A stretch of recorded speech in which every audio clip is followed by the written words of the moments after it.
Yes. This hearing is in the matter of CA0003/2023 and is being held by way of video conference before Chief Justice Zaki Azmi and His Excellency Deputy Chief Justice Ali Al-Madhani and Justice Lord Angus Glennie. Any orders or directions made during or after the course of this hearing will be issued by the registry in Dubai on the judge's instructions. The claimant is represented by Charles and the lead counsel is Harris Bohr. The defendant is represented by BSA Ahmed bin Hazim and Advocates LLP and the lead counsel is James Ledbeater KC. Thank you very much. Okay. Harris Ball and James Ledbeater. James Ledbeater. Can you hear me? Yes, thank you. Thank Okay, you. that's good. Your Honor. Okay. Firstly, on the housekeeping, we are fixed for 2 days.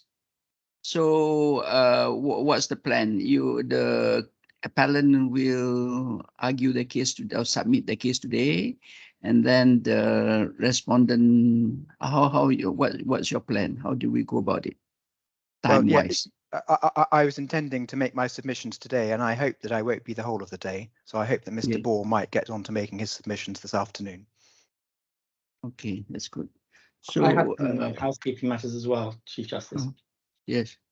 You may have seen that we submitted some outline submissions, which are at N3. And in those submissions, we raised the possibility that ground 2, that's the issue in relation to the judge's discretion, is heard before any other ground. And the reason for that is because you'll recall that Justice Sir Jeremy Cook exercised his discretion to allow the defendants only to deal with submissions in relation to what I've called essential jurisdiction. Does the court have power to make injunctions in the situation before him? If the Court of Appeal agrees that the judge exercised his discretion appropriately, then other matters in the appeal fall away. And so I just raised that as an issue in the outstanding submissions, whether or not to take that as a preliminary point. I mean, it may be that you'll need to confer. It may be that you want Mr. Levy to deal with everything and you'll deal with it to the end. But I do raise that as an issue. So that's the first housekeeping point. Well, what do you have to say to that, Mr. Ledbeater? In my submission, the sensible order is to take what I was intending to do was to deal with the submissions in 6 sections. First of all, to give you a brief outline of the facts. Secondly, then to deal with what is probably the main issue, which is the point of substantive jurisdiction, whether the court had any jurisdiction to make the order under RDC 25.24. And that is a point which is open to me in front of Mr. Justice Cook and is not dealt with by Mr. Bohr's point about discretion. So that's point number 2. The point number 3, I was then going to go on to, if there is a jurisdiction, what are the limits to it, i.e. should it be governed by the issues, by the principles governing the jurisdiction of, for example, the English court to issue injunctions in relation to matters which are not connected to England. And in my submission, that follows logically from the second point because they're quite closely intertwined. It was at that stage 4, I was then going to make submissions on whether the judge should have permitted submissions on other issues. And then the final 2 points on the facts of this case, whether the freezing injunction should have been made and the consequences following from that, but issues 5 and 6 are quite brief. So in my submission, it will save time to hear my submissions in full. If at a later stage you decide that the judge was correct, for example, not to permit my clients to make certain submissions at the first instance, then this court will be capable of putting those issues out of its mind and will make its decision accordingly. So in my submission, it would be more efficient for me simply to make my submissions and then for Mr. Bohr to make his. Yes, we did thought about that particular suggestion as suggested by Mr. Bohr just now, that we decide the preliminary issue. But then if the appellant is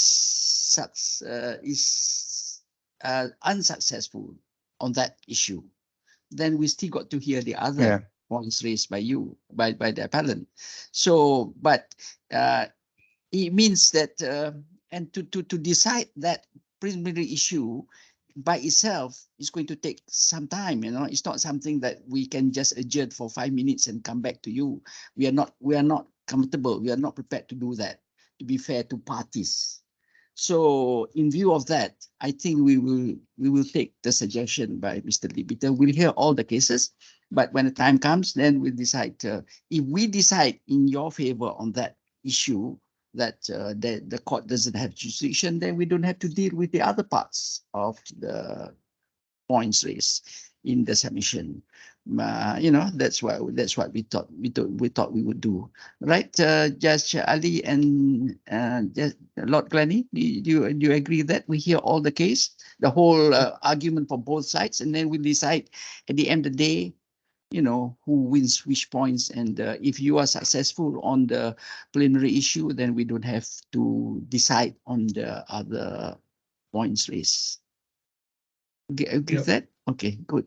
The other thing is, I like to Given the fact with the time issue, Chief Justice finishes yes, I at was 10 p.m., then he wouldn't be able to reach any decision in regard of any matter. Yeah. So from that basis, we prefer to hear things in order. Yes, sir. So now is 11 a.m. Dubai. Dubai 11 a.m. I am 3 p.m. here. So I would like to request adjournment. What time again just now, Ali, we were saying for 3 p.m. or 4 p.m. your time? Ali, just Ali? Was it 4 p.m. Dubai? Yeah, for today, we're supposed to finish at 4 p.m. Dubai time. Yeah, 4 p.m. But we want to take a break Bedtime. at 1. What? At 1 p.m. Okay. 1 p.m. We can make it 1:45 or maybe half an hour. And then we finish just 3:45, so that will give you space to pray Maghrib, not to miss it.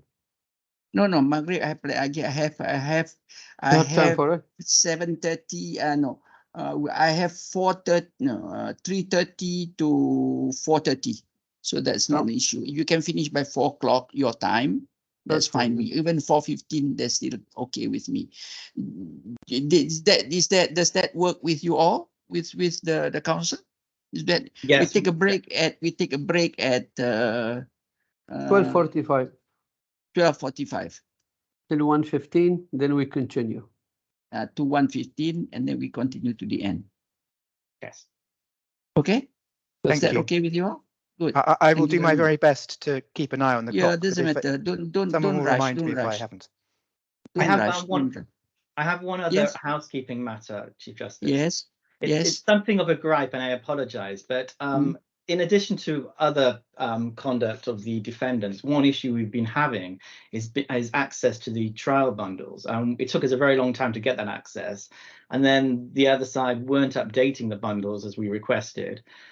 Even now, we note that our submissions with references haven't been uploaded, at least not on my version of the bundle that I'm seeing. So I'm just pointing that out, that we have been struggling in relation to this. And we hope that during the course of today, the defence will upload our submissions with the references in. So I apologise to the court from my side. I also just make this point, as it may come back later. What's your problem, Mr. Libiter? Your team is not doing their job. Well, my team has been doing their job, I think, to the best of their abilities, but there is a new system, and I think it hasn't been entirely straightforward. I'm not aware of the precise technical details. I've been told by the IT this is a simpler system than the earlier one. Anyway, well, I got mine. I think, like many things, it's simple once you know your way around it, but finding your way around it is not necessarily completely simple.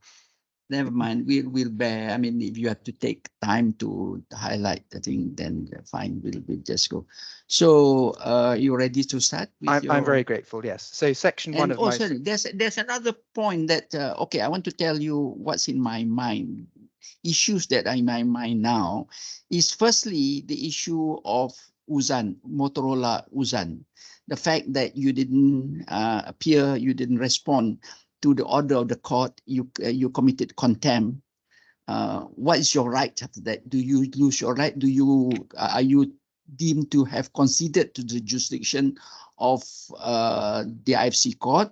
Firstly, secondly, you are in contempt. If you are in contempt, are you allowed to raise or the other defend your case later? That's one question. The other one is the question of jurisdiction, of course, jurisdiction, that one that Mr. Bo just raised just now. And then there's one more thing that's bothering me. Appellant has given a lot of stress into this issue of in personam. I must confess, perhaps my knowledge is a bit rusty on personam. There's in RAM, there's in personam. But I would like in your submission to guide me in particular, in the context of this particular case, what do you mean by in personam? What do you expect the respondent to prove in order to succeed in respect of the issue of in personam? I'm grateful. I will Okay. seek to deal with all of those issues in my Okay. submissions. Thank you. Your Honours, as I say, I will seek to deal with the issues in 6 sections. The first section is to set out a brief summary of the facts, because the documents are quite diffuse, and I thought it might be useful to start off by a summary. The parties, as you understand, are part of one family. The second claimant is one of the brothers, and I'm going to call him, without any disrespect intended, Nuri, by his first name. The first claimant is said to be a company he controls, which owns shares on his behalf in a company called Universal Enterprises Limited. The first defendant is one of Nuri's brothers, FAWZI, and I will also call him FAWZI. The second and third defendants are FAWZI's son and daughter, and the fourth defendant is the second defendant's wife. There is a history, a very significant history of litigation by Nuri against his brothers, in particular FAWZI, all around the world. About 25 sets of proceedings have been launched by the claimants or associated entities against Nuri's brothers. The current dispute with which we are concerned relates to the assets of a Cayman Islands company called Universal Enterprises Limited, which is now in liquidation in the Cayman Islands.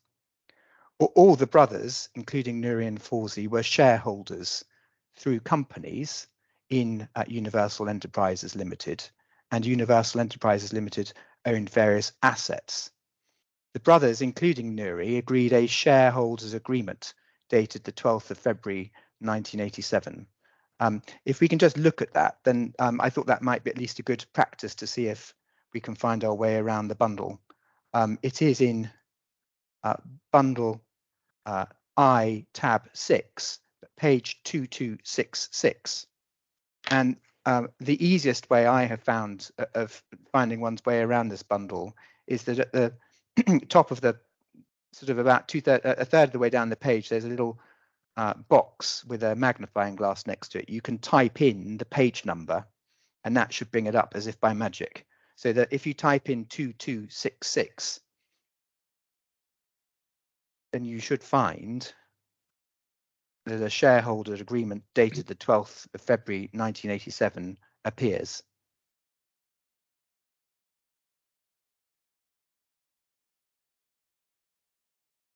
Just taking some time. Yes.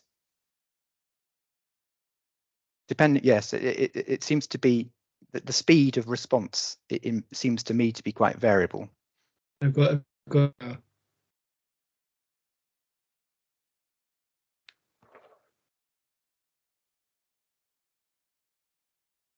So if everyone's, I don't need to look at it in detail, but if everyone's managed to find that, then at least that means that the bundles are working. Yes, we have it. I'm very grateful. So this is the shareholders agreement, which is dated the 12th of February 1987. And we see, if you scroll down to paragraph 1, FAWZI was confirmed as sole director and managing director and chief executive officer of the company. And he was given significant managerial rights in relation to UEL. We see at the top of page 2271, that is an agreement which is subject to the laws of the Cayman Islands. There were slightly complicated jurisdictional provisions in that agreement. We don't need to look into detail, but by way of summary, there were jurisdiction agreements in favour of the courts of the Grand Court of the Cayman Islands and also the courts of Massachusetts. and also in some circumstances arbitration. There was no mention of Kuwaiti law. There's no mention of Kuwaiti jurisdiction.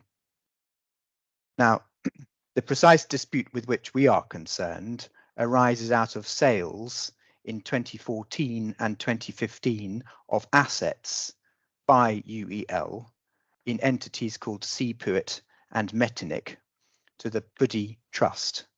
Those sales took place to written agreements. Now, if you go to page 7594,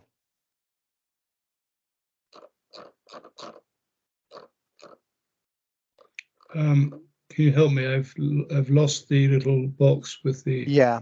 So my lord, you have to scroll back up with the top right-hand corner arrow in order to bring the box back. What's the page number now? Page 7594. I see. If you look in page 7594, we find ourselves in the appellant's first appeal skeleton argument. This is the version, Your Honours, in which I have included all the bundle references to this bundle. So although it appears towards the back of the hearing bundle in bundle 9 tab 1, this is the version I suggest that you look at because it includes all, or I think nearly all, the bundle references to the appeal hearing bundle. And so you see at 6.15.3, I have given you the references to the written agreements relating to the Seapuit and the Metinik transactions. Now, we don't need to look at those now, or possibly at all. The substance of Nuri's complaint is that, first of all, he is not sure that all the consideration agreed for those sales was in fact paid to Universal Enterprises Limited or entities on its behalf. And secondly, he does not think that the proceeds of sale have been properly shared among the shareholders.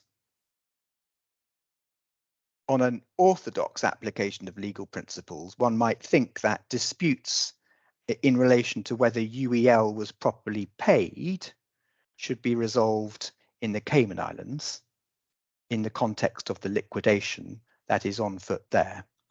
But the liquidators have not thought fit to bring proceedings in relation to that. As to any dispute about whether the proceeds of sale had been properly shared between the shareholders, that would be a dispute arising under the shareholders' agreement and should be dealt with under the jurisdiction provisions of that agreement. But that has not happened either.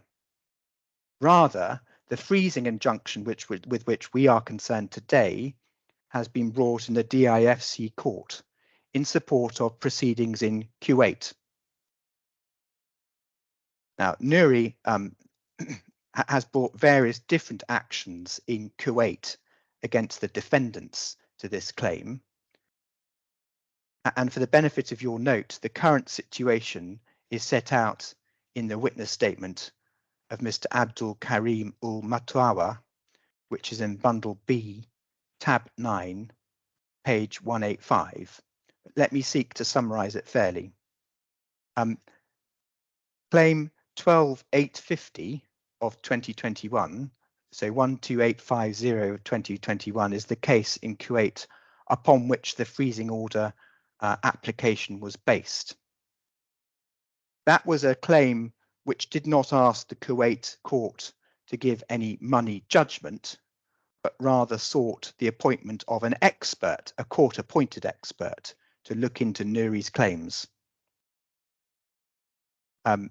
It was on the basis of that action that the claimants asked for their freezing relief, and the sum they asked to be frozen, and was in fact frozen, amounted to the entirety of the value of the two transactions, even though Nuri is at best a 20% shareholder. Now that claim, 12850 of 2021, has been dismissed.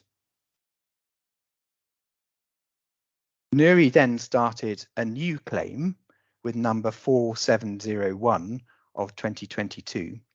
And in relation to that claim, Read that again. sorry, 4701 of 2022. In relation to that claim, the Kuwait court has appointed an expert, and the expert has submitted his report to the court. And again, for the benefit of your note, the main findings of his report is in bundle B, tab 10, at page 206. Bundle B, tab 10, page 206. The expert found no evidence to support Nuri's claims. Now, I understand from the evidence most recently submitted on behalf of Mr. Nuri that he will seek to challenge the expert's report, although it's not clear to us how he can do that. But the current situation is that on the expert's findings, the claim has failed. There is also in Kuwait a set of proceedings with the number 270830 of 2022, which was an application to enforce the worldwide freezing order in Kuwait. Those proceedings were dismissed on the 2nd of April 2022. Though those were not substantive proceedings, as I say, they were enforcement proceedings. So the current situation in relation to Kuwait is that the original claim upon which the freezing relief was based has failed entirely.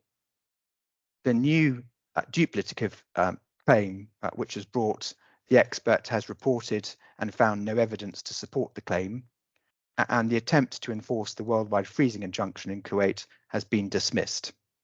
Can you tell me, when did the expert report? Roughly, was it only in the last? It was only in the last 2 or 3 months. I can get you the date, hang on.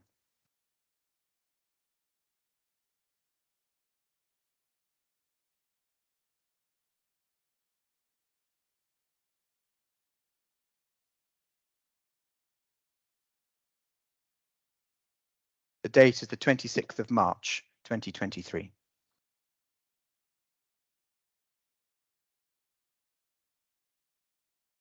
Thank you. Now, the legal basis of the Kuwait claim is in my submission legally incoherent, and it has never been explained. I'll come on to that if I'm permitted to do so in section 5 in more detail, but I just make this point. Neither of the claimants ever had any legal interest in the assets that were sold by UEL or in the proceeds of their sale. Now, in relation to this dispute, there have also been proceedings in France. The up-to-date position is set out in a witness statement of Monsieur Olivier Binder, which is in bundle B, tab 11, page 247. And again, I seek to summarize it fairly. Proceedings were brought to enforce the freezing order. Those were not substantive proceedings. Those proceedings have been dismissed. Whilst Nuri has lodged an appeal, at the moment the proceedings have failed. More substantively, Nuri brought proceedings which sought the appointment of a French prosecutor to investigate crimes against one or other of the defendants. And on the back of that, I think there was an intention to bring civil proceedings. The French prosecuting authorities have made a decision not to prosecute on the basis of lack of evidence and lack of substantive jurisdiction. There is no extant civil or substantive claim in France.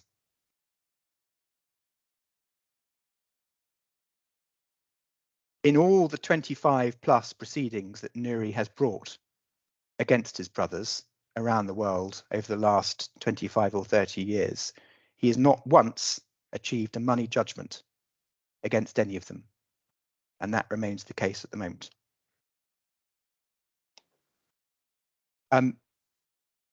finally, two further points in relation to the facts before I turn to the point of substance on jurisdiction. But first of all, connections with the DIFC. None of the defendants has any connection at all with the DIFC. They are not resident in the DIFC. They have no DIFC registered companies. They have no assets in the DIFC. And can I just ask you to look, please, at page 7615.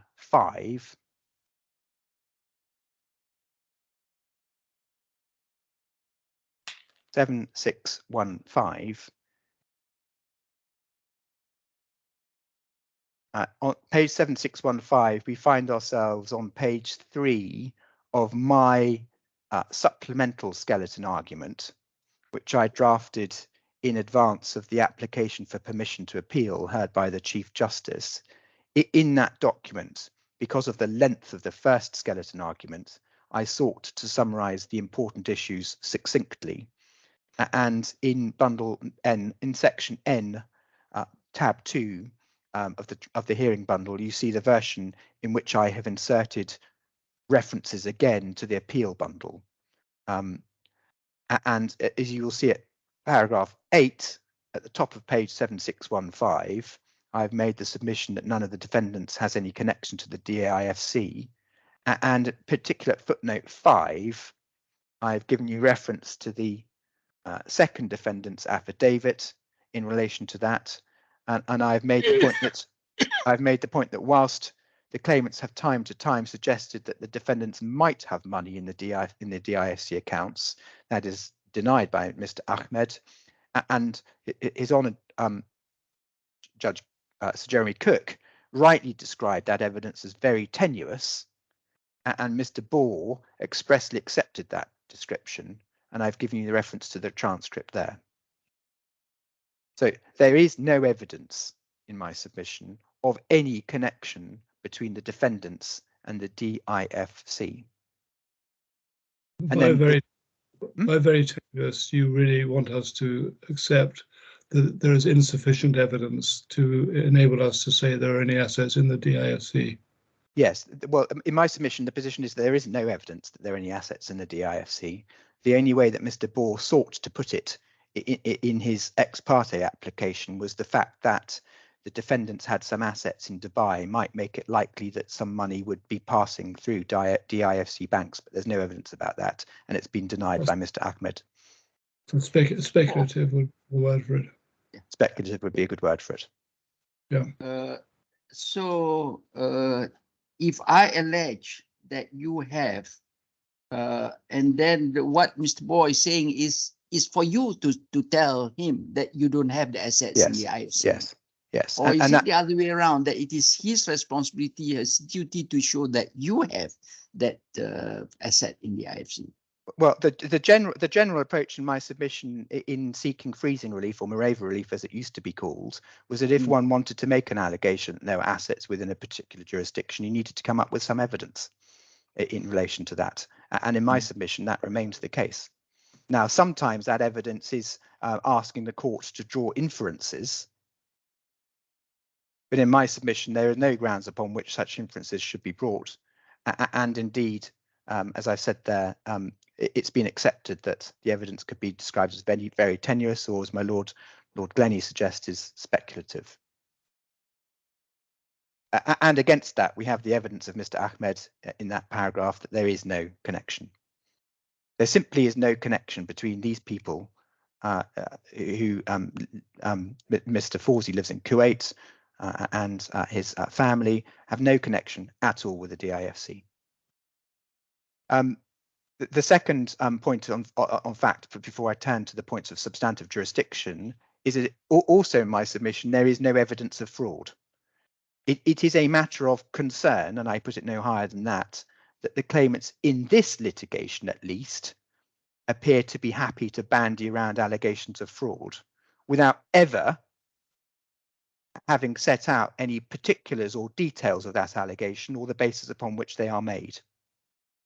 Mr. Ball, on occasion, goes so far as to describe this as a case of international fraud as if it was somehow akin to those well-known cases of people who have defrauded people around the world of money. There is no evidence of that. There is no evidence of fraud. This is not a fraud case. This is a dispute between brothers who have fallen out about money. And no allegations, and this may be of significant, no allegations of fraud have been made in the related US proceedings, and no allegations of fraud have been made in the related Cayman Islands litigation. Indeed, when testifying to the US court, the Cayman Islands attorney accepted that there was no basis upon which allegations of fraud could be made. So we do not accept that this is a case of fraud, and we do not accept there is any evidence to suggest that, and we deprecate the times that assertion has been made by Mr. Ball. Can you just help me? You've mentioned Cayman and the US. Are there any proceedings in which there has been explicitly an allegation of fraud? No, not I'm aware of. I find the Q80 claim very difficult to understand, and so I don't regard myself as qualified to say whether the Kuwaiti allegation amounts to an allegation of fraud. Certainly no allegations of fraud have been made in the US or in the Cayman Islands. Yeah. And France? And certainly no allegations in France. Well, there have been an allegation of, there's been a suggestion that a criminal investigation should be started, but as I say, that has been dismissed. Whether that amounted to an allegation of fraud or not, I also couldn't tell you. Thank you. I don't want to interrupt my learned friend, but since this is on point, it may be worth turning to page 4379.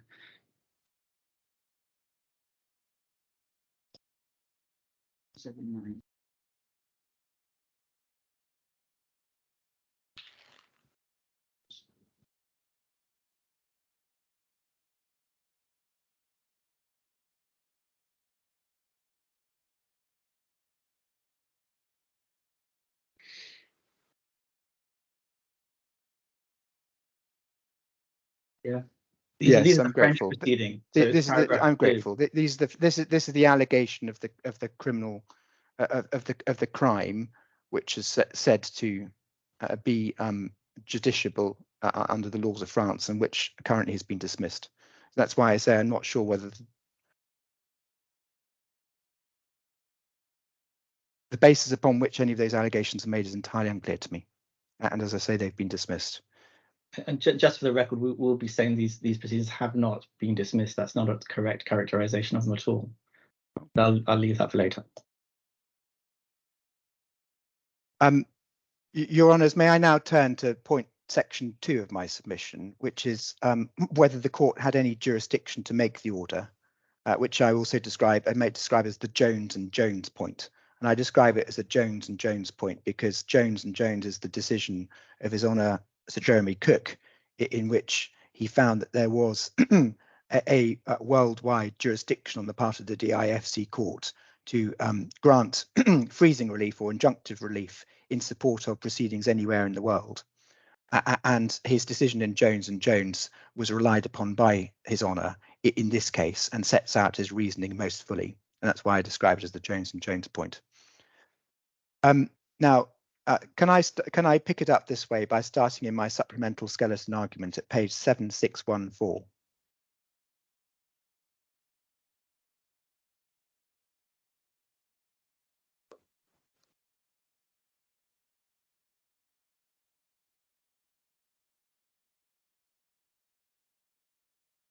Now, on page 7614 in paragraph 5, I set out that the claimants applied for the freezing order on the basis that, and I quote, the DIFC court has jurisdiction to make a worldwide freezing injunction against any party in support of foreign proceedings where it is appropriate to do so. And the judge agreed that that proposition was right. And then if you turn to paragraph 7, I refer to the basis of the DIFC court's jurisdiction, which of course is a statutory jurisdiction, not a jurisdiction of inherent or unlimited original jurisdiction, nor is it a sovereign jurisdiction. It is a jurisdiction which derives from and is constrained by statute. And specifically, the statute we have to look at is the Dubai Law number 12 of 2004 as amended, to which I refer as the Dubai Judicial Authority Law. And Article 5 sets out the jurisdiction of the court at first instance.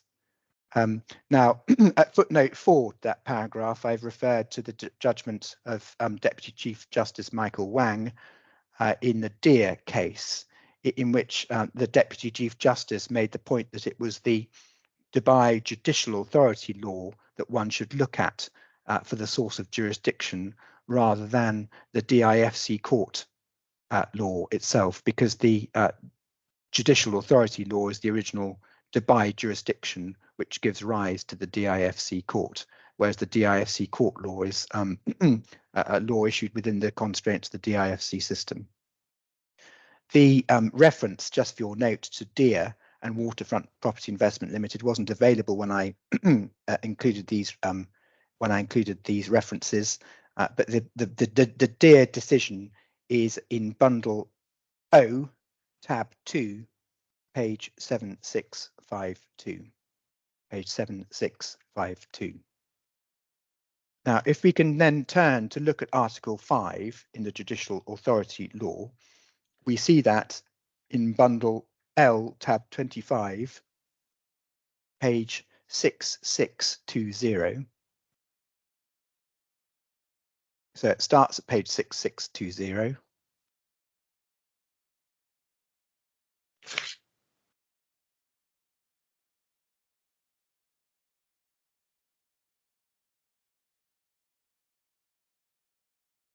And Article 5 itself starts on page 6622.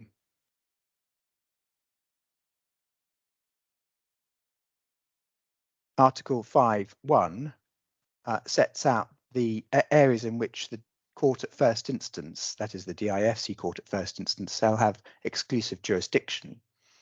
And pausing there, I'm not sure that the point matters for our purposes. The slightly curious use of the word exclusive there.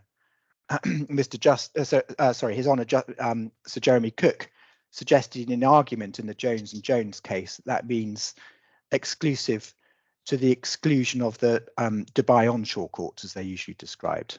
So in relation to the courts of the United Arab Emirates, the exclusivity, it relates to, on the one hand, the Dubai onshore courts, and on the other hand, the DIFC courts. And as I say, I'm not sure that matters, but one can see the force of that. And one sees then, sorry. What about para E, 1E? Yeah, so that is the key point. The respondents been referring to para E and the RDC to give jurisdiction to the court. Yes, so I will come on to that very briefly, Your Honour. Article 5, 1A to D set out what can be described as a form of territorial jurisdiction for the DIFC court over entities based in or licensed in the DIFC, and also contracts performed or partly concluded within the DIFC. And then we also note over the page Article 5 A 2 and 3, the extension of the court's jurisdiction to hear disputes where the parties have agreed, most obviously a jurisdiction clause in support of the DIFC court.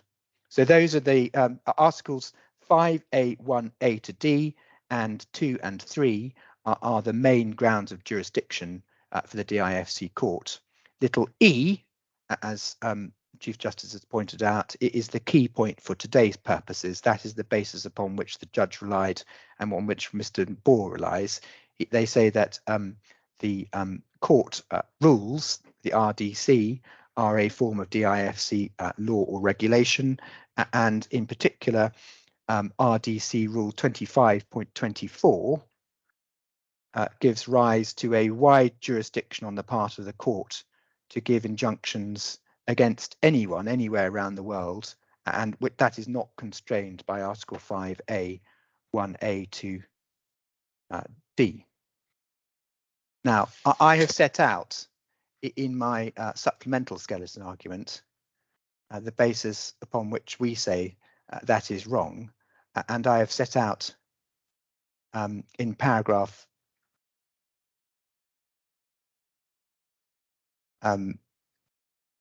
that 14 followings, page 7616, 7 reasons why that is wrong.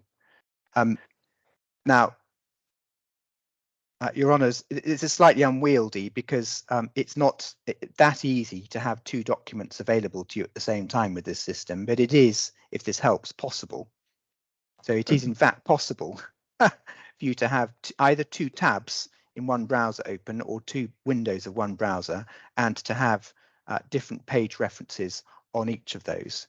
So I'm going to be looking at my supplemental skeleton at page 7616. And I also suggest that we look at RDC 25.24 itself, which is various places, but the note I have is page 6568.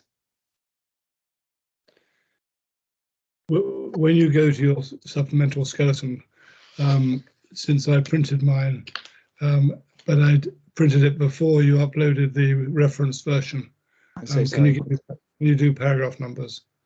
As a general rule, I don't know if Justice would agree, it'd be useful if all the bundles were finalized at least 3 days before the hearing, because that's when we start looking at it. And if we're going to print anything, we tend to print it then, so that we can make notes on a written document.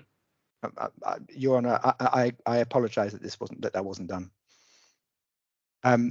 So I'm going to be looking at paragraphs 14 and following in my supplemental skeleton argument, and Rule 25.24 is the essential ground upon which the judge found, and Mr. Bohr argues, that there is this very wide-ranging jurisdiction.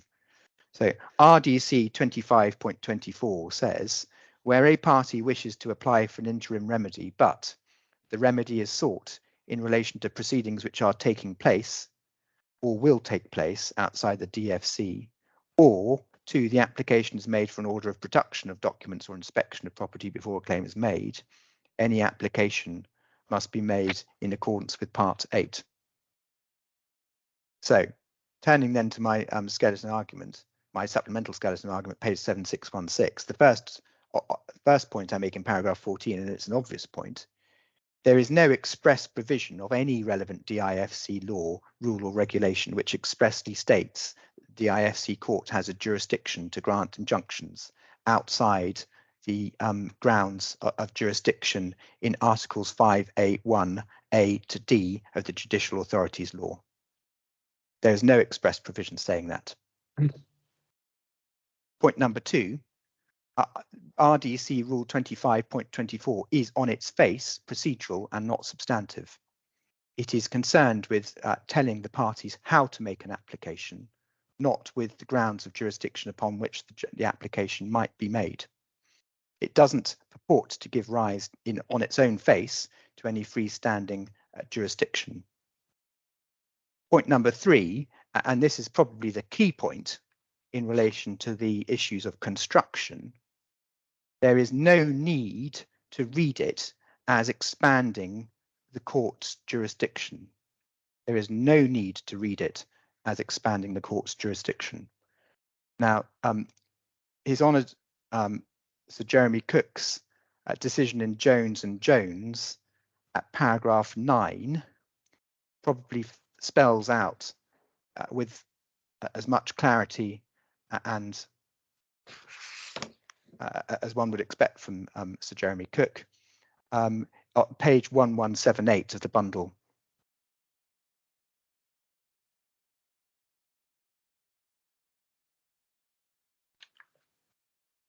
Sorry, I realised with the benefit of hindsight that sounded like it was a slight dig. It wasn't intended to be a dig at all. Sir Jeremy Cook is a judge of the highest repute, and his judgments are very clear. I didn't at all pretend that to be sarcastic.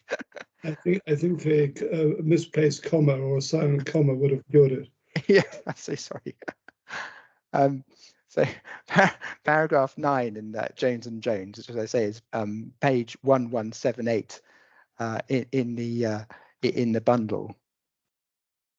It says, it's clear this rule envisages interim remedies where no substantive claim is being made in the DIFC. The purpose of the relief sought relates to proceedings elsewhere, including the Dubai court. As Mr. Montague Smith pointed out, If jurisdiction arose under one of the gateways in Article 5A 1A to D, then there would be jurisdiction for the substantive claim itself. Now, just pausing there, in my respectful submission, Mr. Montague Smith was wrong about that. And this is an important point. I'm not sure it was argued precisely this way in the Jones and Jones case, but in my submission, that doesn't detract from its substance.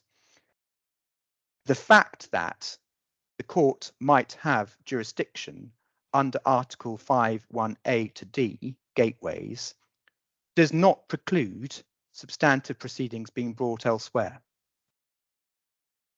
So, if there is a claim by a claimant anywhere in the world against a DIFC licensed establishment, that is a claim which the DIFC court has prima facie jurisdiction under Article 5(1) of the Judicial Authorities Law.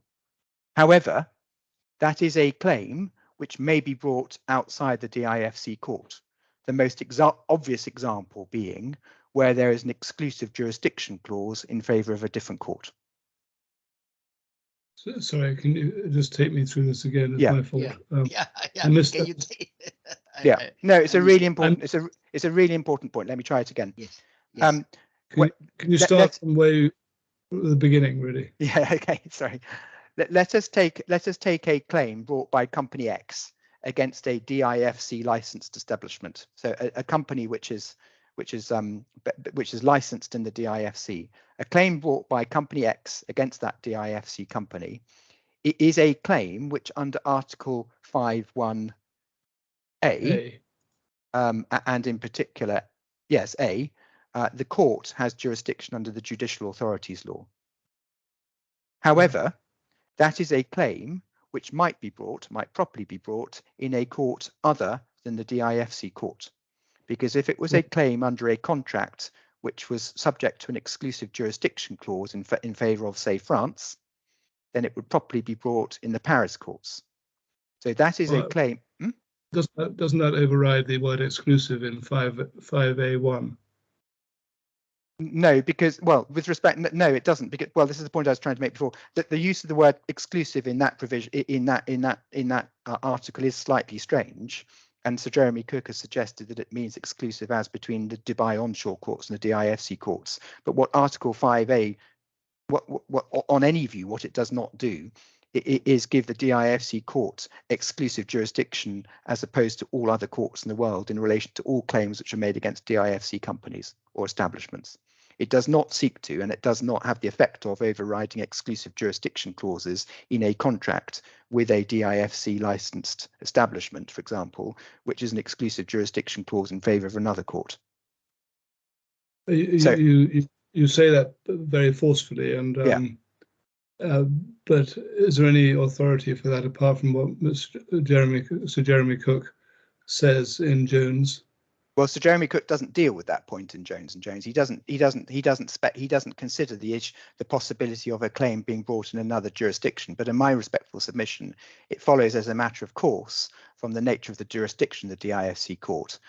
And it's probably best addressed in this way, that I think it is generally accepted, and there are many cases of the DIFC court. Sorry, there are cases of the DIFC court considering whether or not to accept jurisdiction on a forum non-conveniens basis.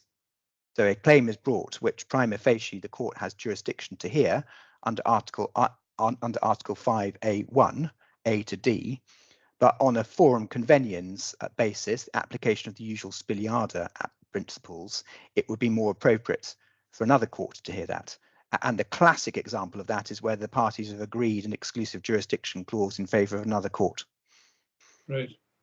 So, but there might, of course, be other forum non-conveniens points which make another court more appropriate to hear the decision. The usual ones being that all the witnesses are in some other jurisdiction.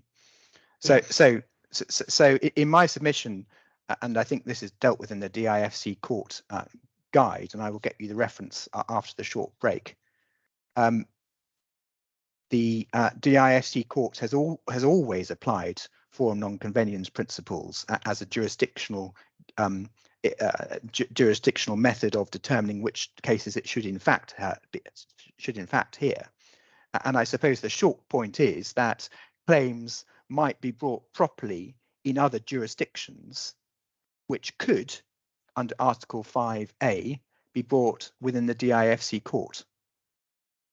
And claims might be brought against DIFC licensed establishments under a contract with an exclusive jurisdiction in favour of another court, or they might be brought in another court because on an application of the forum convenience test, another court is the more appropriate court.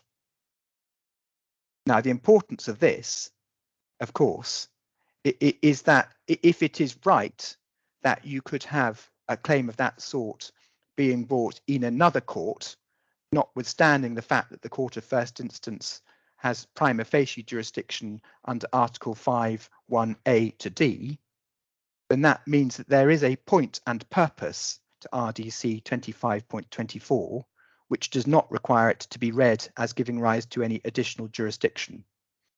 So let us take then the example of a case brought by Company X in the Paris courts against a DIFC licensed establishment pursuant to an exclusive jurisdiction in that contract in favour of the Paris courts. If that Company X thought that there was reason to suspect that the DIFC licensed establishment was dissipating its assets, in those circumstances, in my submission, the DIFC court would have jurisdiction to hear an application for a freezing injunction against that DIFC licensed establishment, because the applicant, Company X in that case, would be able to satisfy one of the conditions for jurisdiction in Article 5(1)(a) in the judicial authorities law. So because there is that foreseeable situation in which a party might wish to apply for an interim remedy in support of proceedings which are taking place or will take place outside the DIFC, and because that is foreseeable without rewriting the judicial authorities law, there is no need to read RDC 25.24 as giving rise to any substantive jurisdiction in itself, which goes beyond the judicial authorities law. Can you just help me? Sorry to keep interrupting. Yeah, no, please. Is an individual covered by that? The DIFC resident individual, for example? Yes, it could be. Under what description? DIFC body? Doesn't sound right. Well, sorry, it could, but sorry, I misunderstood the question. I think 1A is dealing with bodies, as in bodies corporate. But if one looks at B and C, then there are possibilities for claims to be made in relation to claims against individuals which might have a connection with the DIFC. So, for example, C, civil or commercial claims and actions arising out of or relating to any incident or transaction which has been wholly or partly performed within the DIFC and is related to DIFC activities. No, but the reason I ask is there seems to be a bit of a gap. If you have French proceedings, for example, against a DIFC resident and a UAE national DIFC resident individual, it doesn't seem as though you could, there'll be a ground for jurisdiction on the face of it to grant a freezing order against that DIFC individual within the DIFC. No, I'd accept that, and that's not a lacuna in my submission. That's simply what the judicial authorities law says. I mean, the DIFC court's jurisdiction is carefully circumscribed, as between the Dubai onshore courts and the DIFC court, and its application to individuals as opposed to corporations is circumscribed. I accept that. Yeah. I mean, the most obvious circumscription, of course, is that it has no criminal jurisdiction at all.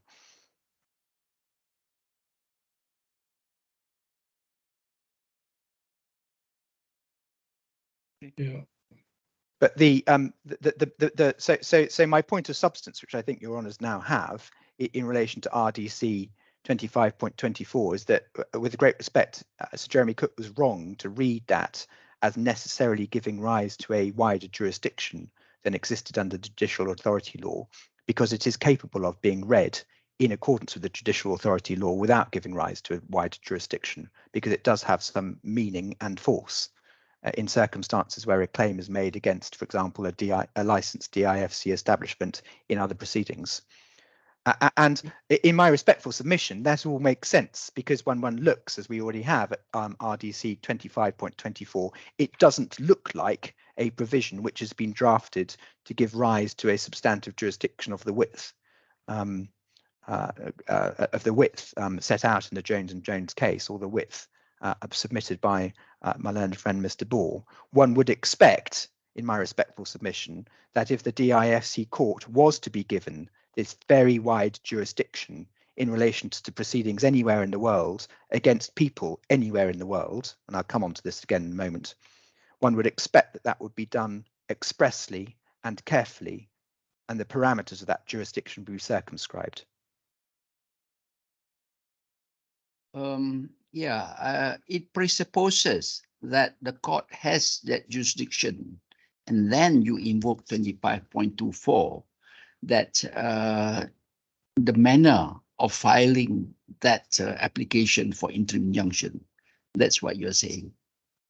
You have to look elsewhere to get that jurisdiction first. Yes. And then you look at 25.24, and 25.24 merely provides how that application is to be made. Is that what you're saying? Exactly.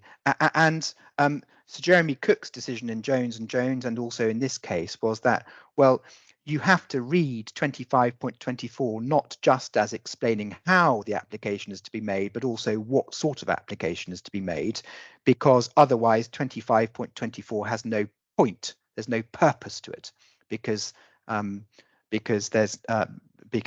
he had not identified any circumstance in which a party might wish to apply for an interim remedy in relation to proceedings taking place outside the DIFC, but would nevertheless be able to satisfy the preconditions to substantive jurisdiction in Article 5(1)(a) to D of the Judicial Authorities Law.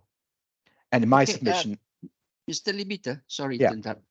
If this case had taken place in England, under the English law of England and Wales, would the court there have such a jurisdiction? In my submission, it would not have exercised its jurisdiction, and I will come to that, and I will deal with that expressly. Not a question of exercising, but would it have that jurisdiction? This jurisdiction which Mr. Bohr is arguing that the IFC, if this case had been filed in England, for example. Well, if this case had been filed in England, it would have had to be dealt with under Section 25 of the Civil Jurisdictions and Judgments Act, and that provision, and we'll look at this later if I can do that in Section 3. That provision requires relief not to be granted if it's inexpedient to grant the relief. And there is a good deal of authority in relation to how that jurisdiction is, what the limits of that jurisdiction are. And in circumstances where you have individuals or companies who are not connected with England and have no assets in England, it would be very rare and possibly exceptional for an order to be made. That's where it speaks about fraud, possibility of fraud. And there's a possibility. Yes. I mean, some judges have said that where there are cases of established fraud, then the jurisdiction should be more easily exercised. Although I'm not sure those issues have been fully ventilated in the way that some of the other issues have. There's been the level of analysis tends to have been on the assertion rather than the analytical basis. But we will come to Section 25 of the Civil Jurisdiction and Judgments Act, if I may. And I don't really want to go out of my way, because otherwise I'm going to get lost. Please. Thank you. Sorry to disturb you. No. Thank you. Go ahead. So that was my point number 3 of 7. In my supplemental argument in relation to why 25.24 does not give rise to jurisdiction, and I've set it out orally just now, and I set it out in paragraphs 16 to 18 of my supplemental argument. Just to be clear, you don't take issue with the proposition established by the Court of Appeal in Nest that the rules of court can amount to regulations, the DIFC regulations. No, I don't understand that a point to be open to me. No, but it doesn't affect your argument, because Doesn't affect my argument. That was dealing with the necessary and proper party provision, Yes. which provided a substantive basis for including joining proceedings. Precisely. Yeah. It doesn't. Yes, precisely. One more last question on this. Yes, please, please. Do you mean the Part 80 claim referred to in 25.4 are not exempted from the statutory gateway test originally in Article 15A, A, B, C, D? So it has to go against the test again and again. Yes, that's right. So my submission is that 25.24 doesn't expand the jurisdiction under Articles 5(1)A to D of the Judicial Authorities Law, and it should be read consistently with that. So if you are looking for a remedy being sought against a respondent in the DIFC court, you still have to go back to the Judicial Authorities Law, Article 5, and look to see if whether one of the existing gateways is established. That's precisely the point, Your Honour. So point number 4 is the necessity for in personam jurisdiction, which is also one of the points that His Honour the Chief Justice raised at the beginning. The judge's decision in this case, and also in Jones and Jones, in effect means that the DIFC court may grant injunctions when it has no in personam jurisdiction in any meaningful sense of that phrase against the respondent. Indeed, and we'll come on to this in a moment, that it's no exaggeration to say that the jurisdiction found in Jones and Jones, and the jurisdiction argued for by Mr. Ball, is that the DIFC court literally has jurisdiction over every person in the world in relation to any proceedings anywhere in the world. That is the width of the jurisdiction. And on Mr. Ball's analysis, this is completely untrammeled, as I understand it.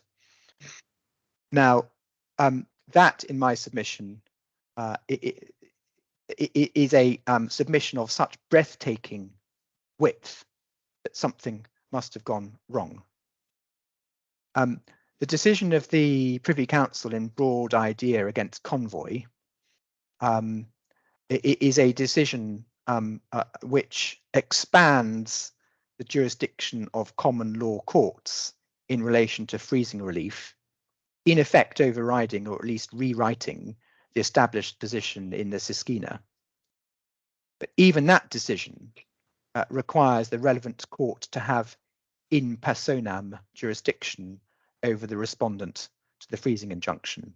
Can I just make that good? I don't think there's any doubt about it. Can I just make it good by showing you briefly the final paragraph in Lord Legate's judgment?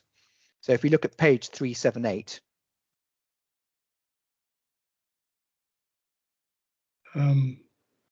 Just page 378.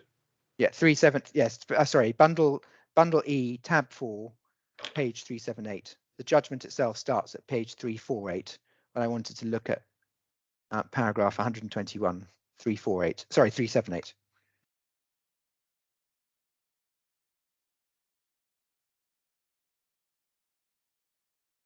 Hold on, sorry, something's happened.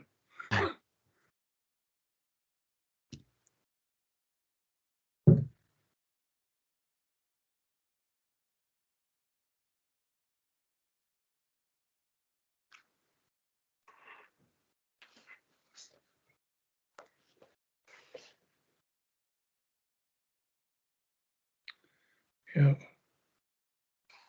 Yeah. So at the bottom of page 378, we see in conclusion, paragraph 121 of Lord Legate's judgment. The reason stated in this judgment is the decision of the board that where the court has personal jurisdiction over a party, the court has power, and there is no principle or practice which prevents the exercise of the power.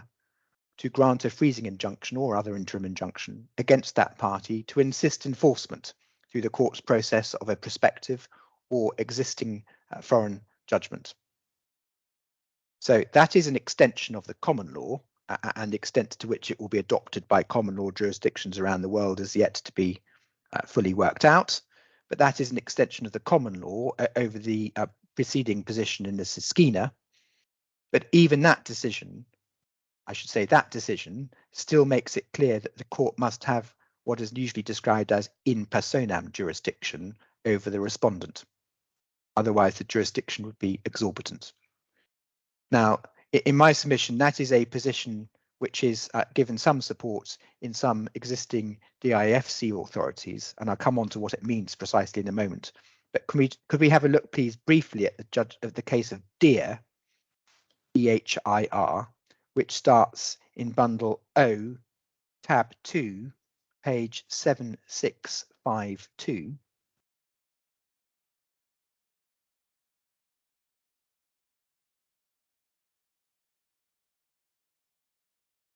Can you repeat the page again, please? Yes, page 7652.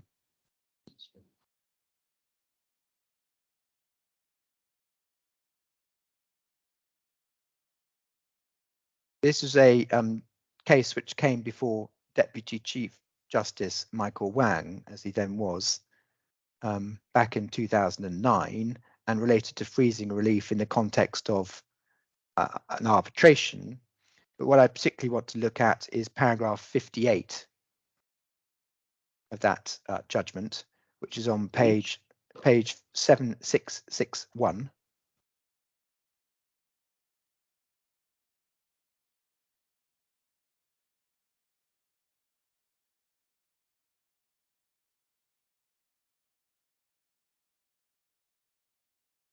And we see there that the Deputy Chief Justice referred to the case of Fourie and Leroux, stands for the proposition the court has jurisdiction to grant an injunction where it has in personam in jurisdiction over the person against whom it is sought, where the applicant actually needs to start a claim in the court from where it is seeking an injunction. Sorry, whether the applicant actually needs to start a claim in the court from which it is seeking an injunction is debatable. It's noteworthy Singapore has differed from the English courts in this respect. However, both the English and Singapore courts are agreed the respondent must at least be amenable to the court's jurisdiction before an injunction can be granted. I find this principle persuasive and have proceeded upon that basis. And can I also show you a passage in the learned Chief Justice's decision in Nest Investment, which is page 6206.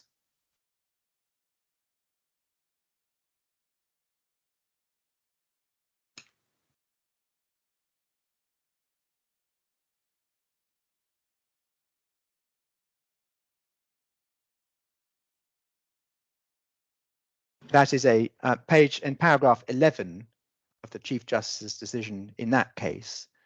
The Chief Justice made the point that where a claimant or defendant is going to be made a party, then the applicant must go through one of the gateways as provided with provided in paragraph A to D of Article 5A1.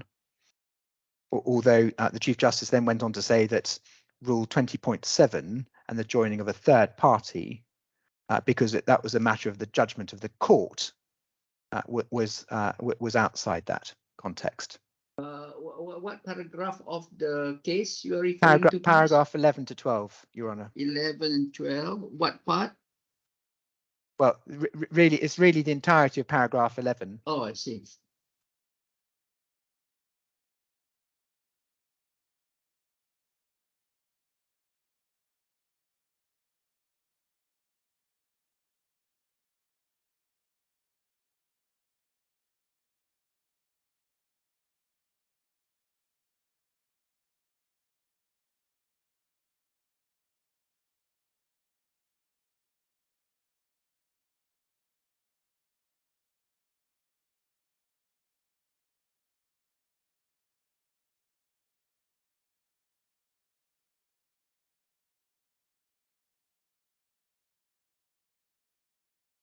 And Your Honours, once you've read that, if I can then take you on to what I understand to be one of the best explanations for that, and for why this is important. Could we look briefly, please, at the article, the very learned article of Lawrence Collins, QC as he then was, in the Law Quarterly Review from 1989. That starts at bundle L, tab 2, page 6170.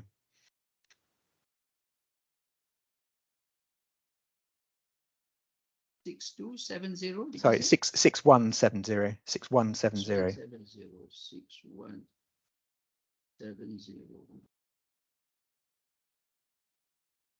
Now, although this is an article of some age, it is an article which Lawrence Collins wrote in the aftermath of the 3 significant cases in 1990.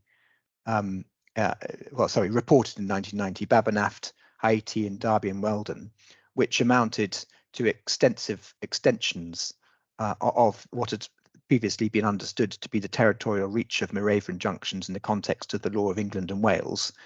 And the analysis which is set out in this article, in my submission, remains good and remains persuasive.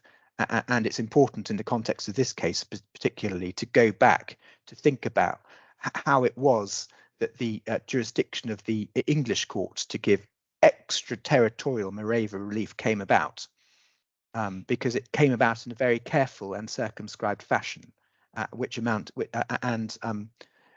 one of the curious consequences of Mr. Ball's arguments in this case is that he's asking the DIFC courts to take a massive extension of jurisdiction without any consideration for the real issues of comity and exorbitancy which might arise in relation to that. So I would ask, if you have time and if you're minded to do so, to read this article, because it's a very useful article in my submission. But can I take you to specific sections? And yes, can we pick it up, please, in page 6176? 6176. Yes. So if we see 6176 about halfway down the page, there is a paragraph which begins, what then are the limitations, if any, on the power to grant moreover injunctions? In the first place, it says the defendant must be subject to the personal jurisdiction of the court. This does not mean that the defendant must be in England. Indeed, many of the moreover cases were outside. But then he goes on to say, but if the defendant is outside the jurisdiction, the case must be one in which it is open to the court to assume jurisdiction under Order 11, for example, because the contract on which the plaintiff sues is governed by English law. And so here we have the concept of the personal jurisdiction, which involves, in the laws of England, the application of whether there should be there should be leave to serve out of proceedings. That is the point at which that issue is considered. And putting it very, very broadly, essentially leave to be served out may be given where a company or entity is based in England, but also has an existence in England, or secondly, where they have agreed to accept the jurisdiction of the court, most obviously in an exclusive jurisdiction clause, or in an arbitration clause, which is subject to the seat of England. So that is what they mean by personal. The judge means by personal jurisdiction of the court. Is there a basis upon which it is proper to find that the defendant is within the personal jurisdiction of the court? And then he goes on to say the second jurisdictional limitation is that the remedy is not available, subject to one important statutory exception, where the defendant has assets in England, but the defendant is abroad and has not submitted to the jurisdiction, and the case does not otherwise come within Order 11 Rule 1. And he says that is the basis of the Siskina. And of course, the important jurisdictional exception to that, which we'll come on to in a moment, is in the laws of England, section 25 of the Civil Jurisdiction and Judgments Act. And then if we turn to the top of the next page, we see the reasoning. page 6177 at the top, if the defendant is subject to the personal jurisdiction of the court and provided that the case has some appropriate connection with England, there is no reason in principle why an English injunction should not be granted, restraining the disposal of assets abroad. This proposition depends upon the simple point that in granting injunctions, the court operates in personam. The person to whom its orders are addressed must be within the reach of the court or amenable to its jurisdiction. As a consequence of the rule that in granting the injunction the court operates in personam, the court may exercise jurisdiction independently of the locality of the act to be done, provided that the person against whom relief is sought is within the reach and amenable to the process of the court. That jurisdiction is not founded upon any pretension to the exercise of judicial or administrative rights abroad, but on the circumstances of the person to whom the order is addressed being within the reach of the court. And this is not the case the facts does not appear in a case before us now today, right? No, I say there's no connection. The IFC has cannot extend its hand over your clients, FAWZI. Yes, exactly. So my submission, Mr. FAWZI, who lives in Kuwait, has no connection with the IFC court, is not someone who on any rational basis has submitted to the jurisdiction of the court or over which the court has an in personam jurisdiction. But we don't need to make it personal to Mr. FAWZI for this case. It could be anyone. It could be someone in Malaysia, it could be someone in England, it could be someone wherever it happened to be who is subject to foreign proceedings. It could also be just testing how it applies here. There is a slight difference, isn't there? Because even if Mr. FAWZI was resident in the DISC and had millions of dollars worth of assets in the DISC, on the basis of Article 5 of the JAL, there couldn't be a freezing order against him. No, that's right. Not unless there was not unless you could somehow establish one of the gateways under Article 5A1. Yeah, that's why. But a gateway wouldn't be established by him being here, or by him having assets here, or both. No, that's right. Yeah. Not in itself. But if you apply that paragraph which you read to us just now in this article to the facts suggested by Lord Glennie, then he would fall, because the IFC courts has jurisdiction over the person while he's in the IFC, isn't it? Well, this will come on, if I may, to what the concept of in personam jurisdiction means in the context of the DIFC court, which is not a straightforward issue, because the usual way in which in personam jurisdiction issues are considered is by reference to gateways for leave to serve out. But the DIFC court has no gateways. You can serve out of the jurisdiction without requiring the permission of the court. And so, if I may, I'll come back to that issue in a moment. I see. Okay. The IFC court, you don't need a jurisdiction. You don't need the order of the court to serve, because the jurisdiction of, is that the argument of Mr. Bohr, that yes, by virtue of this, the jurisdiction of the IFC is throughout the world? Yes, that's right. That we're saying. So I'll come on to that in a moment. But before I leave this article, can I just refer you to one more passage on page 6178, and that is the warning in relation to exorbitant assertions of jurisdiction. We see just in the paragraph above the heading effect on third parties, we see a paragraph starting, subject to what is said below about the exercise of the contempt power, the grant of an injunction in relation to assets abroad cannot be said to be an exorbitant assertion of jurisdiction. And then Mr. Collins goes on to talk about what exorbitancy means in the context, and about 7 lines down, he says, in the present context, an exorbitant exercise of jurisdiction is one which, in the phrase of Nadelman, is jurisdictionally improper, or one which goes beyond what is internationally acceptable. The classic case, he says, is Article 14 of the French Civil Code, which allows a French national to sue any foreigner in the French court, whether or not the case has any connection with France. But English court to enjoin a person properly subject to its jurisdiction from disposing of assets abroad cannot in this sense be regarded as exorbitant. And then he says that Haiti might go to the very edge of what's permissible, and it's fair to say that Haiti and Duvalier has always since been regarded as going to the very limits of what has been acceptable. But the point that Mr. Collins was then is making is that so long as the court is only granting injunctive relief against people or companies over whom it has personal in personam jurisdiction, then it cannot be said to be exercising exorbitant jurisdiction. On the other hand, in my submission, if a court were to assume jurisdiction over everybody in the whole world in relation to all proceedings, then that would be an exorbitant jurisdiction, because it would be one which is going beyond one which is internationally acceptable, because you are making orders which affect individuals who have nothing to do, or who may have nothing to do with the DIFC. Except the Americans. The Americans do that, I think. We don't always want to copy what the Americans do.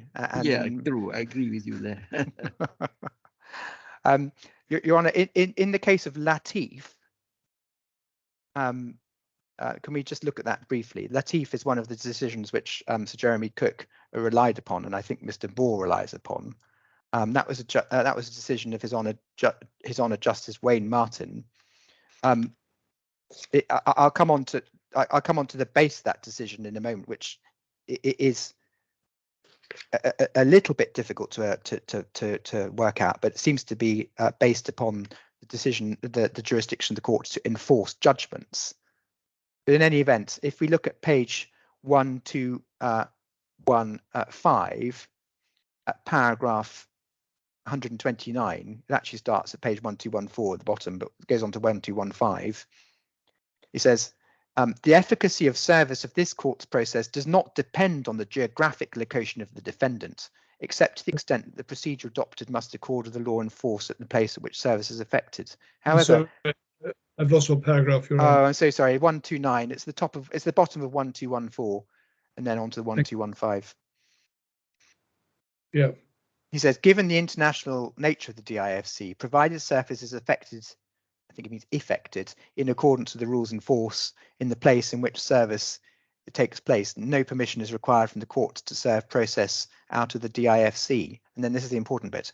It follows that every defendant is within the prospective in personam jurisdiction of the court, subject to effective service.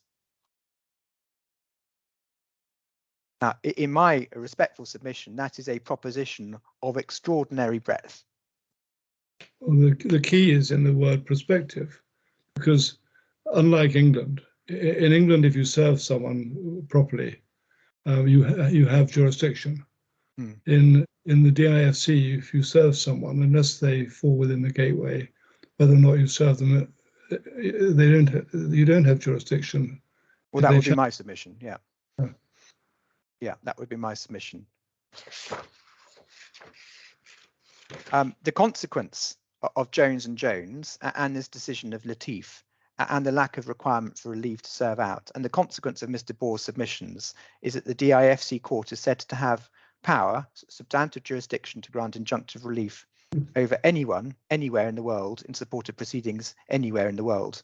That is a wider jurisdiction, Your Honours, than any other court in the world, so far as I'm aware, and it is certainly much wider than the jurisdiction of the English courts, which is circumscribed by Section 25 of the Civil Jurisdiction and Judgments Act.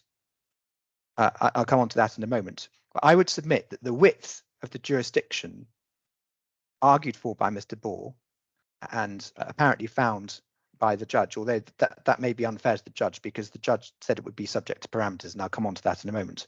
But certainly the width of the jurisdiction argued by Mr. Bohr infringes two important statements of principle, which we have quoted in paragraphs 1.2 and 1.3 of our first appeal skeleton argument, which is page 754-9. Or if my Lord Glennie is looking in a printed version, it will be on internal page 12 of 75.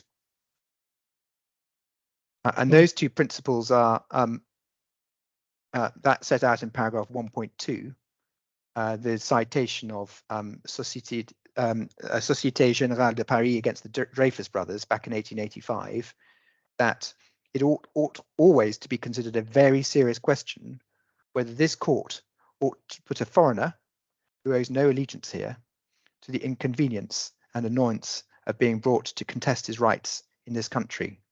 And I've set out in footnote 2 a whole range of citations where that statement was recently approved. In my submission, although it is a statement of broad principle, it's an important and salutary statement of broad principle, that it should not be too easy or too lightly done to bring a foreigner to contest rights in a foreign court to which it knows no allegiance. And then secondly, in my submission, the order made in this case and the consequence of Sir Jeremy Cook's decision, it infringes against the rule I've set out in paragraph 1.3, which is again a quotation from Mr. Lawrence Collins. Can be no doubt that for an English court, read the DIFC court, to treat as punishable acts of contempt as acts of contempt, acts done abroad by a foreigner, not subject to the personal jurisdiction of the English court, would be wholly exorbitant and contrary to the comity of nations.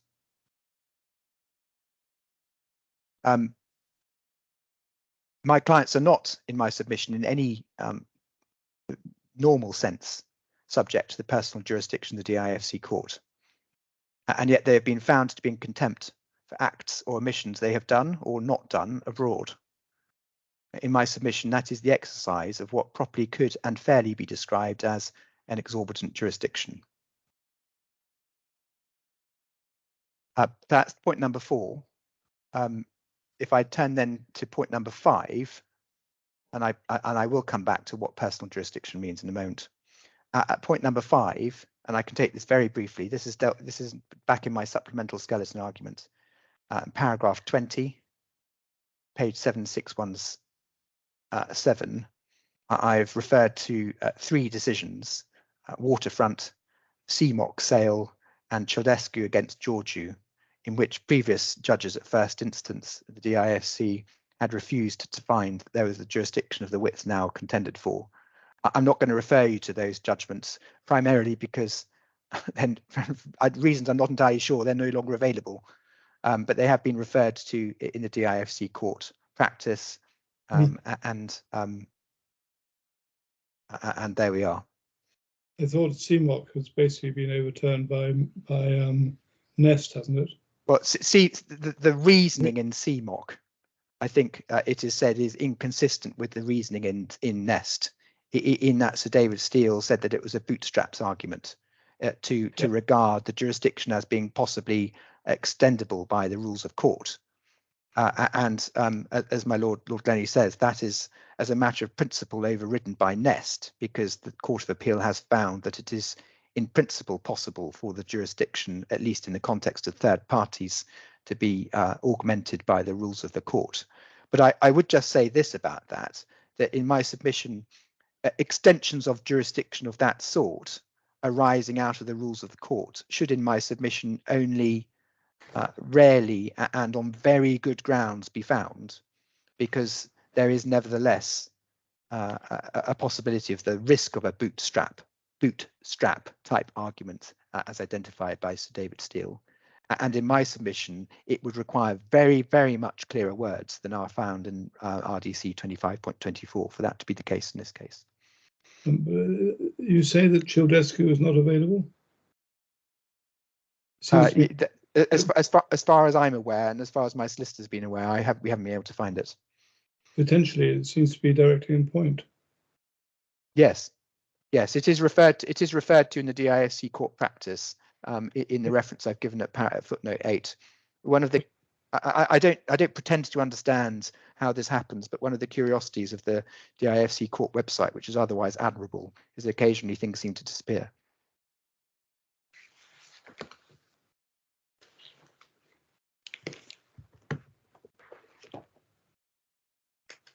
So that was point number 5, contrary to previous decisions. Point number 6,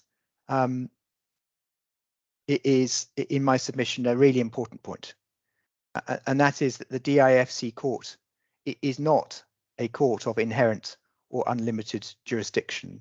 It is a court of limited statutory jurisdiction, and limited statutory jurisdiction, which was the subject of very, very careful thought, as I understand it, when the court was set up by the relevant authorities, and also with the benefit of assistance from the first Chief Justice, Sir Anthony Evans. And it is a careful, limited, circumscribed statutory jurisdiction. Let us assume that broad idea against convoy was correctly decided as a matter of common law and will be adopted by common law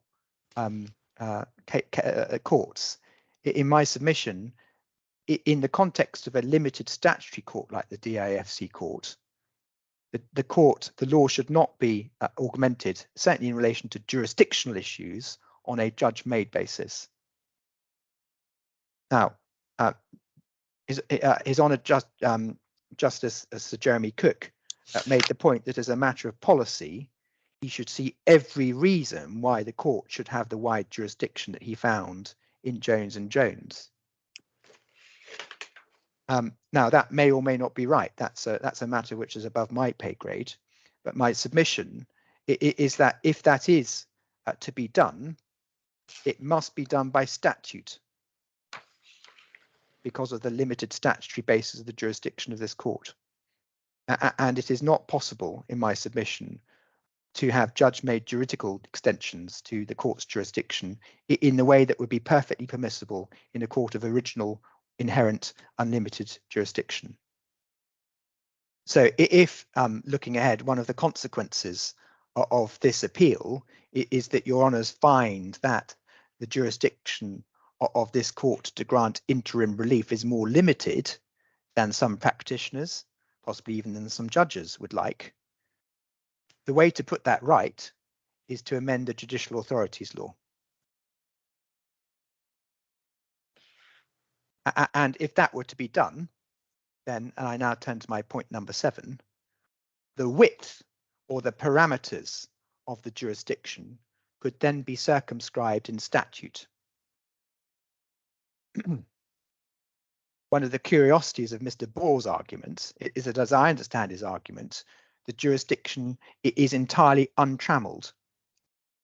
The jurisdiction is to grant injunctive relief against anyone, anywhere in the world, in relation to any foreign proceedings, and the fact that they have no connection with the DIFC court is irrelevant.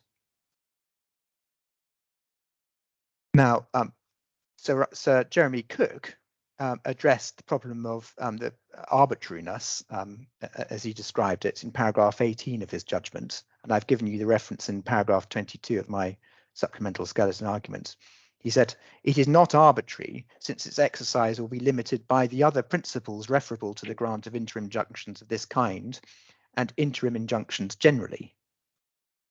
Now, he didn't spell that out in Jones and Jones, and he hasn't spelt that out in our case either. One anticipates that Sir Jeremy had in mind the principles that apply under Section 25 of the Civil Jurisdictions and Judgments Act. And certainly, getting ahead of myself, my submission would be that if you were to find that the jurisdiction does prima facie extend beyond the express parameters of Article 5(1)(a) to d, then that would be a good place to look for the parameters of the jurisdiction. But the problem for present purposes is that that is not anything which is set out in the Judicial Authorities Law or in the rules of the court or anywhere else. There is no setting out in any place the parameters of what this jurisdiction might be. And in my submission, that there must be parameters, because otherwise the court really will be assuming a very wide jurisdiction, wider than any other court.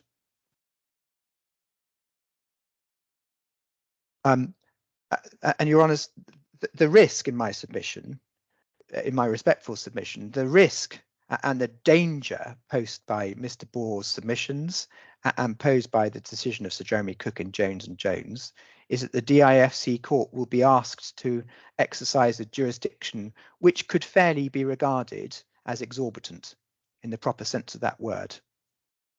And one of the risks of a court assuming what might be fairly regarded as an exorbitant jurisdiction, and we'll come on to how this is discussed by Mr. Justice Popplewell in the ICIC case in a moment. But one of the risks of exercising an exorbitant jurisdiction, or a jurisdiction which could fairly be regarded as exorbitant, is that there's a risk of making orders which are ignored. Now, I leave aside whether they should be ignored or not, but there is a risk that the court starts making orders which are ignored because the people against whom the orders are made do not think that they should be subject to that court. And in my submission, that is a practical reason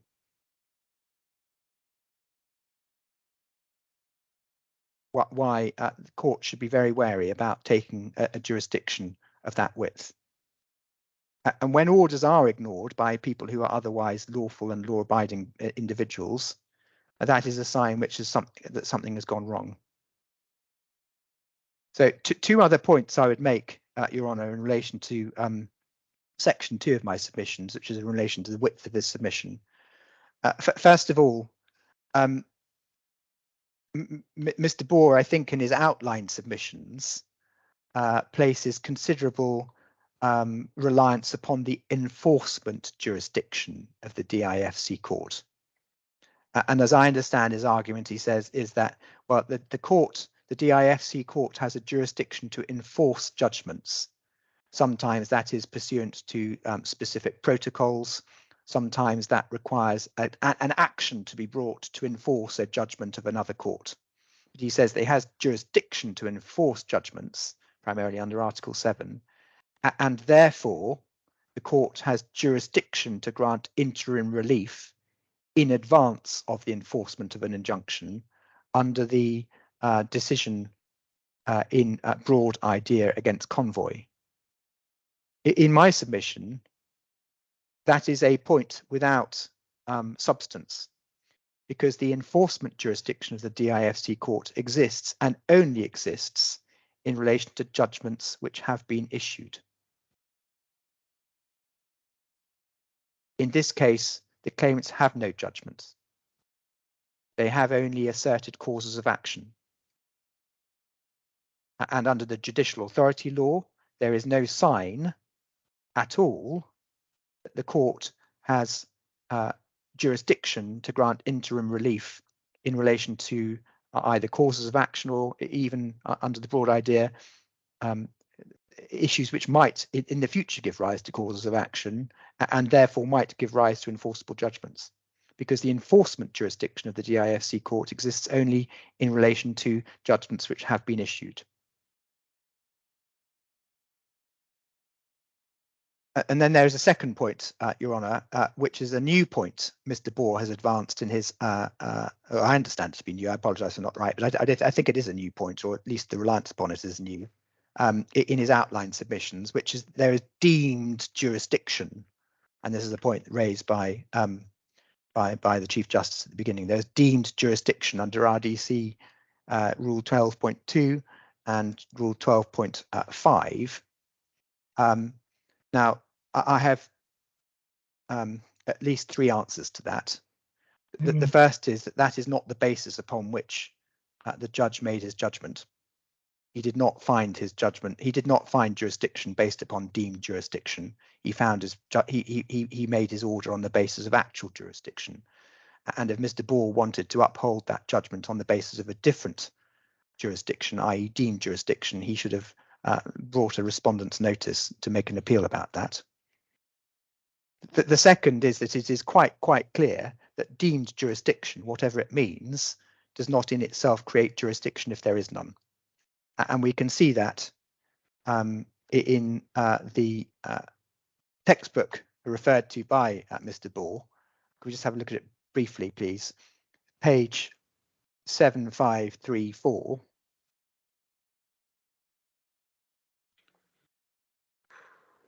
This is a page from Mr. Reed's and Mr. Montague Smith's book on court practice in the DIFC. So page what? Sorry, I beg pardon. Page 7534.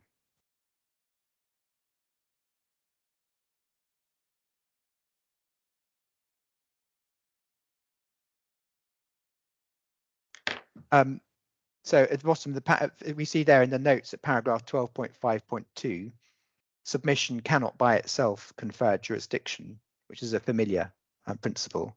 The court, as the editors say, the court in Hart emphasised by reference to what is now at paragraph 11.133 in Dicey and Morris, that the mere fact of a submission to jurisdiction, actual deemed, was not sufficient by itself to confer jurisdiction on the court.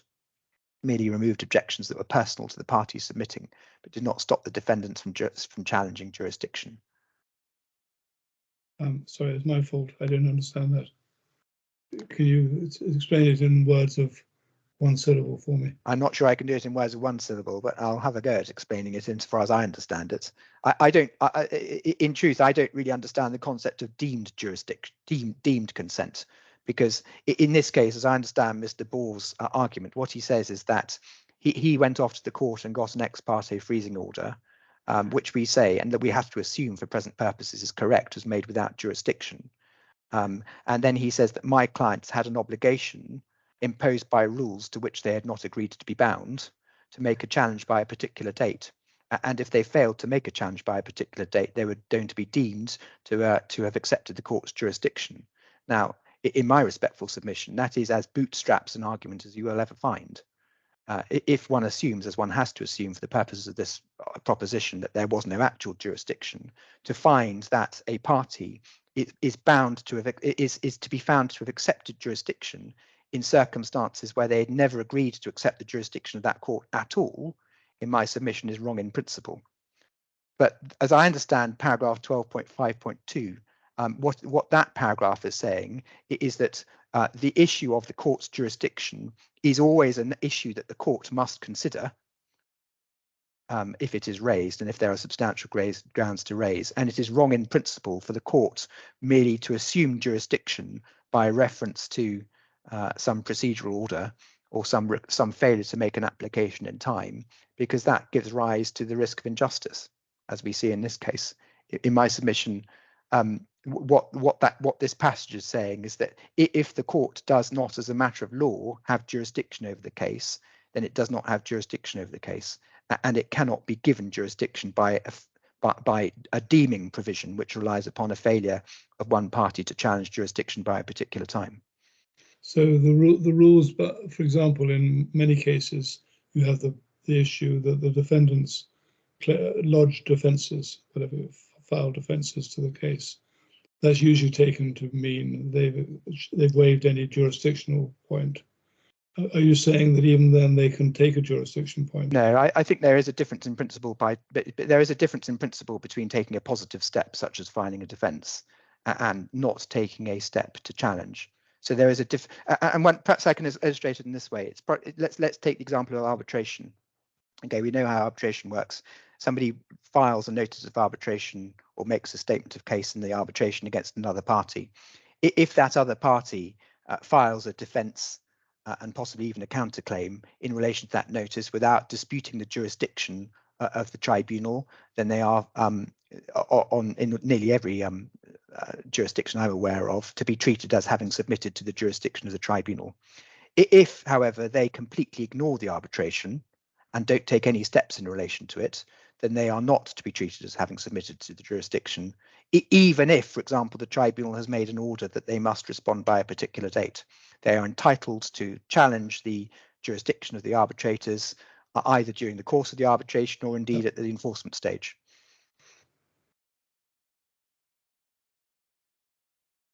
Now, in the context of this case, in my submission, where my clients, and it's a matter of great regret to me that they took so long to respond. It would have made my job rather easier if they responded more promptly, but they did take the time they took to respond. But that in itself, in my submission, does not give rise to an acceptance jurisdiction, and your Honour should not be tempted to rely upon deemed jurisdiction, because that is a false friend.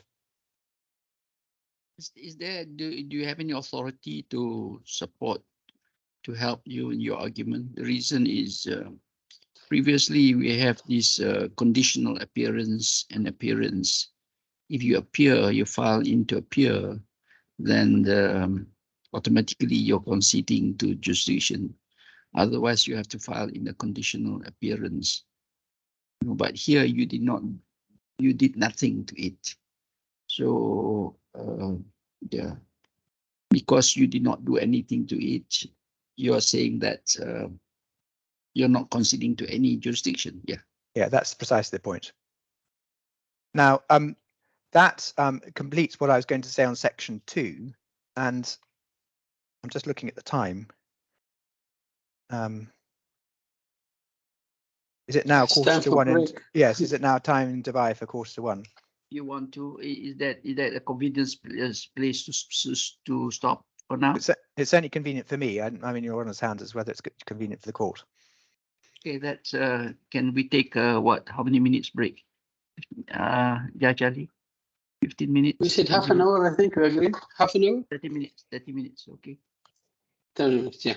30 minutes break. So we come back in the, what's your time? 1:20. Right. 1:20 Dubai time. Is that right? Yes. Right. Is that right? 1:20 Dubai Right. time, Judge? Okay. 5:20 my time. 5:20 my time. Okay, thank you very much. Okay. Thank you. Mr. Libita, please continue. Thank you. I'm Yes. grateful. Libita, just before you continue, I just want to have your submission on this point. You've explained how Article 7 of the JAL doesn't apply where there isn't already a judgment. You've, I think, accepted that there is a, whether it's a lacuna or not, anyway, the jurisdiction has to be based on Article 5A1 or 2 or 3. And there's no jurisdiction simply because the person is living in the UAE, in DIFC, or has assets there. But on what basis? I think sometimes the courts of the DIFC get asked to pronounce a worldwide freezing order on the basis of one that's been granted in other jurisdictions, such as England. So you get a case brought in England, worldwide freezing order granted by the English courts. They then come to the DIFC and ask for a worldwide freezing order issued by the DIFC on the basis of what's gone on in England.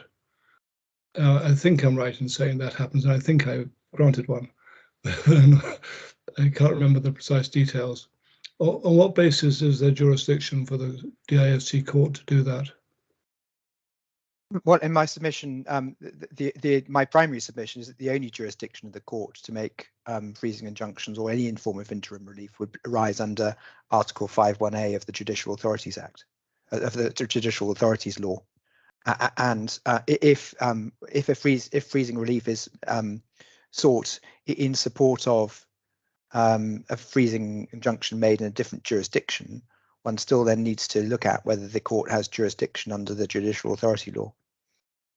And so there may be cases where it is possible to satisfy. There probably will be cases where it is possible to satisfy, for example,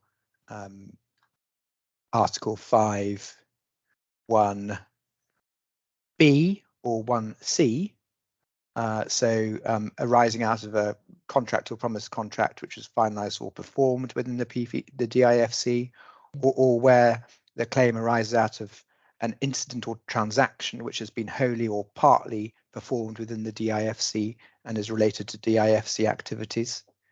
But under Article 5(a)(1), the jurisdiction of the court is circumscribed, and it must follow from my principal submission that it is necessary in all cases for the court to be satisfied that there's a good arguable case that the applicant satisfies one of those grounds of jurisdiction. Yeah, so yes, I see. So it may be that the case I'm thinking of, there has been some connection like that. I'm not sure. Thank you. I mean, that does touch upon my next section, section 3, which is which relates to if the court does have. Before you proceed on, Mr. Peter, isn't that what the problem or the facts that was suggested by Justice Lord Glennie just now? Isn't it a question of enforcement there? If it is enforcement, as Mr. Justice Ali had mentioned or did mention just now, the consideration is slightly different, isn't it? You have to, even then, you have to show some connection with the IFC, meaning that there must be a reason why you come to the IFC. It must be an asset or some connection with the IFC before the court will entertain you. Maybe that's the reason. Certainly, the issues of enforcing judgments or enforcing arbitration awards is different, and there is a different ground of jurisdiction permitting the courts to enforce jurisdiction under Article 7, and that is a different ground of jurisdiction. It gives rise to different issues. But my understanding of the law is that the DIFC courts have found that it's not necessary for assets to be within the DIFC court for the court to enforce a decision or an award, but it will usually be the case that there's some good reason for doing that, which then in turn, I suppose, raises the rather vexed issue of conduit jurisdiction and the relationship between the DIFC courts and the Dubai courts, which I don't really feel qualified to get involved with in any detail. But certainly, I would accept the point that where there is a judgment or an award and the issue of whether that should be enforced in the DIFC, that different issues will arise, and certainly the existence of assets within the DIFC would be a good reason for enforcement. And one sees that, I think, from Article 7. 6. Yes, 7.6 exactly. And 7.4 as well. Yeah. Thank you. Please continue. I'm grateful. So section 3 of my submissions is if the court did have this wider jurisdiction, what are the limits of that jurisdiction to grant injunctions against people or corporate entities who fall outside the gateways of Article 5A, 1A to D? And now this section assumes that my earlier submissions are wrong, and that it is open to the DIFC Court of Appeal to find a wider jurisdiction in relation to interim relief than that merely arising out of Article 5.1a, little a to d. So let's assume I'm wrong about that. Now, Mr. Ball made no submissions at the ex parte hearing, which might identify any limits to the court's jurisdiction. And he made no attempt, and still makes no attempt, as I understand it, to show that the injunction was in accordance with general considerations of expediency as developed, for example, under English law, which might avoid an exorbitant exercise of jurisdiction. But in my submission, if there is jurisdiction, there must be limits to it. And the issue is identifying what those limits are. As I've already submitted in Jones and Jones itself, Sir Jeremy Cook referred to, and this is paragraph 18 of the judgment, let's not look at it now, but he referred to principles referable to the grant of interim injunctions of this kind and interim injunctions generally. In the Wintercap decision itself, Your Honours, the issue seems to have been one almost of common ground. If you look in my supplemental appeal skeleton argument at paragraph 26, which is page 7619, or page 7 of the skeleton argument itself, so paragraph 26 of the supplemental skeleton argument at page 7619, I've referred to the order made in the Wintercap litigation which, as I understand it, wasn't accompanied by a reasoned judgment. But there is a helpful article which is in the bundle, and I've cited at footnote 15 by Mr. Dylan Malone, senior counsel, which sets out the arguments that were developed in that case. And he said that in response to the concern, that is a concern about the width of the jurisdiction, it was argued that the Motorola case test, as he described it, developed by the English courts regarding against exorbitant jurisdiction in this context, which is now the established test across the common law world, including in financial free zones, where such questions frequently arose, was the appropriate and correct test to apply. Now, I'm not myself sure what the assertion that it was the established test across the financial free zones is based upon, but leaving that aside, it appears to have been the submission of the claimant, as in the applicant in the winter cap, that yes, this jurisdiction must be circumscribed, and it would be circumscribed by what are described as the Motorola principles, which in turn means the principles applicable under section 25 of the Civil Jurisdiction and Judgments Act. And I'm not aware that anyone else has suggested any other guidance that should be applicable. So in relation to that, could I pick up the main appeal skeleton argument at paragraph 5.80, which is page 7587 of the appeal bundle, or if Lord Glennie is looking at it in paper, it is page 50 of 75. 50. Yeah.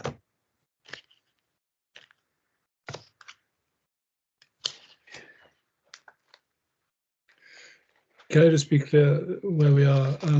Yeah. The previous section of your submissions was on what you might call jurisdiction narrowly understood power. Now you're talking about the exercise of a jurisdiction in terms of discretion. Is that right? Well, I only laugh because I always get worried when people talk about jurisdiction and powers, because I'm never quite sure what the distinction is. So my earlier section was, is there any jurisdiction to make any interim relief outside the ambit of Article 5A1 A to D? And I've now turned on to, if there is prima facie jurisdiction, what are the limits of that jurisdiction? That might also be described, I suppose, as what are the limits of the power. I'd be minded not to describe it as an issue, as issues going to discretion, because that's not usually how it's put. And discretion, I think, properly speaking, should be limited to situations in which there is a genuine judicial discretion to be exercised, as opposed to a judgment to be decided about whether or not to exercise jurisdiction. But I fully accept that that is a narrow distinction. But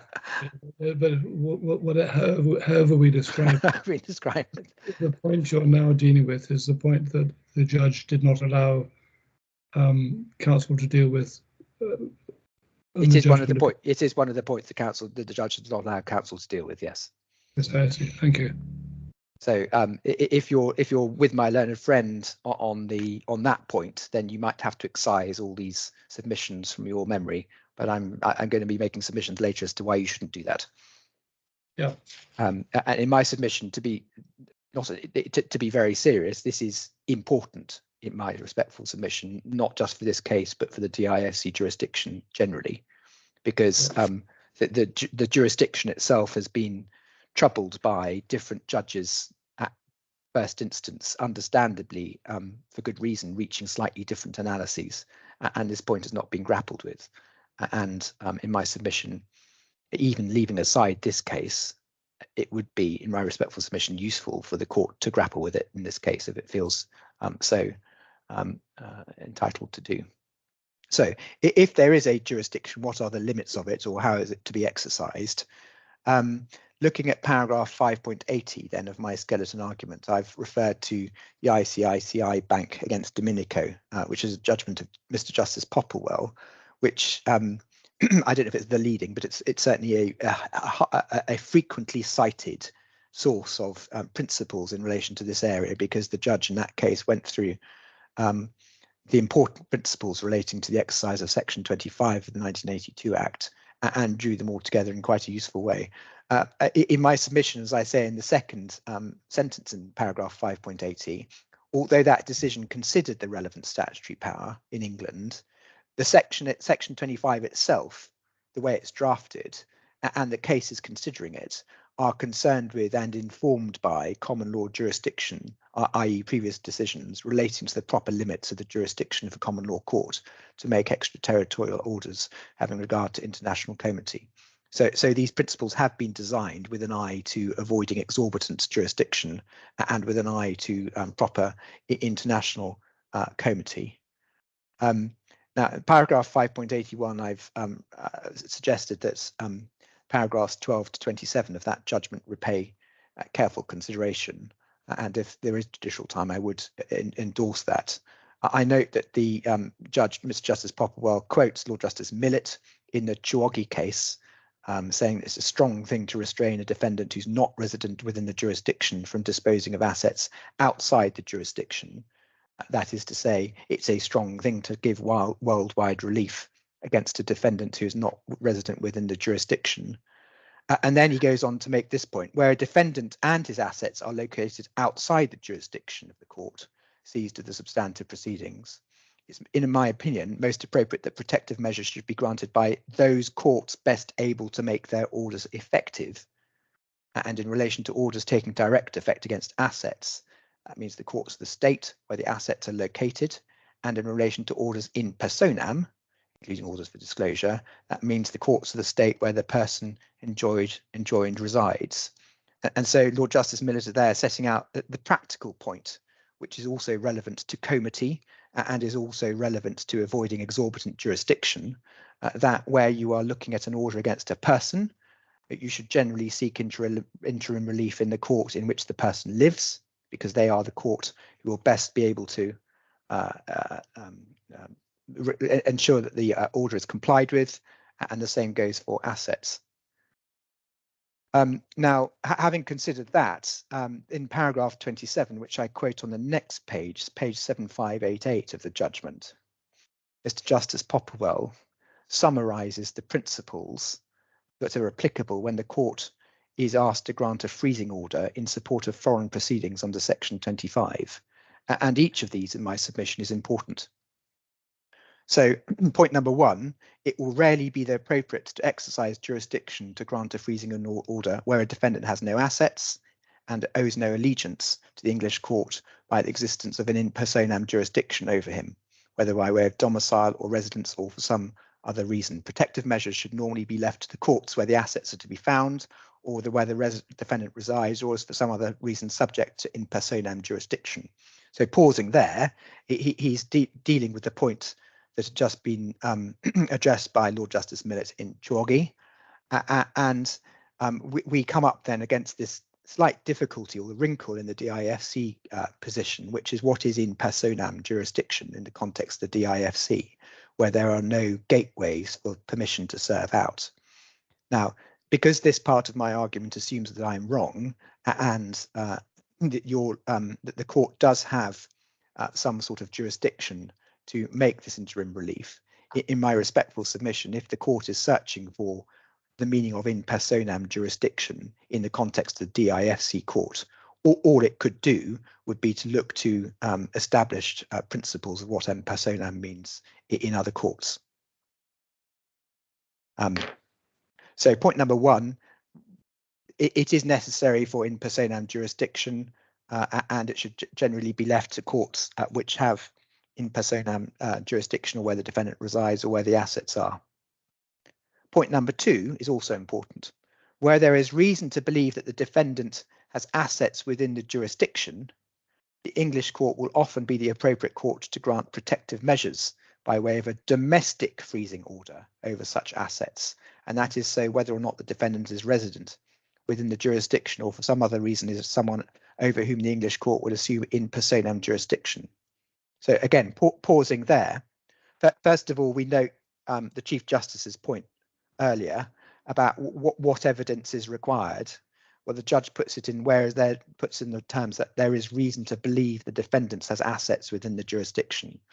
So where that happens, then the English court may be appropriate to grant protective measures by way of domestic freezing order. And the domestic bit there is important, because if the basis upon which the court is being asked to act is that there are assets within the jurisdiction, then all that is required is for freezing relief to be granted over those assets and not on a worldwide basis.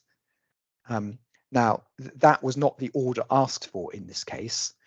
Mr. Ball did not ask for a freezing order limited to assets within the DIFC, and nor, although he referred to the so-called conduit jurisdiction, nor did he ask for the freezing order to be limited to the DIFC and onshore Dubai. He asked for worldwide relief.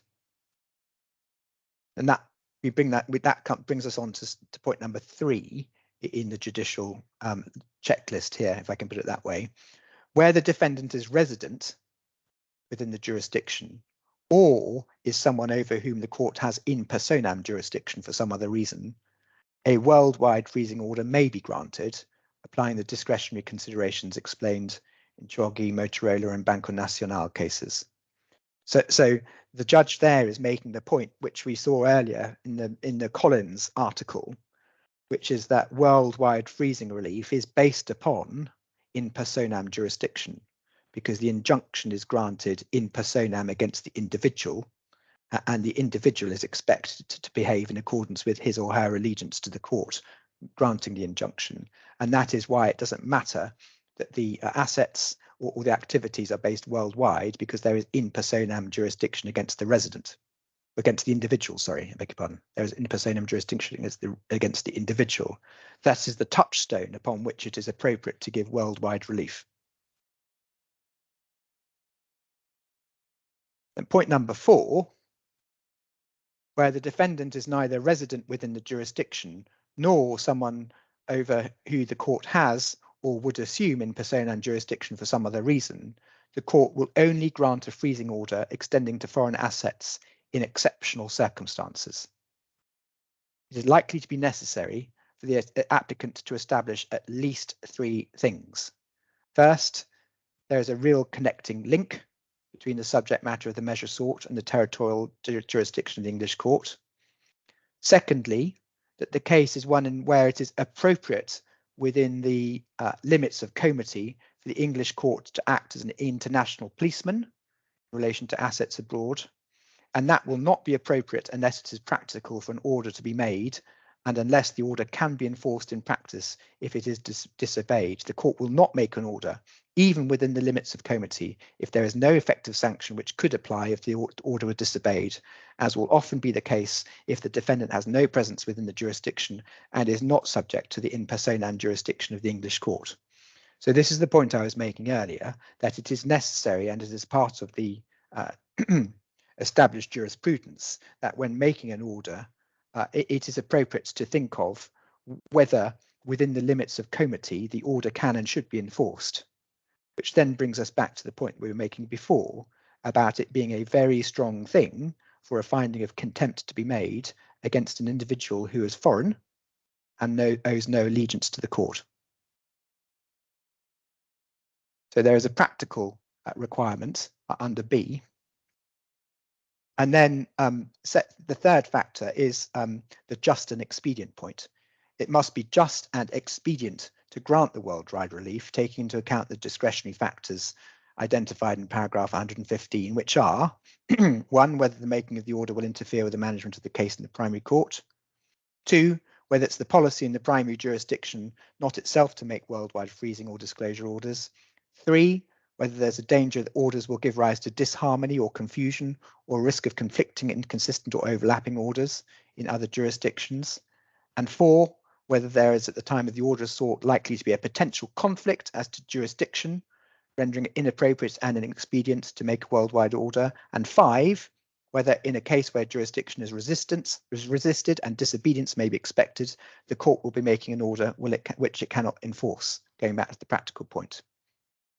So those are the discretionary factors developed specifically under Section 25 of the Civil Jurisdiction and Judgments Act in relation to expediency, as to whether it is expedient to make the order, notwithstanding the fact that there is no connection between there's no sufficient connection between the defendant and the relevant court.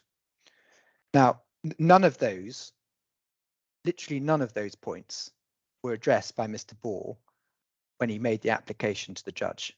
He did not seek to explain why it was appropriate to make the injunction having regard to those principles. And in my submission, when one looks at them, it is clear that it was not appropriate to make the injunction if those principles are applicable. So point number one, these are defendants who have no assets in the DIFC court, in the DIFC, and they owe no allegiance to the DIFC court by existence of an in personam jurisdiction by way of domicile or residence or for some other reason. They have no connection with the DIFC court, and that means it will rarely be appropriate to make an order against them. Point number two didn't apply because there was no reason to believe that the defendant had assets within the jurisdiction.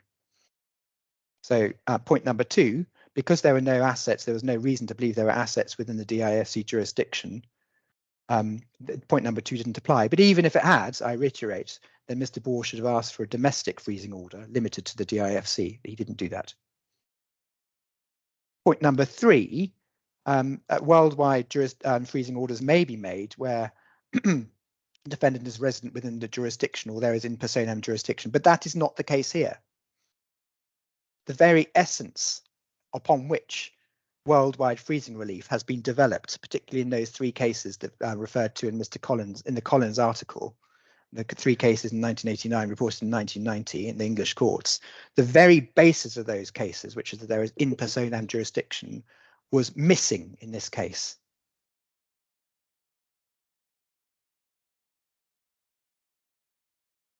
And therefore Mr. Ball should have been in the territory of trying to establish exceptional circumstances under these principles, as set out in paragraph 4, exceptional circumstances as to why it was nevertheless expedient and just to make the order. And in my submission, none of those factors are available in this case. And indeed, it would be too late for Mr. Ball to try to make out a case that they were, because that wasn't the basis upon which he made his ex parte application. Exactly the risk foreshadowed by the application of these principles, exactly the risk has arisen, which is that these defendants have been subject to an order which they, and I apologise for putting it this way, but I think I have to, which they do not regard as binding upon them. That has been the effect of what has happened in this case, because Mr. Ball has asked the judge to make an exorbitant order without considering the proper restrictions on the standards applying to that. An order has been made which the defendants do not regard as binding upon them. Now, I fully accept that that is not an easy submission to make to any court, and I don't make that submission lightly, but that is the position my clients have found themselves in. And it is I don't mean to in any way to justify breaching any order or anything like that. That's not my job and that's not my role, and that's not what I should be doing. But nevertheless, it does give rise to this practical difficulty which the jurisprudence relies upon, and which has in fact occurred in this case. So I have summarised my submissions on those points, Your Honours, in paragraph 5.84 in my skeleton argument at the bottom of page 52, the top of page 53, pages 7589 to 7590, most of which I've dealt with already. They are not within the jurisdiction, no assets in the jurisdiction, no connecting link, not appropriate for the DIFC courts to act as an international policeman on the context of this case. And there was every reason to anticipate that parties in the position of the respondents would not comply with the orders of the court. There was no adequate evidence about the interrelationship. Well, in fact, I would say there was no evidence about the interrelationship between the worldwide freezing order and proceedings in Kuwait, France, or the Cayman Islands. No consideration of how they might overlap with or be inconsistent with the myriad proceedings that Nuri has started all around the world. And finally, we see that the worldwide freezing order has in fact led to confusion and duplicative proceedings all around the world. There have been attempts to enforce it in Kuwait, failed. Attempts to enforce it in France, failed. Attempts, I understand, to enforce it in the US, failed. Duplicative proceedings for no purpose has not been effective, and that is all, in my respectful submission, a reflection of the fact that this is an order which should not have been made on established principles.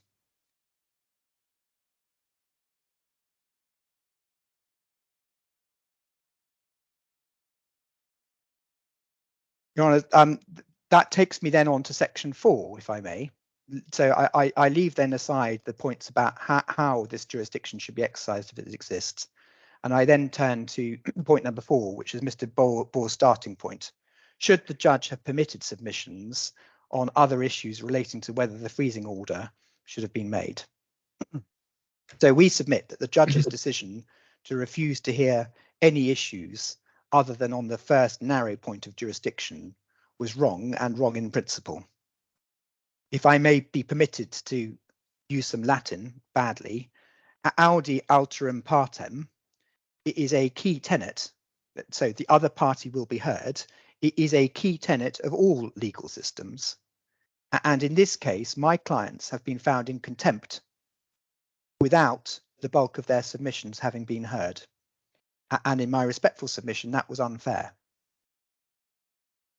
Now, let me take you to the judge's decision in relation to this, or at least particular parts of it.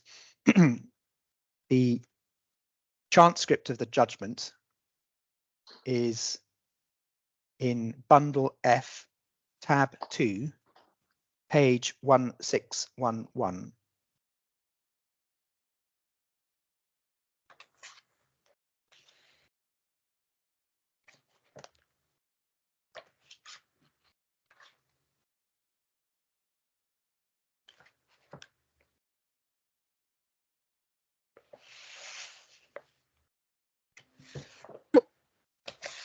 So 1611 is where the judge makes his ruling on what he describes as the initial question, which is the question that he raised at the beginning of the outset, as on what basis should he hear the defendant's application at all. And he records on page 1611 that there was a delay of 9 months, which, as he says, the defendants chose to ignore the proceedings which have been brought and the orders made to the court by this court pursuant to the applications made. And he says the position is the defendants offer no apology for any kind for disobeying the court orders, have made no attempt in any way to purge their contempt by compliance with those orders, and show no willingness to pay any attention to anything this court says should it determine matters adverse to them. Now, pausing on that point, obviously that is a completely unpalatable situation for any judge to be faced with. But it is the position that the judge was faced with that the Court of Appeal was faced with in the Motorola case. In Motorola against Uzan, which we'll come on to later, the respondents, who I think were Turkish, also, as was found by the court, did not intend to comply with the orders of the court. Now, of course, the Chief Justice gave us permission to appeal, gave my clients permission to appeal on condition that they did provide security, and they have in fact provided security. And in my submission, that was a significant amount of money, which showed that they are engaging with this process in a proper fashion. But nevertheless, of course, the position the judge found himself in was that that they had thus far taken no part in the proceedings. Could we then turn on to the top of page 1613?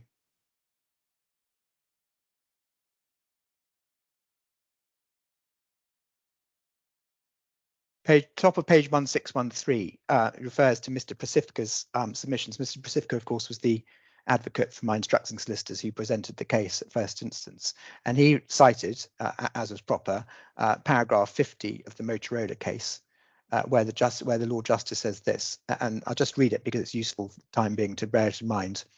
Although more modern authority has made clear that the discretion of the court is free from the constraints of such a categorized approach, the proposition that the court will hear a person in contempt when the purpose of his application is to appeal against the order of disobedience to which has put him in contempt, something's gone slightly wrong with words there, has the merit not only of good sense, it seems to us necessary to satisfy the consideration of fairness. Whether or not a party is in contempt of court by refusing to obey an order irregularly made or one consequent upon it and or ancillary to an order so made, the circumstances will be rare indeed where it can be right to shut him out from arguing an appeal or application against that order made in due time.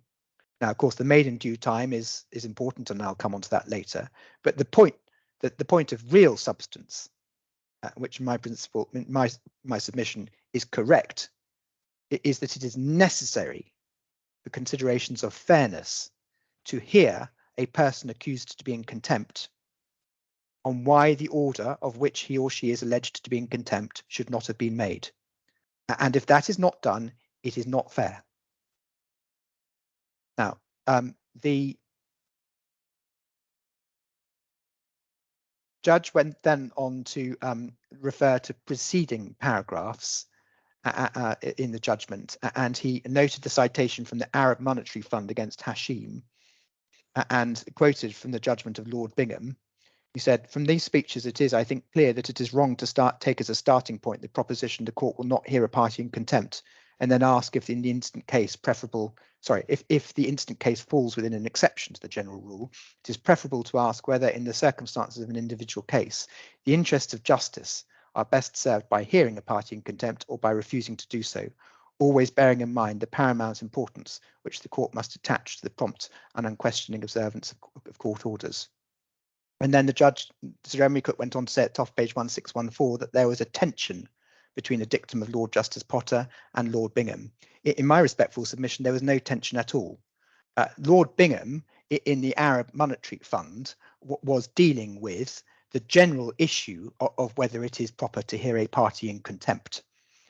And the Court of Appeal in that case was saying that it is not appropriate for that to be considered as a general principle, that the court will not hear a party in contempt unless there is an exception, but rather it should be a matter of considering justice in all circumstances. So the Court of Appeal in that case was saying you shouldn't start off with the assumption of not hearing the party in contempt, but in every case you should consider what the interests of justice require.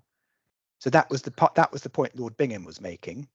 Lord Justice Potter in Motorola, and in fact it wasn't just Lord Justice Potter's case in that case, it was the judgment of the Court of Appeal as a whole, but the judgment in the Motorola case was saying that specifically when you are hearing an application that a party is in contempt, the requirements, the considerations of fairness will make it necessary to hear what the alleged contemner says in relation to whether or not the order should have been made. And in my respectful submission, there was no tension at all between those two judgments. Turning then back to what Sir Jeremy Cook said at the top of page 1614, he says, "Self-evidently, it is the interest of justice which must take paramount importance. The question which arises of fairness to the alleged contemner in circumstances where there has been a deliberate flouting of orders in the past and no indication of any willingness to adhere to orders made in the future." Well, in my respectful submission, if Mr. Bohr says that you have to have a tag in which the judge has gone wrong in the exercise of his discretion, this is it. This is the nub of it. The question should not be judged. The question that this issue should not be judged on an assumption that there has been a deliberate flouting of orders properly made. Because where, as in our case, the alleged contemner is saying the order should not have been made, then that is relevant to the issue of whether there should be a finding of contempt. And it is certainly relevant to the issue of what, if any, punishment should be made. Because even if it is possible to find somebody in contempt of an order which should not have been made, and that is possible, the fact that the order should not have been made and the alleged contemner was justified in saying the order should not have been made will always be relevant to the issue of punishment. It is a very different thing to ignore an order which should not have been made to an order which should have been made, certainly in relation to the question of sanction.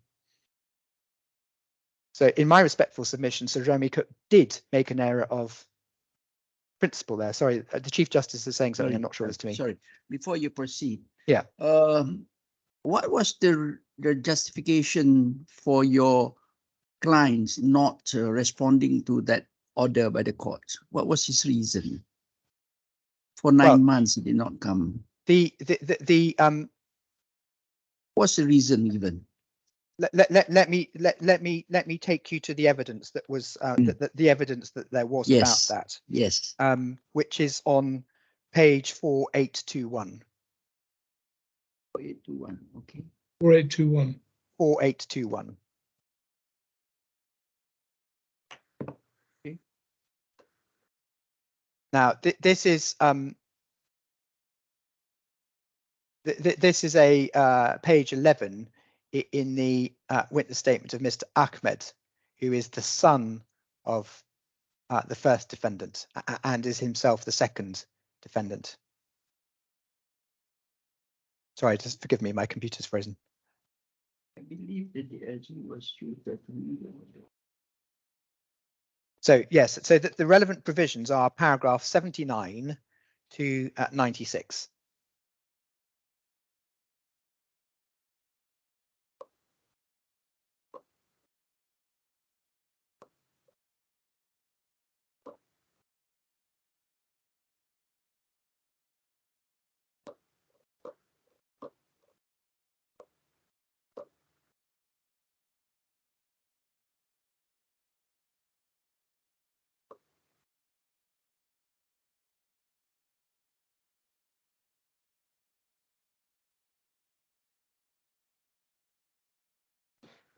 Just to put these dates in context, when was it that your clients first made an application to the DIFC court to challenge the making of the orders? Was it only when the contempt proceedings were commenced?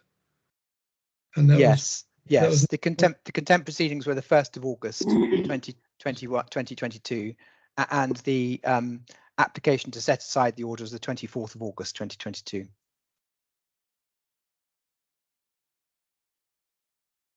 24th of August. 9 months, yes.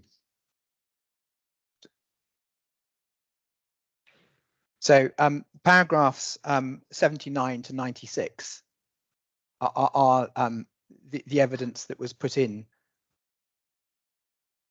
on behalf of the defendants in relation to it. And if I may summarize in this way, they meant no disrespect to the DIFC court, but they didn't regard the DIFC court as being a court that was relevant to them.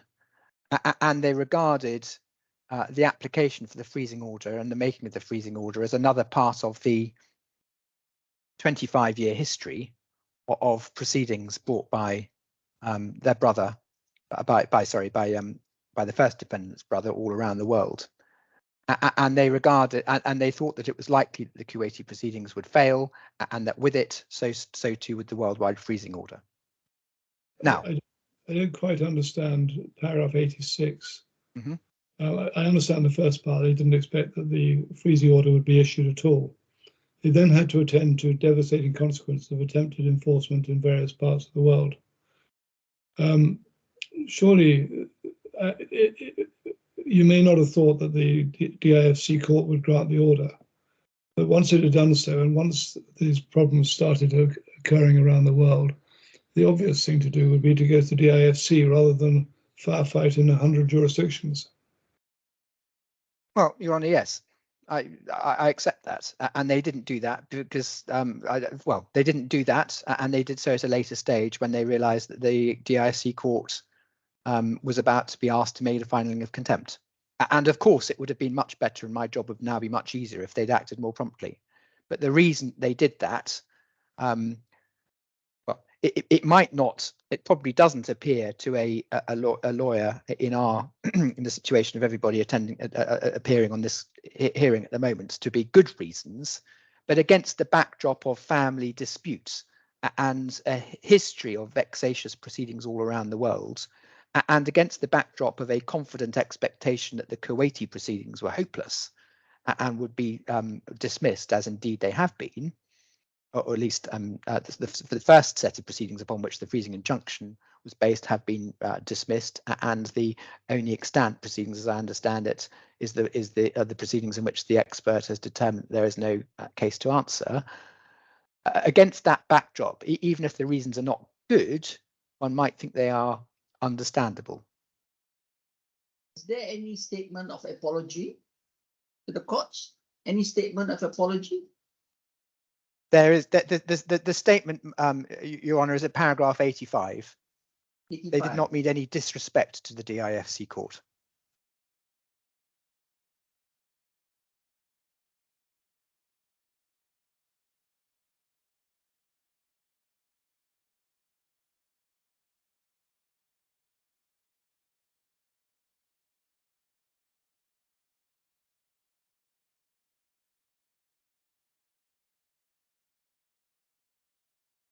That's strong enough. Well, unreasonably apologize. Unreasonably apologize. He made me say, I didn't mean any disrespect. I didn't mean any disrespect to them. Okay. It's a very difficult issue, and it's not one upon which it is easy to make submissions. But I think the perspective has to be that the perspective is that from their perspective, this is not something they should have been involved with. They have no connection to the DIFC court, and they don't think the order should have been made. And that is the backdrop against which they have taken their position. Now, obviously, from my perspective, it would be easier if they'd taken a more apologetic stance, but that is the position. If we hold that this court has no jurisdiction, then all those doesn't becomes totally irrelevant. You know, apology or no apology is irrelevant because we have no right to issue that order in the first instance. Well, Right. that will be my submission, and I think Mr. Ball will disagree with my submission on that. But my submission that will be the case, because it would be highly relevant if the order should not have been made. So yes, I'll come on to that in a moment. That is the state, for better or worse. That is the state of the evidence before you in relation to the respondent's behaviour. Turning then back, if I may, to page 1614 of the judge's decision. 1614.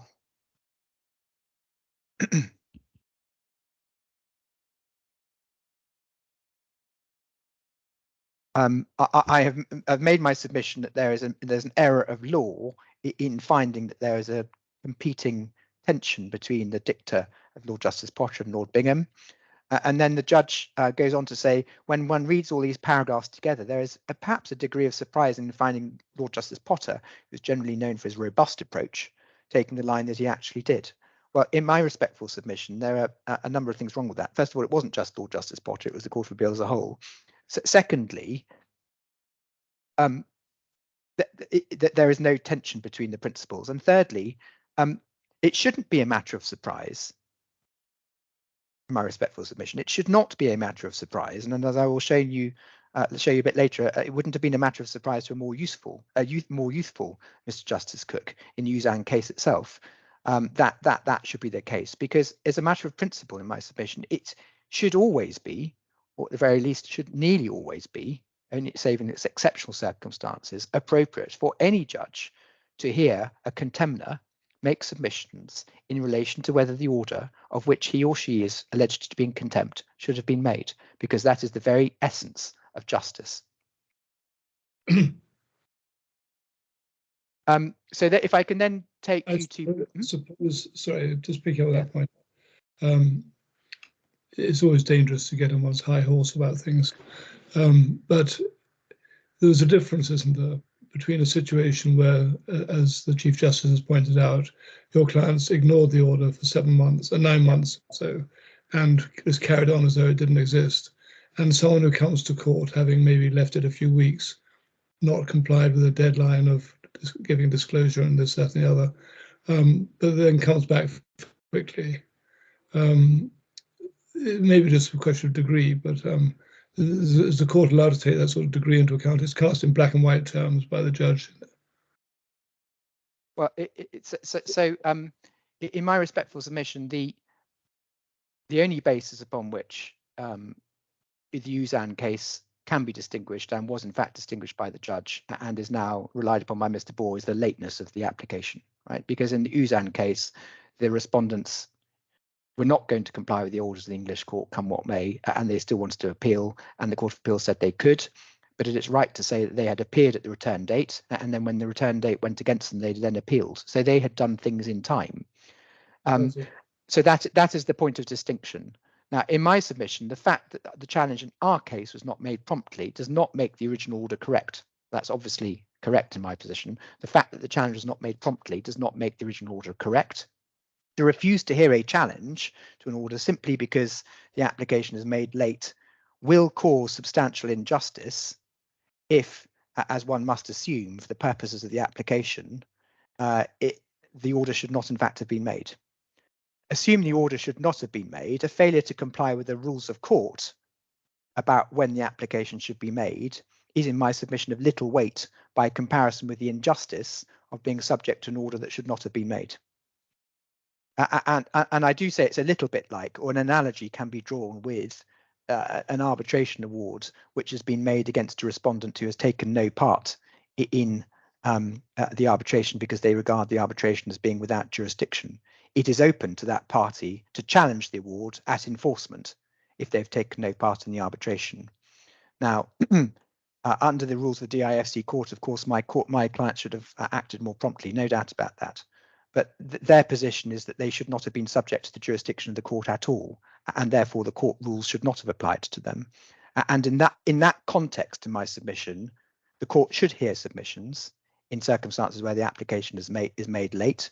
Now, it may be, of course, permissible to draw inferences about the merits of the submissions that are being made, where they're being made late, or it may not be appropriate to draw inferences about that. It may be appropriate to make orders in relation to costs, where extra costs have been incurred because the application has been made late. But it would be a very rare case where the mere lateness of the application, in my respectful submission, should mean that a contemner should not be heard, where they are alleged to be in contempt of the court, which they say should not have been made. Mr. Libiter, before you proceed on, the judge, after discussing this case of quoting Potter and Bingham, went on to cite paragraph 150 of Motorola. Yeah. I've been trying to read that paragraph. I can't. Can you refer to paragraph 50 of Motorola? What does he say? Let me just find the decision itself. So the decision itself is 7635. 7635.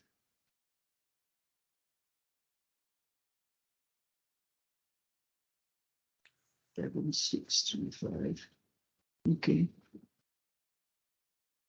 7635. Yes. Is that's a wrong reference, isn't it? Oh, no, that's the submission, somebody's submission. That's a reference. That's a wrong reference. Hang on 1 second. It could be 7441. Try 7441. I think it's at 1277. Thank you. I'm very grateful. 1277. 1277. Yes, that's paragraph 150, but the case itself, I think, begins, well, it's E24. Yeah. So it begins on Okay, 1255. 150. Wait, 150. Oh, it's not necessary to consider submission in detail. Oh, he was talking about section 25. There is no requirement that the claim should have been.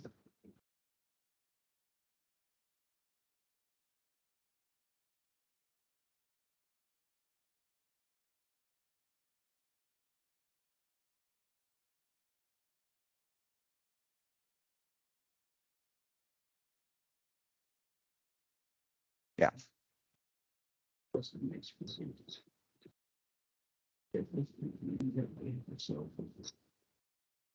Okay. Okay. Thank you very much. I'm grateful. And thank you, Mr. Ball, for the reference. I thought my reference was going to go wrong. I'm quite pleased they haven't gone wrong earlier than just then. Well, I'm sure you'll return the favour, no doubt. The can I also ask you to look briefly at my supplemental skeleton? Sorry, I beg your pardon. Let me start again. Can we also look, please, in my skeleton argument at paragraph 4.3, which is page 7557 of the bundle. Paragraph what? Paragraph 4.3. Of your main skeleton. My main skeleton argument, which is on page 20 of 75. Right.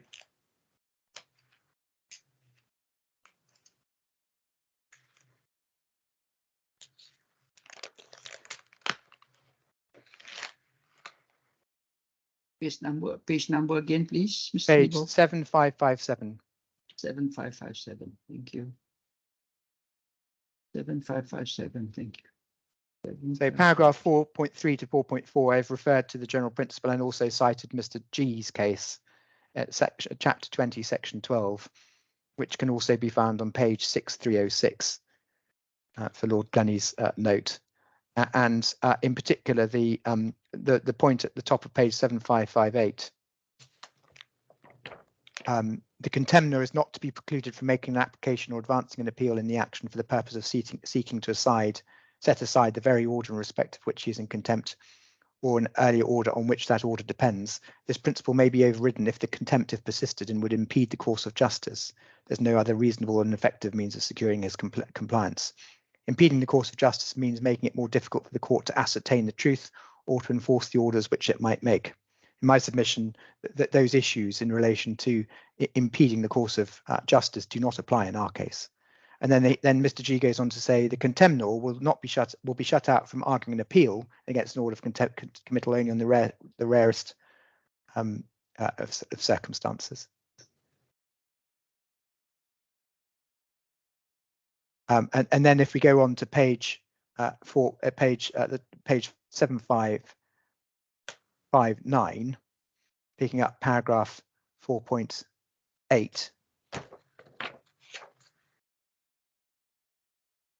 You get there my written submissions, which I think I've addressed in relation to why there was not a tension between the Court of Appeal's decision in Arab Monetary Fund and the case of Uzan.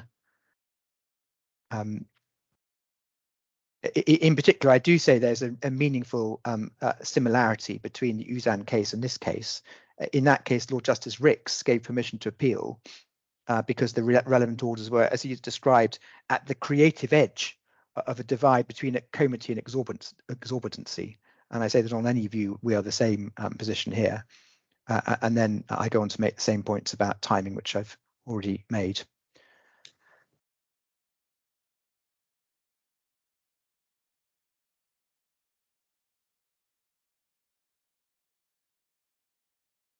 Could I then pick up my supplemental skeleton argument, please, at paragraphs 33 and 34, which is page 7621 to 7622.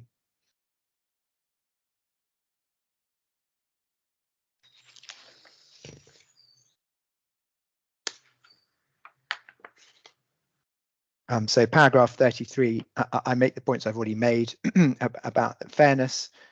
And then in particular, towards the end of paragraph 33, I make the submission that Motorola was a much stronger case than our case, given that in the Motorola case, the judge seized of the US proceedings had, following a contested 6-day hearing, found there was a very strong evidence, there was very strong evidence of fraud, and B, that each of the defendants repeatedly flouted a large number of the court orders. So it wasn't just an order, a freezing order in the Uzan case. There were a large number of different orders that had been flouted. And notwithstanding that, the Court of Appeal permitted submissions to be advanced, and having done so, overturned the freezing injunctions against 2 of the defendants on the basis of inadequate connection with England and Wales. And then in paragraph 34, I make the point that the judgment of the slightly more youthful Mr. Justice Cook in one of the Uzan cases, which I cite in paragraph 34, is in my respectful submission to be preferred to his judgment in the current case. In that case, the judge, Mr. Justice Cook, had to consider whether or not a cross-examination of them on I think the affidavit of assets, as I remember. Anyway, there was an order that they attend for cross-examination. They asked Mr. Justice Cook to adjourn that, and and Mr. Justice Cook refused to stay, but he held, and in my submission this was right, that it was right to listen to the application, notwithstanding their refusal to comply with the court orders, and with emphasis added. The first question was whether or not I should listen to any application to stay the matter at all, in the interest of justice and the exercise of my discretion, and because I would want to hear whatever any person in contempt had to say by way of excuse or mitigation. I consider that I should listen to any submissions made, and that, in my respectful submission, is the basic point. Is it The the court. same Justice Cook? Is it the same Jeremy Yes, Cook? yes, the same Jeremy Cook. Yeah, Okay. same Jeremy Cook. You're only quoting that really just to put the boot in. I'm certainly not trying to put the boot in. So in my respectful submission, the judge should have permitted submissions to be made. In paragraph 36 of my supplemental skeleton argument, bottom of page 7622 to top of page 7623, I respond to Mr. Bohr's submissions. If it's suggested that that a respondent to a freezing injunction can never challenge the injunction if it doesn't do so promptly, in my submission that's not right. No doubt acting promptly is the best approach. It doesn't follow if the application is made late, it should always be dismissed without consideration. And I note the freezing order, as is usual, expressly gave defendants right to apply to set it aside at any time in paragraph 13. The real issue was whether any prejudice the claimants caused by a late application should outweigh the prejudice to the defendants in not being permitted substantively to challenge the freezing order, and there was no real prejudice to the claimants in the application being made late, nevertheless very great prejudice to the defendants in not being able to challenge it. Then I make the point that it's curious that the consequence of the claimants' submissions is that alleged contemners may be heard in relation to whether the order was wrongly made if they've ignored the orders of the court, like in Motorola, but not if they've ignored the procedural rules of the court. That, in my submission, is permitting procedural rules to override considerations of justice. Point number 3, 36.3, Mr. Bohr submits that alleged contemners may only be heard if they've applied to discharge the relevant order on time. It's wrong, and in my submission it risks being a bootstraps argument. The fact that the order wasn't challenged promptly doesn't make the order correct. It's difficult to see how it could ever be fair to find a party in contempt without the court having heard full argument about whether the order should not have been made. And then finally, in relation to the point of discretion, in my submission, if it is correct to describe this as an issue of discretion, and then it's a narrow discretion, because the judge has to proceed upon what is the basis, on what is fair and just. And I've cited a decision which I think the Chief Justice was involved in, called Satya Seelin against Yeganash, in which one of the Chief Justice's colleagues found that the discretion was a narrow one, and I've given you the citation there.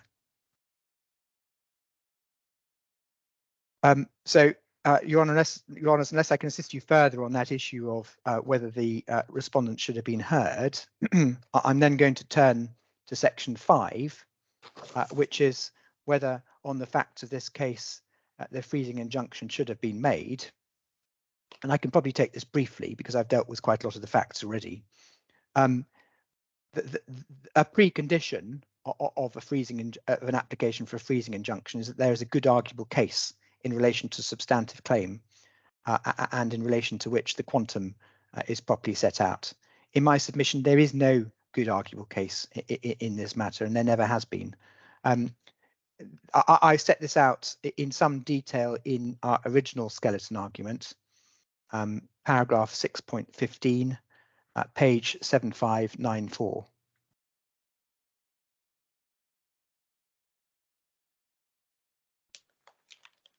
Which is for my Lord Glennie, starting on internal page 57 of 75. Thank you. So paragraph 6.15 was set out a number of propositions in relation to why there is no good arguable case. In fact, the claim is legally incomprehensible. And I do say that the issues were not fairly presented to the court. And no doubt at some point Your Honours will read that.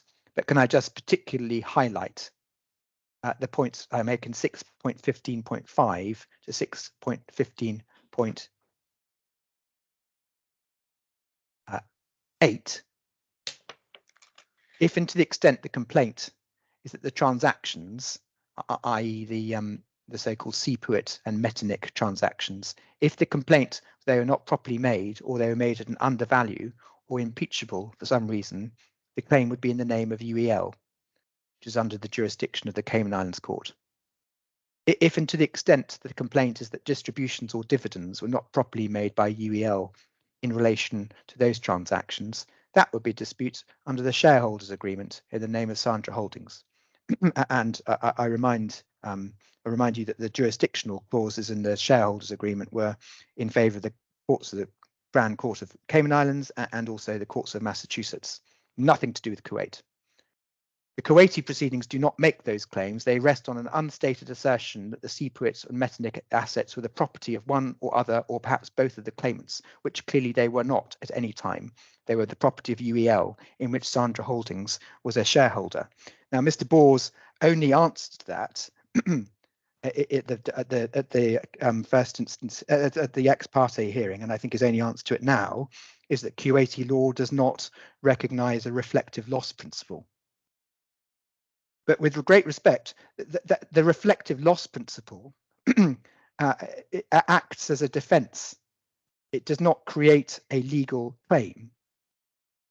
If, as appears to be accepted by everybody, the claimants were not in fact owners of the CPUIT or Metanic assets, and there's no suggestion of any trust or anything like that, what possible basis do they have of making a claim in relation to those assets in the Kuwaiti proceedings? No basis has been advanced at all. And then the point I made in subparagraph 8, 6.15.8, if the claim is made in some way to proceed to trace the proceeds of sale into the Budi Trust, which is a family trust to which which is a family trust, then the claim should be made by UEL against the Budi Trust, and no such claim has ever been made. Such a claim could, of course, have been made by the liquidators of UEL, who, by the way, were appointed on the application of the first claimant. But they have not been made. So even without delving into the facts of this case, those basic legal points have been completely unanswered. And as for quantum, it's still, having read the submissions, the ex parte application a few times now, it's still, to me, and completely unclear the basis upon which the claimants to this action could possibly say they were entitled to freeze the whole of the value of those two transactions when the claimants were only at best a 20% shareholder. What possible basis was there for doing that? What possible basis? So there's no good arguable case. It is also, sorry. No, it's coughing. It is also the case, of course, that the freezing injunction, I've made this submission already, so I'll make it very briefly. The freezing injunction was based upon Kuwaiti proceedings 12-580 of 2021. Those proceedings have been dismissed. New proceedings are brought in Kuwait. Those proceedings at the moment look as though they're going to fail because the expert has been appointed and he has reported that there is no evidence of any, there's no evidence to support the claim. So the Kuwaiti proceedings look doomed to failure. There's no extant French civil claim, and whatever this claim is, if it's a claim under the Cayman Islands law, which it appears to be if it's a shareholder claim, it's hopelessly statute barred. So there are all sorts of problems in relation to the good arguable case. Can I then pick up my skeleton? Are you asking us to make a ruling that the Kuwait proceedings, for example, are bound to fail? It's very difficult for us to say more. No. The court doesn't have to make a ruling that the Kuwaiti proceedings are bound to fail, but the court does need to say, has the claimant satisfied the court there's a good arguable case in relation to which in relation to the cause of action upon which this freezing injunction is said to be advanced. In my submission, there is not a good arguable case. Mr. Bohr's substantial argument response to this is not, as I understand it, to delve into exactly how the case may be put. And there's never been, so far as I can tell, any expert evidence, for example, from a Kuwaiti lawyer as to how it's supposed to work. His basic point is that it's all a bit too late to make those points. But I've addressed those points already. But can I address some specific points that he makes in his appeal skeleton argument? And I address those in my supplemental skeleton argument at page 7626, paragraph 49, which is internal page 14.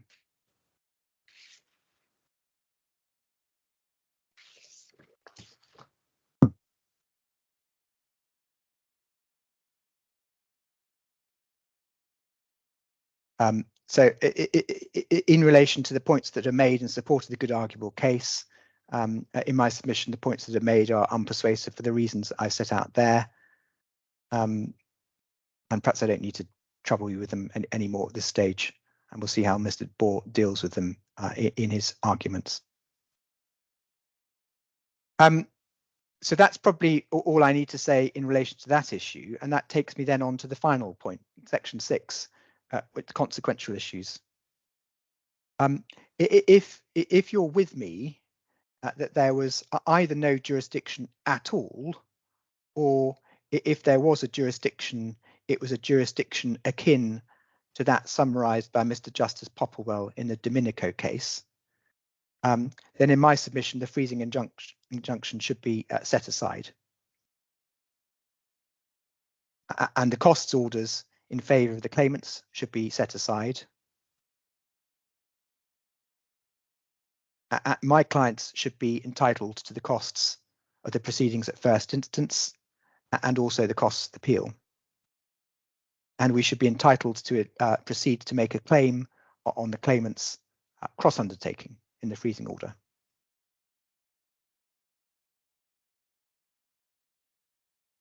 Now, if you agree that the freezing order should not have been made, then I submit you should also set aside the finding of contempt and the sanctions imposed by Sir Jeremy Cook, because the order should not have been made. Again, what was that again? Sorry. Sorry, if you agree the freezing order should not have been made, then in my submission you should also set aside the finding of contempt and the sanctions imposed by Sir Jeremy Cook, because the order should not have been made. Yes. Now, Mr. Bohr praised and aid the decision of the Privy Council in PwC and SARD investments to the effect that even if an order should not have been made, it should have been obeyed unless and until set aside by the court, and therefore a contempt finding could nevertheless stand even if you set aside the freezing injunction. Can we briefly look at that decision? Bundle E tab 26, page 1302.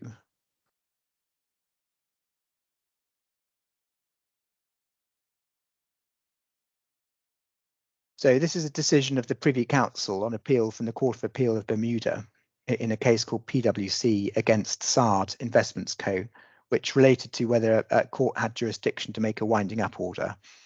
Can we look, please, at the paragraph Mr. Bohr relies upon, which is paragraph 25. In the judgment of Lord Neuberger. Sorry, page 1309.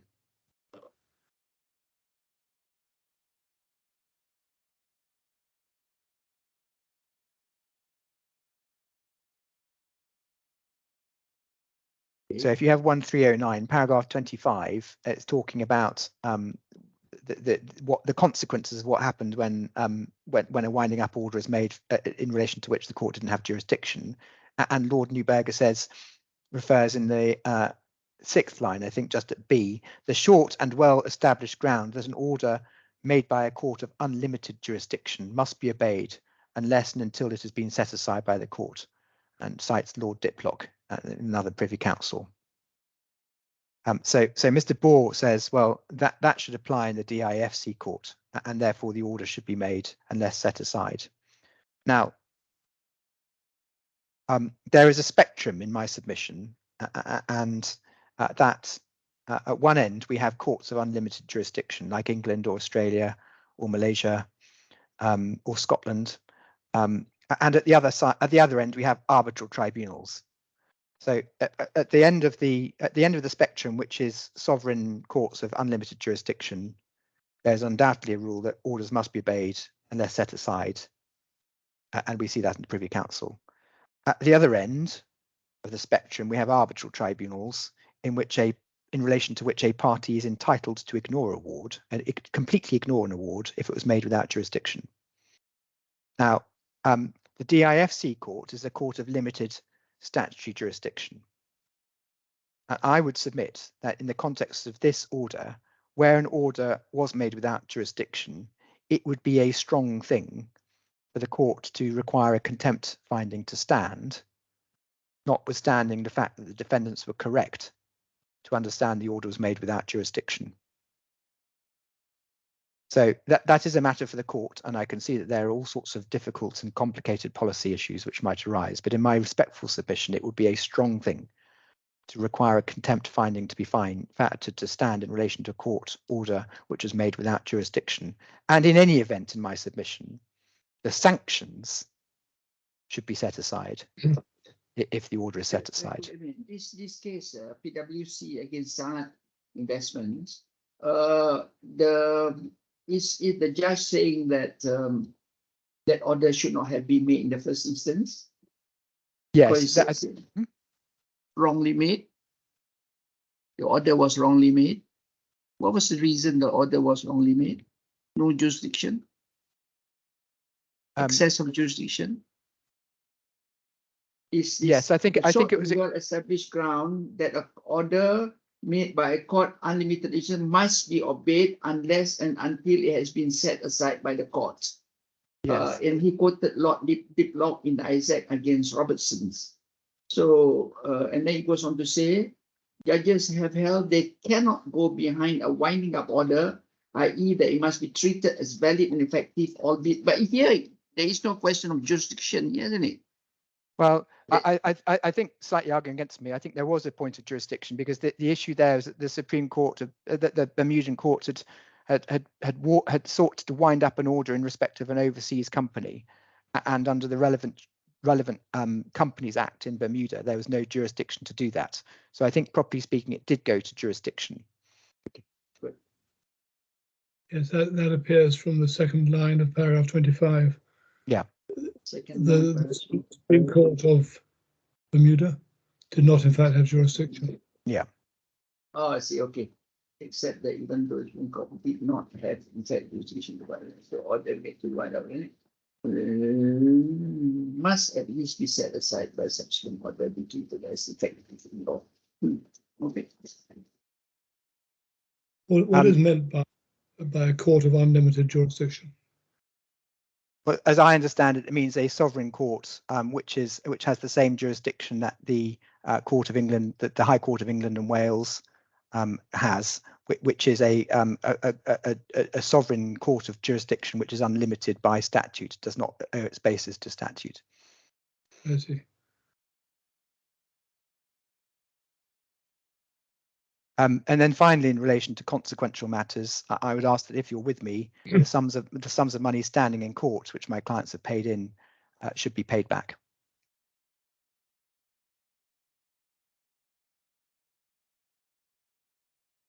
Going back to the argument that you put in earlier on that the IFC's jurisdiction depends on JAL, you are saying that the IFC court is not a court with unlimited jurisdiction. Is that your argument? Yeah. Yes. Okay. Thank you. And I think I'm not sure that would be a proposition that would be doubted. I think there are a number of authorities which have described the DISC court as a court of statutory jurisdiction. if one looks at the old privy council, the old cases on this, which I did a bit of looking at, the issues tended to arise in the old days when there were things like county courts and other lower courts of statutory jurisdiction.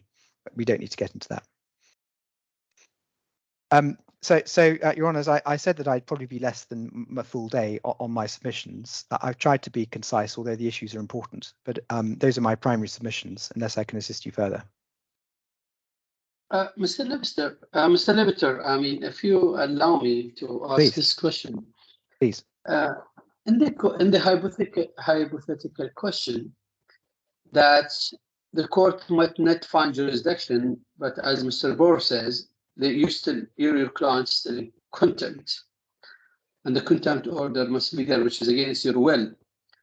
My question, we have seen in the contempt there is the amount was charged to your client was something like 400,000 each. Would the court have any discretion if it's decided the contempt, despite the fact this court have no jurisdiction, but the contempt must still be there? Would this Court of Appeal could do something with the amount that's charged to your client, or refer it back to the lower court to do something about it? Have you considered this?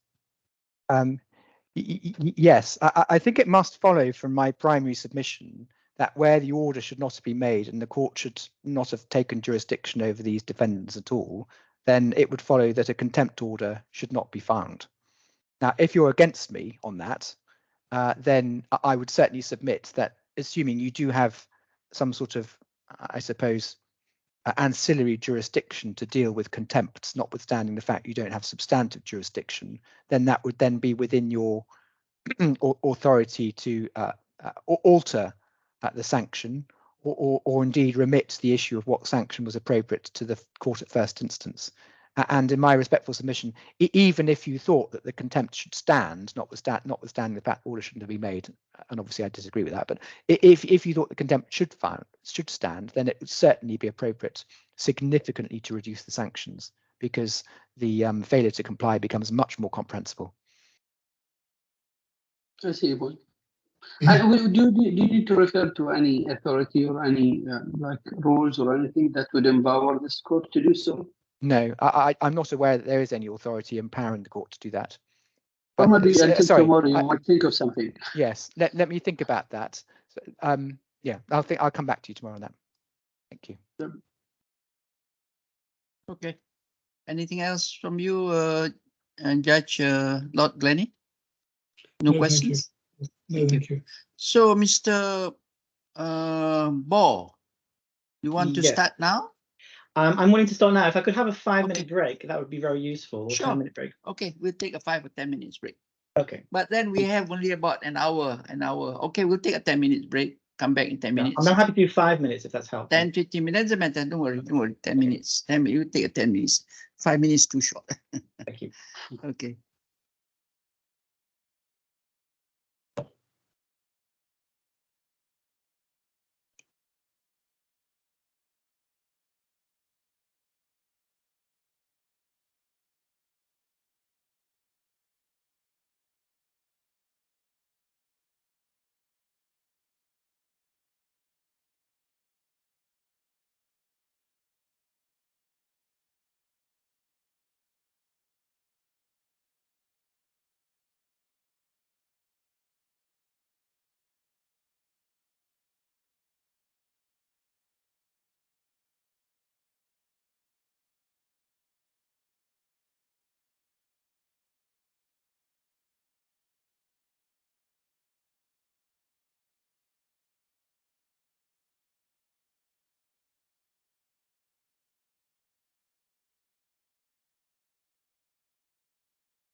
Yes, are we all ready?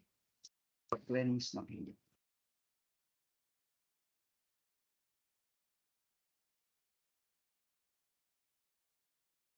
Yes, sorry. Yeah, it's okay. Yes, Mr. Ball.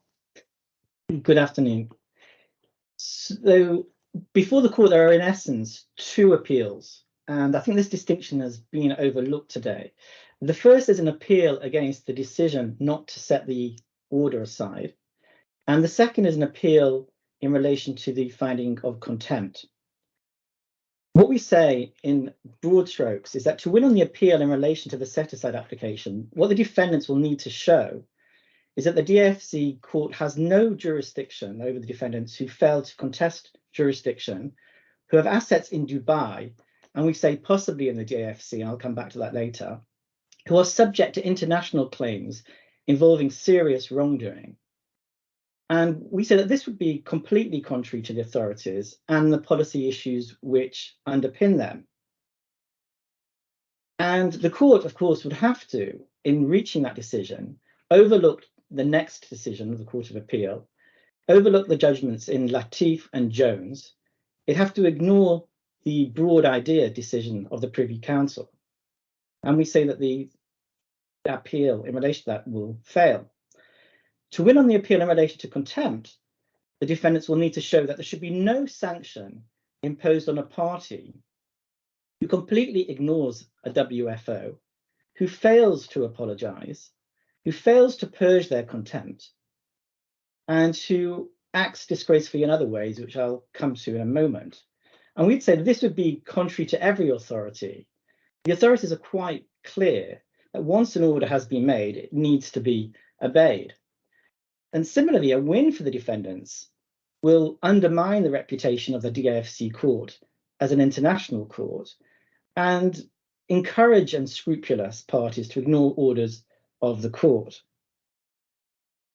Now, I intend to address each of the defendants' grounds in turn, and I'm going to go in order of the grounds of appeal as they've been put forward. But I do want to make a few comments about the facts and also update the court in terms of the current position. So there is on foot a French claim. This is, in essence, the same claim that was made at the time that the order was made, was at the return date. I took the court earlier to the French claim, or gave the reference, and my learned friend took the court to it. And one can see that there is mention there of fraud and money laundering and the like. Where is the reference? It's at 4378. Right. And we looked at paragraph 2 of that claim right at the start of it, where it talks about fraud and money laundering. And it is indeed a criminal complaint with a civil aspect, and that's the way it works in France. And that claim is ongoing. There were also conservatory attachments in France when the matter came before the judge at the time. That has been set aside on the 13th of March 2023, but there is an application for reinstatement of these injunctions pending an appeal in France. There is also there are also two Kuwait claims. So there was an original Kuwait claim with number 12850/2021. Sorry, Mr. Ball, you're going too fast for my note, but Yes. Going back to the French claim, Yes. 4378, that was ongoing at the time the ex parte application was made, was it? It was instituted between the ex parte initial hearing and then returning to the judge. By the time the matter came back to the judge, it was before the court. So it wasn't part of the claims on which the ex parte application was based. That's right, but then support it was in terms asked that the injunction should be made in support of that claim as well by the time it got back to the judge on the return date. I see. And indeed, I should remind the court, and this will be on the court file, that my solicitors have been very active in updating the court at every turn. So every time there was a development of consequence, a witness statement was filed, normally by Mr. Smith of my solicitors. And so the court was well aware of what had been done between the ex parte application and the return date. And indeed, these witness statements would have been served on the other side too. So that's the French claim. The Kuwait claim, there was a claim 12850 of 2021, which was on foot when the ex parte application was made. And the way this is put in the evidence is that there were some technical difficulties with that claim. And that claim was essentially dismissed or withdrawn. And a new claim, 4701/2022 was instigated. It's essentially the same claim. And that claim remains on foot. And it's in relation to that claim that there's been an expert report, which hasn't been favorable to our clients. But what we say about that, the expert report, is that the expert did not interrogate the banks or seek information or sufficient information from the banks in relation to the expert report, and that we are going to be challenging that report. And what we're told in the evidence is that there's going to be a hearing on the 25th of June 2023 on this issue. Just because an expert has pushed forward a report does not mean that report will then be accepted by the court. There's further argument to be had. There is also a further claim in Kuwait, and that is claim 18977/2021. That claim has failed, but is being appealed, and it is now before the Court of Cassation in Kuwait. So it's still on foot. And as a general point, how does that relate to the claim 4701/2022? The 18977 claim, like the French proceedings, was commenced between the ex parte hearing and the return date. And it's between, I think it's between different parties. The first claim also puts the banks in the frame, the first Kuwait claim. The second Kuwait claim doesn't. It is just simply against the defendants in these proceedings. And it aligns more closely with the position as explained to the judge in these proceedings. That claim has been dismissed, but it is being appealed. And as a general point, what my clients say is it's essentially a matter of technicalities. My client has had difficulties serving these claims. And the other side, as the court has noted, have been trying to resist the claims and indeed the attachments in France and indeed recognition of WFO in Kuwait. And this has caused us some difficulties. And we say that this appeal before the Court of Cassation deals with that. If the claim is not thought to have been properly served or set up, then a new claim will continue. But nevertheless, the claim is still there and on foot. Similarly, there is, as I mentioned, there have been recognition proceedings before the WFO in Kuwait. That the order has not been recognised in Kuwait as yet. And in terms of the last hearing, what I'm told, and I think that's in the evidence also in Smith 8, that we did not attend the hearing because one issue for the Kuwait courts is whether the WFO is final.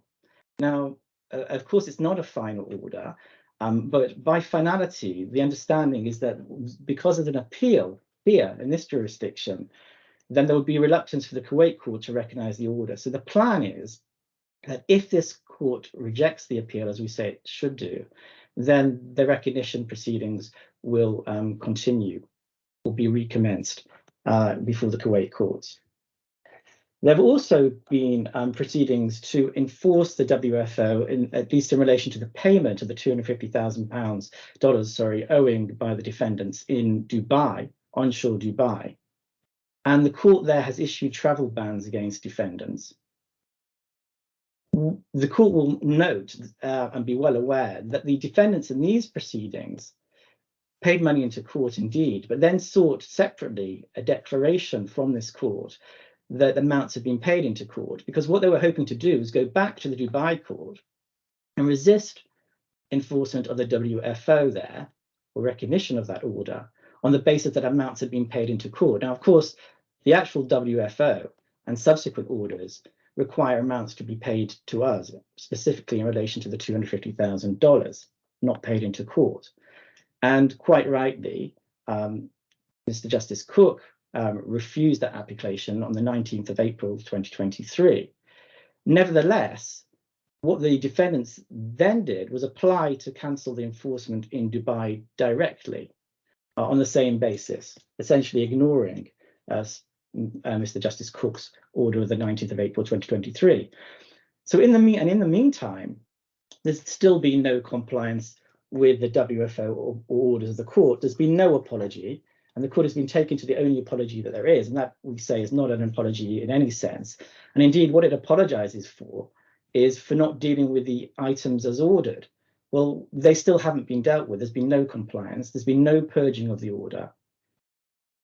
And there's been no information provided. And in fact, what we hear today is that the defendants think that order is not binding on them. There's been no compliance with the contempt order. The amounts were to be paid, they have not been paid, and hence the reference to the Attorney General.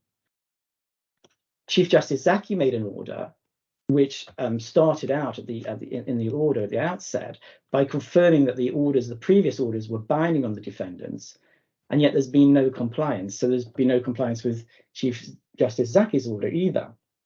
As I say, the April 2023 order of Mr. Justice Cook has also effectively been ignored because the other side have applied to the Dubai courts. And finally, we say that the amount that's been paid into court comes from Candlewood, which is a subsidiary of UEL, and therefore we say subject to the claim that this money actually belongs to my clients beneficially. Mr. Bohr? Yes. If you allow. Sorry, Your Excellency, you're on mute. I apologize. Yeah, sorry for that. I can see you are after the defendants in many jurisdictions, like Dubai, Kuwait, France, I don't know where else as well. But there is one question for me. First of all, why you have chosen the DIFC to start this procedures? And the question number two, are you familiar with the enforcement protocol that the either Riyadh Convention or Muscat Convention would come to enforceability of a judgment between the states, which has an article in it? If the judge, where the judgment means to be enforced, by his own assessment, can say that judge do not have jurisdiction to issue such order, so he can refrain from enforcing that order. So in relation to your questions, I will come back in slightly more detail via the DIFC, but in a nutshell, the DIFC is, there is some connection to the DIFC. The evidence, as has been pointing out in relation to the DIFC itself, is somewhat speculative, and I'll come back to that momentarily. But in relation to Dubai, there are certainly assets there, or there certainly were assets there, and I don't believe that's challenged. I haven't seen anything in the evidence which challenges that. Now, it's well established, particularly in the DNB case, which I had some involvement with before the court of first instance, that it is appropriate for this court to be used as a conduit jurisdiction. And the thinking, to put it in summary, is that given the fact that this is an international proceeding, so I've mentioned proceedings in France, in Kuwait, there are also assets that were identified in the UK and in the US. It has an international element. The defendants seem to travel a lot. They seem to have assets in various different places. The claims aren't being brought in one single court. The DIFC is a well-tried and tested jurisdiction in terms of commercial claims of this sort and nature, and has given, quite rightly, assistance to claimants seeking to secure assets. And therefore, we felt, and we stand by this decision, that the DIFC court is a proper court to go to in terms of this. And I'll come back to the specifics technicalities of jurisdiction momentarily, but that in a nutshell is why I choose the DIFC. In terms of the Riyadh Convention, of course I've heard of that, but I haven't looked at that in preparation for today, and I can't really comment on the provisions that you're dealing with, so I'll have to park that point. So unless there's any further questions, I'm going to turn then to the issue of jurisdiction. And I'm going to start off by saying that it is useful to distinguish between power in terms of can the court make this order, and then the question of what I call expediency, should the court make an order. And as the court is well aware, Justice Sir Jeremy Cook did not want to hear the defendants in terms of expediency, only in terms of power. And there was very good reason for that, we submit. And that is because there would be an argument that if the court had no power at all, and I highlight those words at all, then it may be the case that despite the fact that defendants have ignored the order, putting aside submission for a moment, then the order if the order had never been made, then the consequences that follow and contempt and the like, they should not have followed. If, however, it can be established that the court has power, regardless of whether it exercised that power properly in circumstances where there was no challenge or appeal from the defendants, then that puts matters on a completely different footing, and there cannot be any excuse for the contempt that one has seen. So that distinction is very useful and pertinent. Now, we've been taken already to the JAL, so I'm not going to take you back to that. And of course, the relevant article is 5A1E. The court has jurisdiction over any claim or over any action which the courts have jurisdiction in accordance with DFC laws and DFC regulations. And there's also the Nest case, which I don't propose to take you to, because I gather from what I've heard this morning that the court is well familiar with that case. But just for your reference, it's at L4, and paragraph 41 is the provision or the finding that rules of court are considered to be DIFC regulations. So what we need to find and identify is a rule of DIFC law or a DIFC regulation. And so the first place we look is at L18. If you go to page 6517,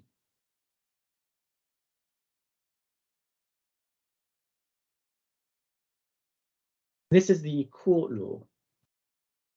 And you haven't been taken to this so far this morning.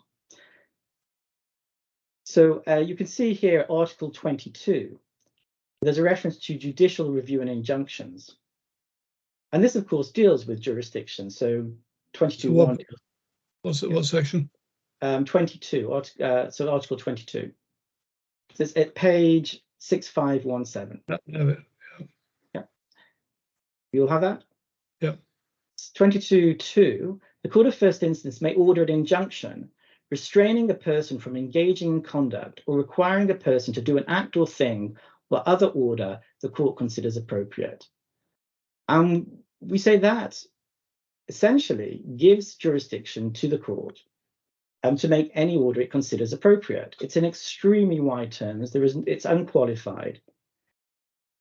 And we do rely on this article. And in fact, the judge picks up on this article as well. There is also in the court law, Article 32,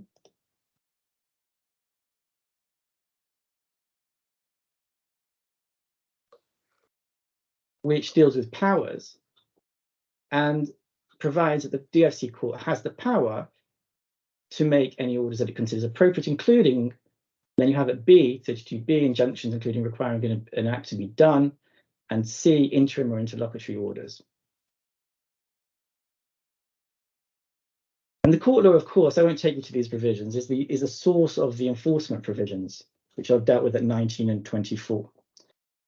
We also, you're taken this morning to the rules of the Dubai Court, but you're only taken to one of those rules. You're taken to 25.24. But actually, if we look at 25.1, we see that jurisdiction or to make orders is dealt with there as well. So it's 6562.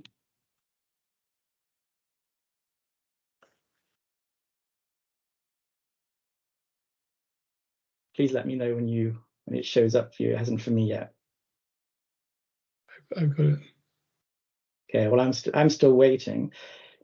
Mr. Ball, have you Yeah. seen Article 19 of the same law? I have seen that, yes.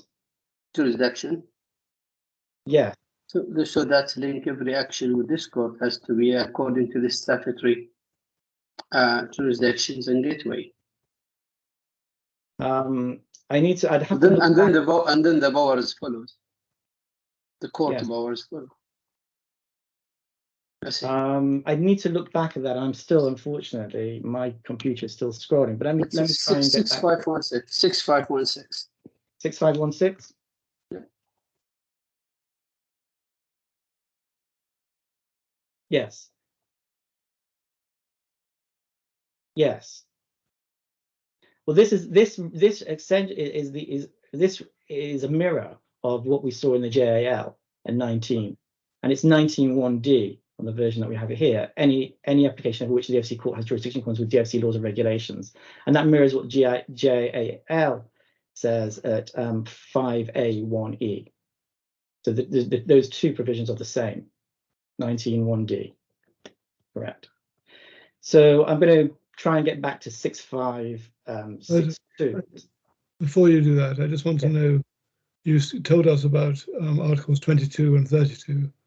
What do you say those give jurisdiction, or simply identify the powers where there is jurisdiction? We would say they give jurisdiction. I mean, we would put our arguments in the alternative. In other words, if one is we're trying to identify a DFC law and or DFC regulation which gives the court power to make injunctions, and we would argue that Article 22 does that, and Article 32 does that, in slightly different terms, and the rules of the court themselves, having been found to fall within JL 5A1E, also does that. And I was about to show you at 25(1), you have the powers granted to the court to make interim injunctions. That's at 25.11, and then you also have relevant powers at 25.16 and 7, including powers to make orders for information and disclosure.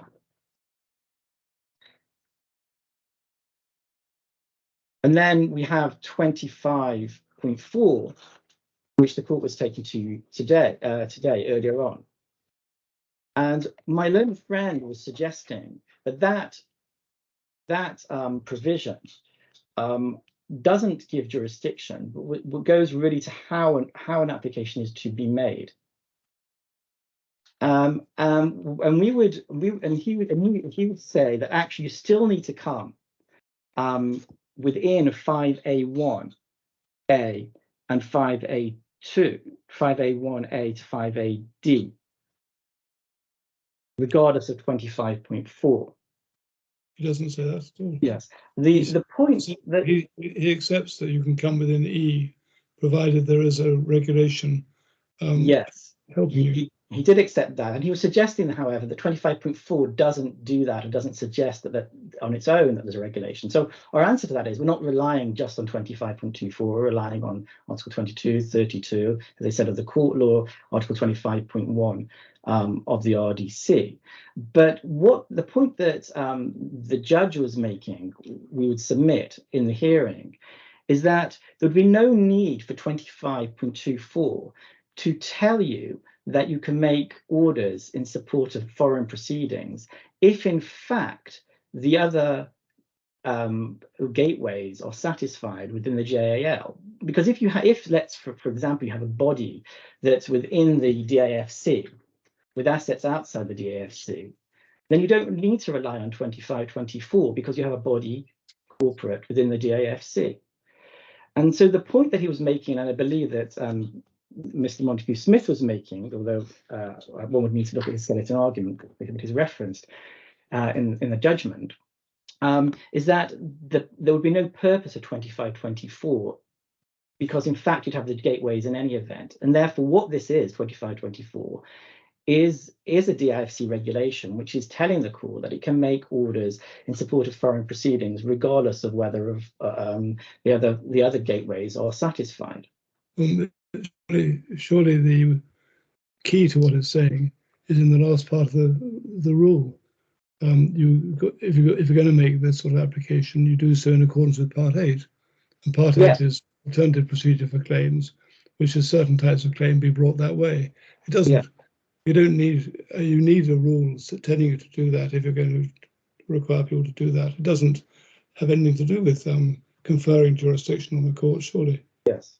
Well, I mean that point, I can see that what we would say that actually, if it just simply wanted to do that, it could say that in a shorter form, and it's quite an elaborate provision. But nevertheless, we say when one reads it in the light of 25.1, 25, and Articles 22 and 32 of the court law, then actually taking in the round what this is doing, and this is how the courts have recognised it, and we say it's right for them to have done so. It's saying that the court has jurisdiction to make interim orders. And what the courts have also said is very much like Section 37 within the English jurisdiction. There's an unqualified power in relation to making orders, interim orders. This is probably also a good time, and this may deal with some of the questions that have been raised, is to look at the Latif case, which is at E21. And the analysis actually really starts at paragraph 100. Which is at page 1211.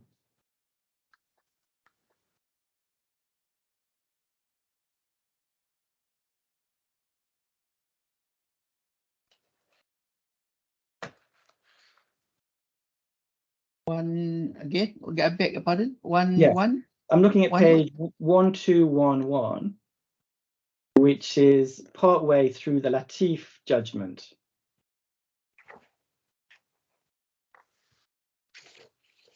Of Mr. Justice Wayne Smith.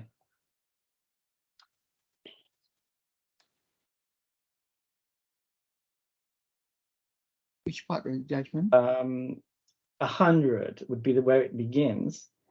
Paragraph 100? Yes. What page is that? It's at page 1211.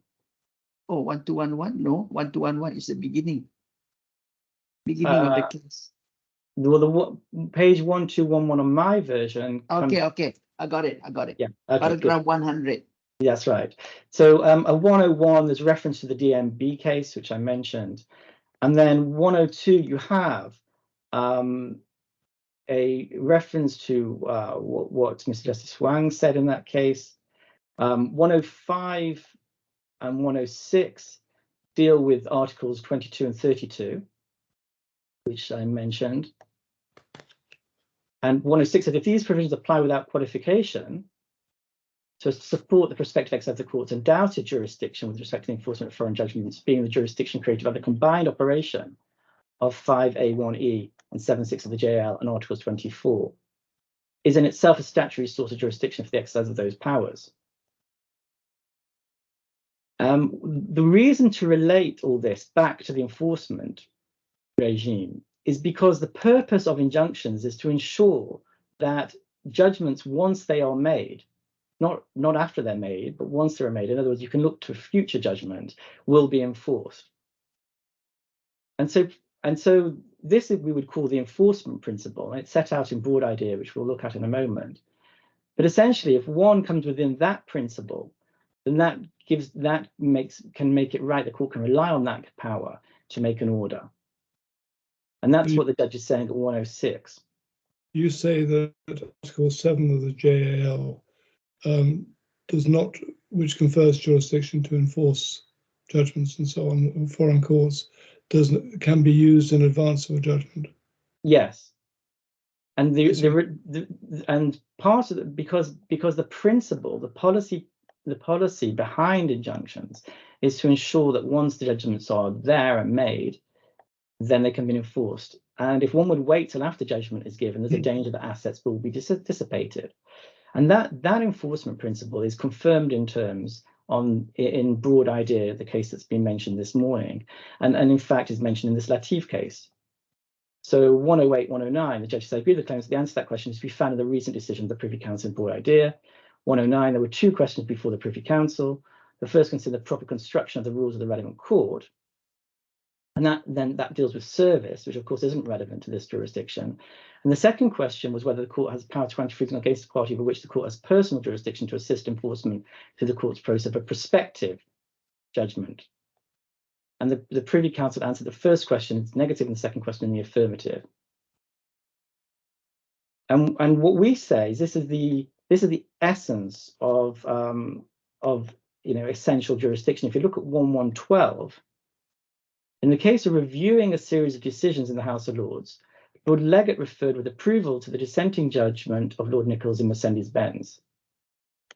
And that says, if you look at 1213 at the top, the essential purpose of a freezing injunction is to assist the enforcement through the court's process of a money judgment, which is usually prospective.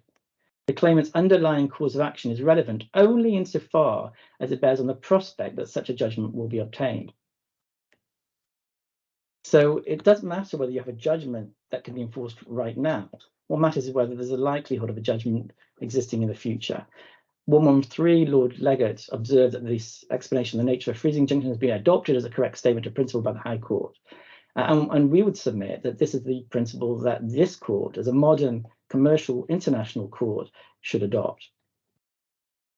114. Well, Mr. Moore, Yes. but this court have, part 45 of its RDC that deals with the enforcement of foreign judgments. Yes. And it has a lot of requirements. Yes. And so the question would be that provided a judgment that the court can envisage that in the future there'll be a judgment which falls within Part 45 of the RDC and the court law in relation to enforcement of judgments, then this court would assist claimants in freezing assets where appropriate. And so we accept that. 119 goes on to confirm, and this is again relying on broad idea, that the enforcement principle also explains the basis and scope of the jurisdiction to grant a freezing injunction against a third party against whom no claim for substantive relief lies. 124 is also of interest. The defendants contend correctly that the jurisdiction of the OC courts is exclusively statutory, and that the jurisdiction is not defined by reference to the jurisdiction of the English courts, such as the Courts of Chancery.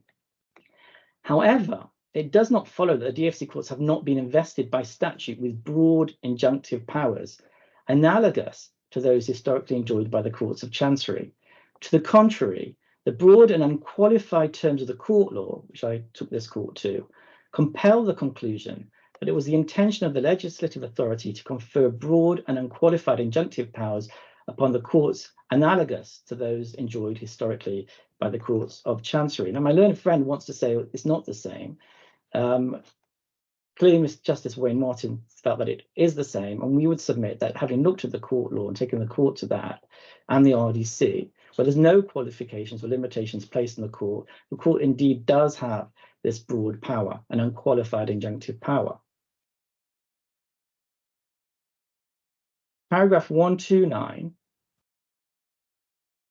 talks about service, and if you look at the second sentence of this paragraph, it says, however, given the international nature of the DFC, provided service is effected in accordance with the rules in force in the place in which service takes place, no permission is required. And he goes on to say that it follows that every defendant is within the prospective in personam jurisdiction of the court, subject to effective service.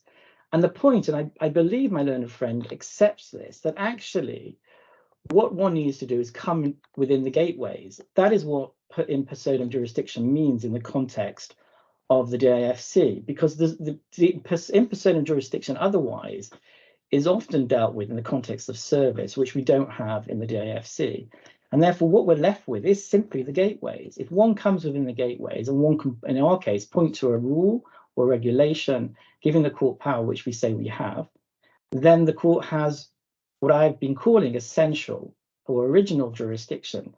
Doesn't mean it necessarily will make the order. That's the case of question of expediency, which I've been asked about and we'll come back to, but it has the power. And we say that the judge, Justice Sir Jeremy Cook, was correct to make that distinction and say, regardless of expediency, which he never came before the court to argue, this court had power to make this order. And that's all I really need to know for present purposes. Paragraph 30 deals with acknowledgements of service and will be related to the submission to jurisdiction point. And the second paragraph, second sentence of paragraph 130 is useful here. Even though they failed to file acknowledgements of service, they participated in proceedings before the court before bringing any challenge to jurisdiction.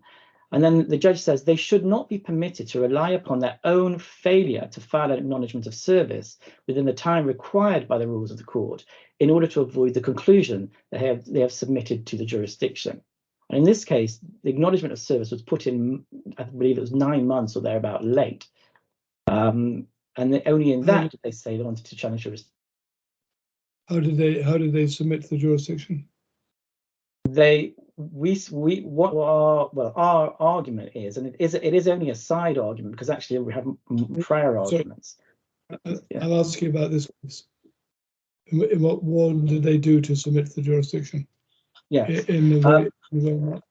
We say they failed to file acknowledgement of service on time. They did not attend the return date. They did not appeal the order. So they allowed the order knowing that the application was being made, having been served with evidence along the route for 9 months. Only after a contempt application was made did they file the settlement application. I'm not asking about this case. I'm asking about the Latif case. Oh, I'm sorry, I misunderstood you.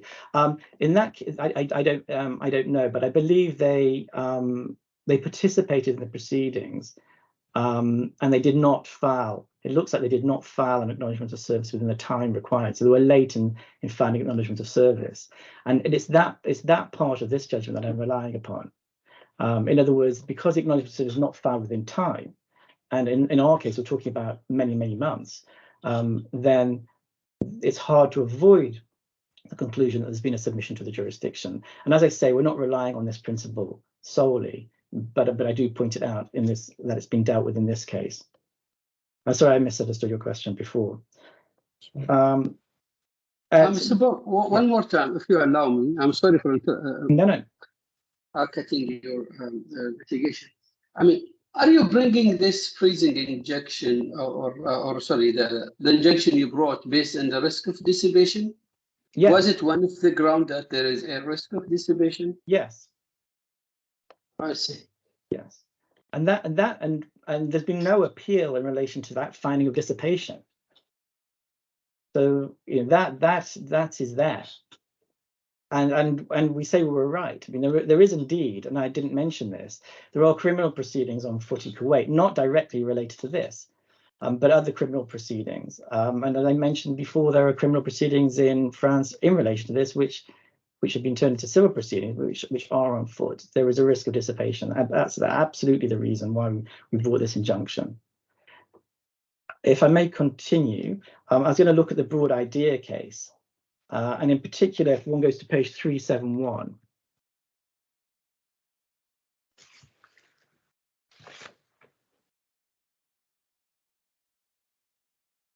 And the paragraphs, I've taken you to page 371, which I'm looking at paragraph 87. Yeah, can you hold on? Yes.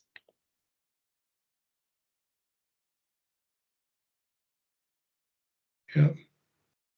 Paragraph 87 refers to the case of Abdulaziz. What page again, please? It's a page 371 of the broad idea. 371. Yes. Okay, 371. Yeah. Do you have that, Chief Justice? Yeah, 371. Okay. It's paragraph 87. We're looking. This is a citation from Abdulaziz, a case of the Commercial Court, from Lord Clark.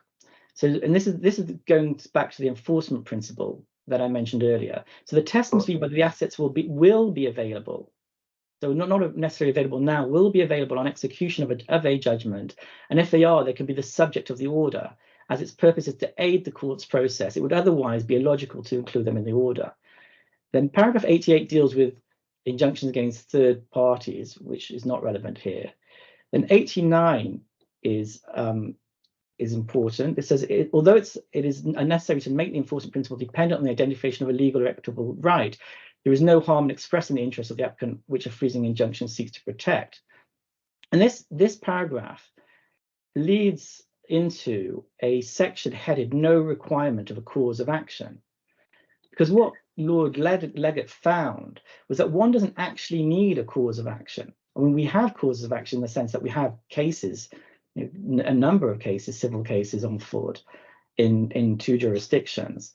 But actually, one just doesn't actually need the cause of action. The court simply needs to consider and find that there is a prospect of a judgment being given in a foreign jurisdiction, in our case, and that there can be a process of enforcement against assets. And that's what. Yeah, but in our present case, there's no evidence that there's any assets yet. Well, there's no evidence there's any asset yet. You're groping. You're sort of going for fishing expedition to see whether there are any assets. But to quote this paragraph, there must be assets.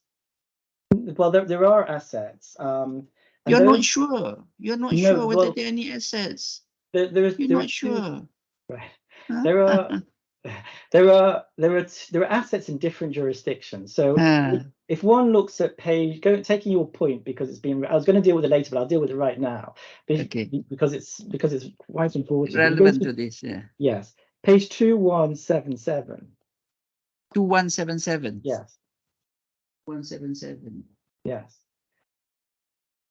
This is the first affidavit of one of the claimants, which was used in the ex parte hearing. Okay. And we explain in some detail why there's a connection to the DIFC. And it is absolutely the case, and we stand by this decision, that our primary point is that there was a conduit between the DIFC and Dubai, well established, got DNB Court of Appeal case, which supports us, and there are assets in Dubai, and we wanted this court as an international court because of, to exercise its power to make an order. And we go through in great detail here. You can see my solicitors have been what paragraph are you reading? It's section 5. So I'm looking at 2177. Yeah, paragraph 5, 5.1, connection to the IFC. Right. So, I mean, I won't read the whole paragraph out, but you can see that there's reference. No, just highlight to us the red FAWZI established investment in Dubai. So there's a reference to the Booty Trust, which is, and then there's reference to FAWZI holding 2 current UAE shareholdings and directorships of UAE companies. He's a 2% shareholder of this Booty Trust, which is an investment company in Dubai. He's a 24% shareholder and director of MUSAED Electronics Trading, Dubai registered. There's his girlfriend, Nguyen, 25% shareholder in the company. And then there's a reference to 98% shareholder and director of Booty Trust Investment. And Booty Trust Investment, you can see from the next subparagraph down, owns an apartment in Dubai. And then there's the copy of the property's deed is attached, and a similar 3-bedroom apartment in the building. And then there's reference to being residing. I mean, Lord Glennie asked about parties residing in the DFC, but here we have evidence of residing within Dubai, Ahmed and his wife Farah. Then, and then there's other assets listed here in the UK, France, and the USA. I won't go through all of those, but they're listed. So it's not the IFC. No. It's by UAE. No, correct. But then we get to 5.3, paragraph 5.3 of this statement, which is at page 2180. And it simply says this, and I'm accepting, I should highlight, that this is speculative at the point that at least at the point that this witness statement was made.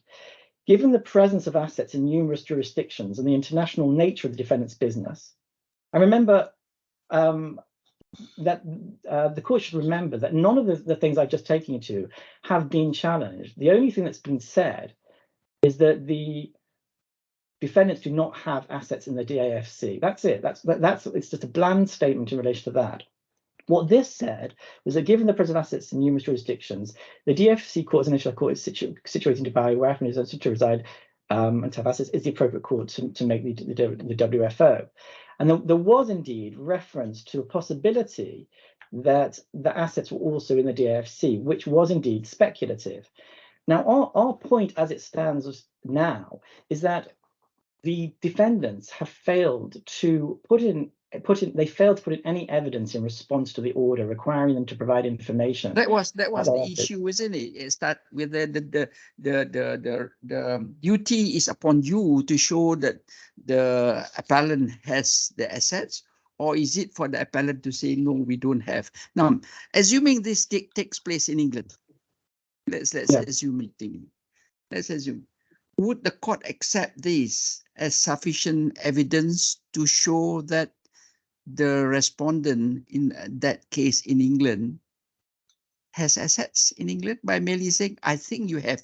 No, it would not. It would not. And again, just to be absolutely clear, the relationship to Dubai we were establishing, the connection to Dubai was through connections in Dubai, not the DIFC. That was our primary position.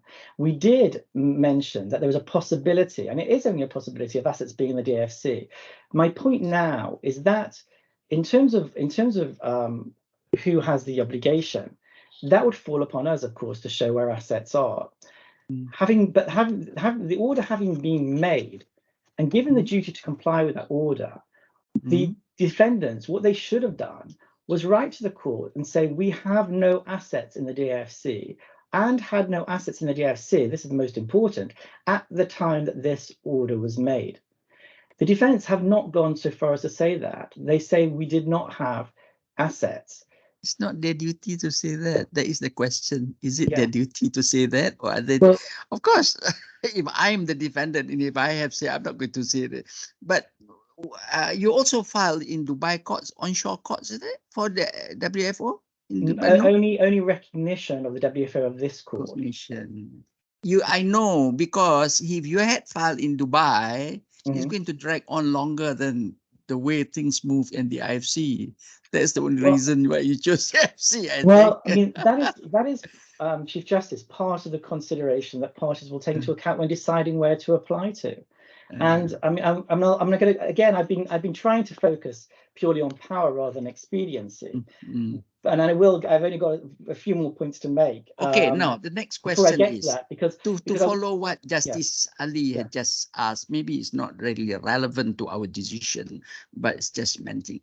If you had filed this case in England,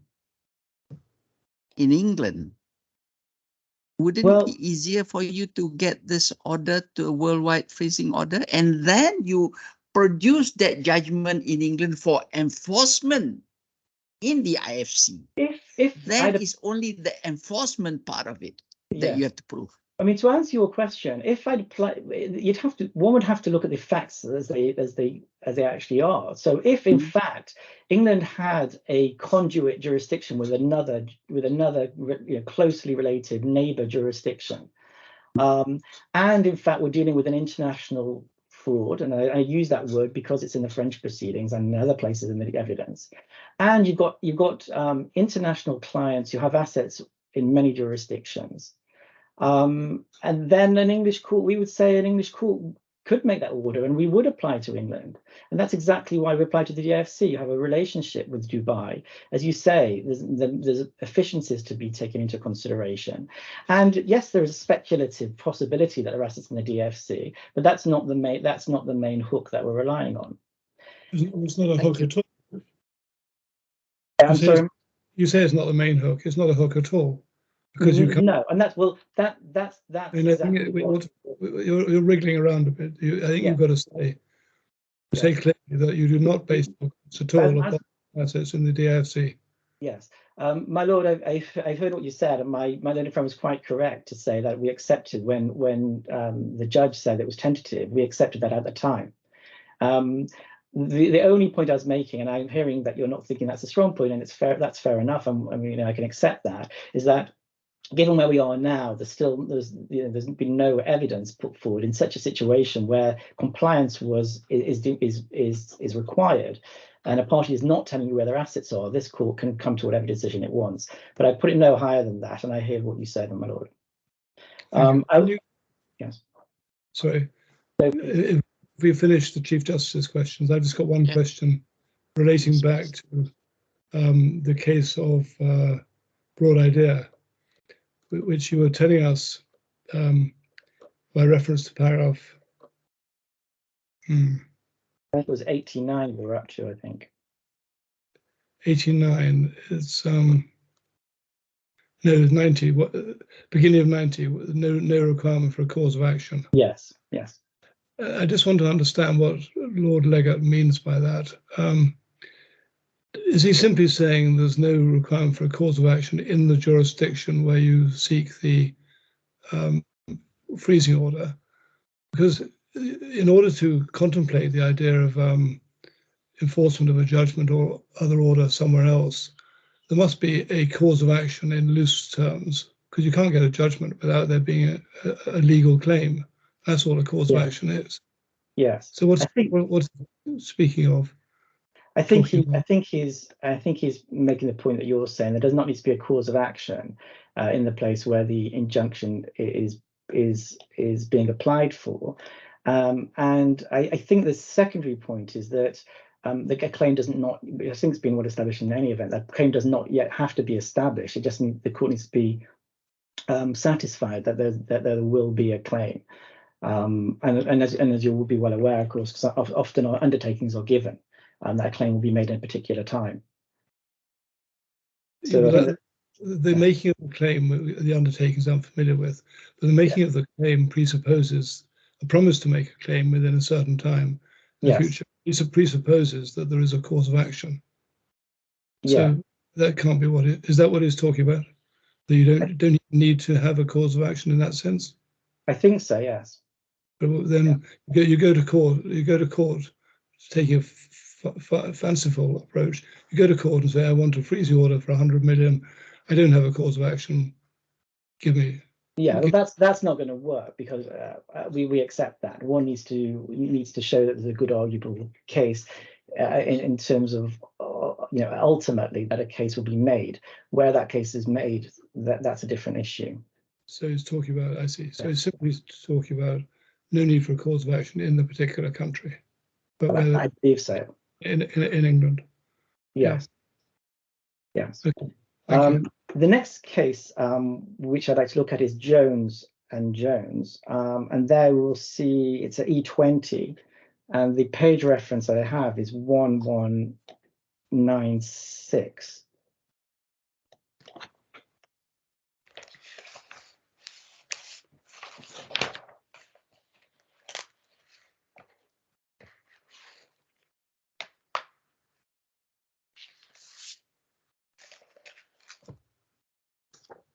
And this was a case that became in front of Justice Robert French. I believe this was either the return date or the ex parte hearing.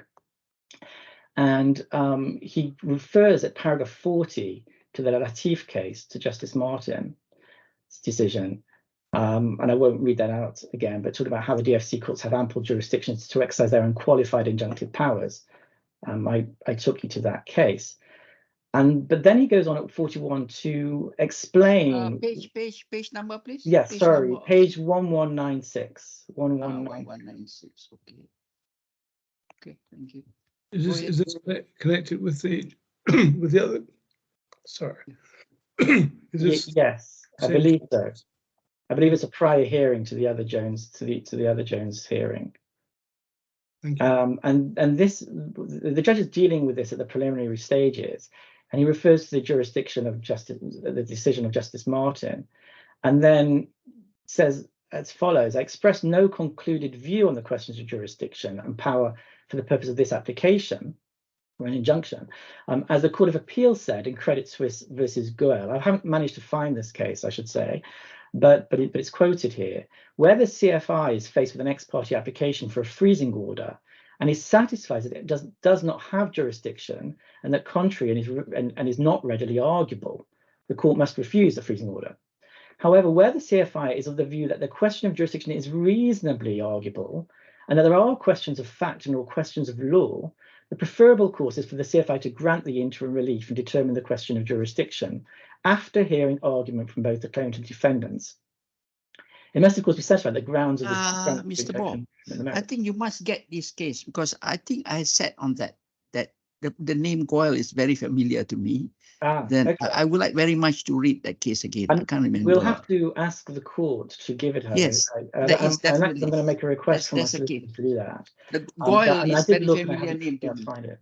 Yes. I mean, Yeah, the point that's taken here, and we have, of course, this judgment, is that we're looking at preliminary jurisdiction. And this point is related, although not the same as submission, but the defendants did not appear to.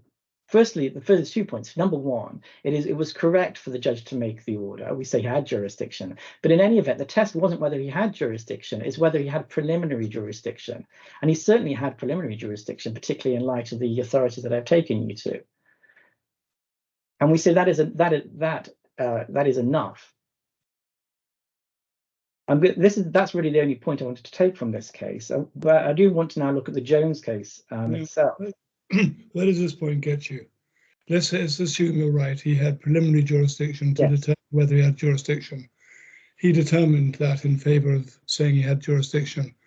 It doesn't tie the hands of anyone coming to challenge jurisdiction later, does it?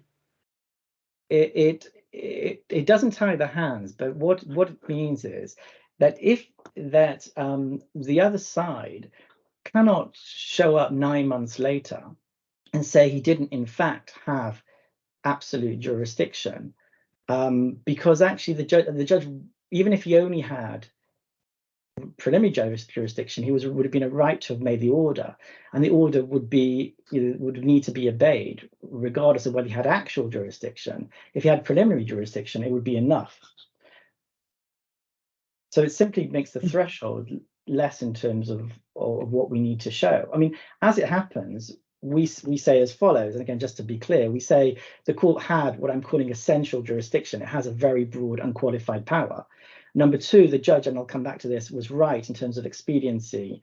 You called it discretion, I'm calling it expediency, but I think we know what we're talking about, whether the order should be made in these particular circumstances. And our third point is, regardless of that, there was certainly preliminary jurisdiction, and therefore that order was correct and should have been obeyed.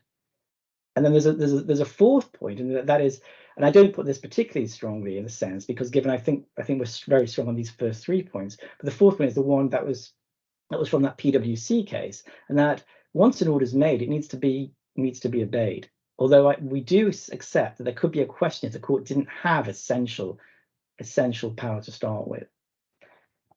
I hope that clarifies the position somewhat. Well, your qualification at the end of that rather undoes your point about preliminary jurisdiction.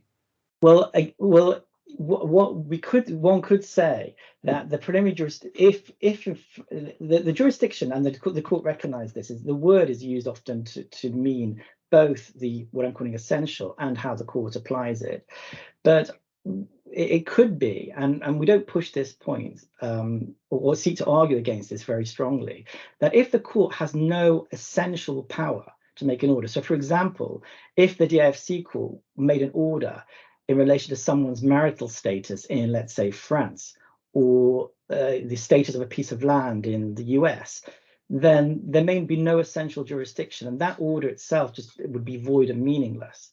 But if the court has unqualified jurisdiction to make an order, but was wrong in the way that it exercised that jurisdiction, then that would take you within these principles. Yeah. And that's the distinction that we seek to make, and we think it's right. And in fact, we would say that's what. And I'll show you the Motorola case, why that makes a difference in a moment. And we would submit that's actually what Justice Jeremy Cook was getting at, because unless if as soon as he was satisfied that the court has a power, regardless of whether it's exercised properly or not, to make that order, that was enough for him to make a decision that this set-aside should not go ahead, and that the contempt was very serious indeed. And I'll show you the authorities in relation to that. If we can look at page 1176, is the Jones case. Actually, just think about it. I mean, you've seen that case. I think I can allow you to read that in your own time. It's really It's really paragraphs 3 to 8. Actually, the decision goes on to 21, but it's heavily reliant on the Latif case. But of course, the judge there provides his own analysis as well, and we say careful analysis. And I won't take you to the transcript, but the judge at 16, the reference I have is 1669, where he goes through very carefully the question of jurisdiction, and he refers also to the Wintercap case, and that he finds that there was essential jurisdiction. And we say, of course, we say that that is a correct finding based on Latif, Jones 1, Jones 2, and the Wintercap case, and Ness, and indeed public policy, international policy, and the Broad Idea case. So that's the essential jurisdiction. What about expediency, which is the question that I've been asked a number of times already? And at the risk of repeating myself, we say that this court should have, if this is even a question, we say this doesn't, the court should not get into this, because actually the other side weren't allowed to make submissions about this, and the judge was right about that, a point I'll come to in a minute. But we say the court should have made this order and would be right to in any event. It's an international case: Kuwait, France, Dubai, US, UK. There is evidence of trips and living in different places, and trips being made to different places. I've taken you to section 5 of the evidence at page 2177, where you can see there's connections to Dubai, and I highlight Dubai, not the DIFC, which is unchallenged. And we have the DMB case, which shows the appropriateness of using the DIFC court as a conduit jurisdiction. We have evidence of fraud, and I took you to the French proceedings. And we have the cases of ICC, Dominico, and Alcatel, which I've referred to in the skeleton arguments, which show that even where an English court doesn't have what's being called in personam jurisdiction, there is a power for it to make orders in that situation. And then we have the final point is this submission to jurisdiction point. And for that, we may want to look at the actual provisions, which is at M31, M tab 31. Do you have a page number? It's page 7534. 7534. Yes. 7534.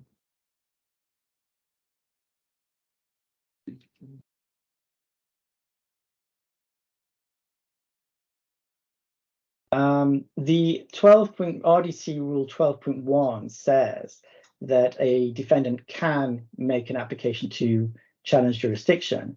12.2, you can see at the top of the page, a defendant who wishes to make such an application must file. The word used is must file an acknowledgement of service in accordance with Part 11. So not 9 months late, but must do it then. And then 12.3 confirms that by doing that, you may have a right to dispute jurisdiction, but then you have to make the application at 12.4, it says, within 14 days after filing, supported by the evidence. Now, the Lord Glennie asked about what the limitation on deeming is. What does it mean? I think you're taking to the note at 12.51 and 12.52.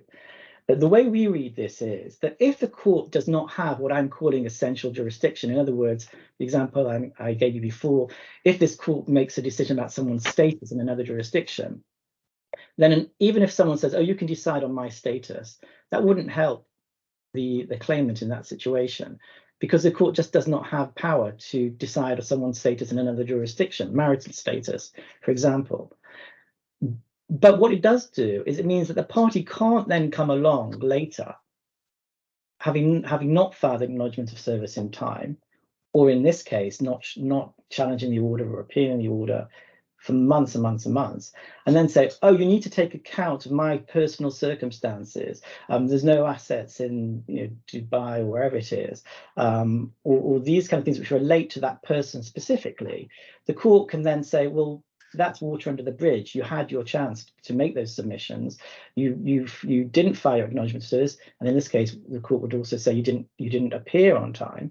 Those arguments are no longer open to you. The only thing you can do is tell me that we don't have essential jurisdiction. That's exactly what the judge did. And I know I'm going into the discretion point, but I'm trying to show why he was right to make that distinction.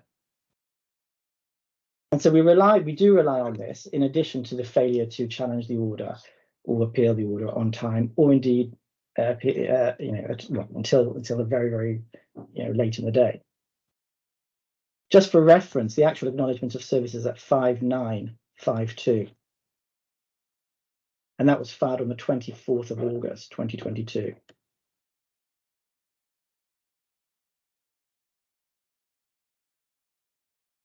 Before moving off the jurisdiction point, I was just going to mention the waterfront case is the only case that my learned friend has actually the judgment for she relies upon.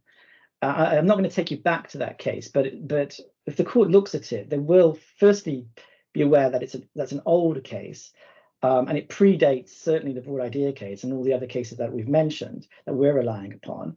It doesn't actually deal with JAL 5A1E at all. It also is an arbitration case, so its main focus is at paragraphs 50 and 52, and those deal with the arbitration under the DFC arbitration law, not general jurisdiction, which is really the issue in this case. And the only other point I want to make about that case is that paragraph 58, which you were taken to, doesn't talk about in personam jurisdiction, which is a phrase which my learned friend uses often, but just simply says amenable to the court's jurisdiction, which we say is the JAL 5, Article 5 point. It's simply the gateways, and that's what this court looks at to establish essential jurisdiction. So in one sentence, our position is that the court has essential power and qualified power to make injunctions against parties in support of foreign proceedings. And in fact, if one applies expediency criteria, we say those would be satisfied as well for the reasons that I've said. So unless there's any further, I'm going to move on to the issue of discretion, and would like to look back at the Motorola case to see what that case actually says. And that case is also important, I should add, because it deals with this distinction, again, between essential, what I'm calling essential, and application. So if we can go to 1255.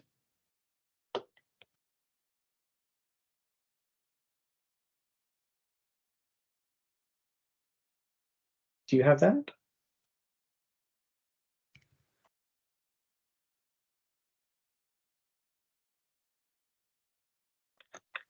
Yep. So this is the part of the case which deals with the exercise of the discretion in relation to contempt, parties in contempt. The starting point is that it would be a strong thing, but then there's a reference to the ex-Limited and Morgan case, where Lord Bridge said this: certainly in a case where contempt not only fails willfully and contumaciously, it's a very big word, to comply with an order of the court, but makes it clear that he will continue to defy the court's authority if the order should be affirmed on appeal, the court must imagine have a discretion to decline to entertain the appeal against the order. We rely on that statement of Lord Bridge. Paragraph 48, you have a statement of Lord Bingham. Wait a minute. Paragraph 48 is what page? 47? Oh, it's page 1255. 1255. I got. Sorry, keep on going to the beginning of the page. Oh, okay, I got it. Yeah, and I was looking at paragraph 47, and there's a citation there from the case of X Limited versus Morgan Grampian. And I just read out the citation of Lord Bridge. And my point was simply that we're relying on that the court has discretion to decline to entertain his appeal. Then at 48, you have the Arab Monetary Fund case, Lord Bingham, who says, for those speeches, it is, I think, clear that it's wrong to take a starting point, the proposition the court will not hear a party, and then ask if the instant case falls. And this was read to you today. The issue is the interest of justice. And you would have noted, because you were taken to the transcript, that that's exactly what Mr. Justice Cook was considering, the interest of justice. If you then look at paragraph 50,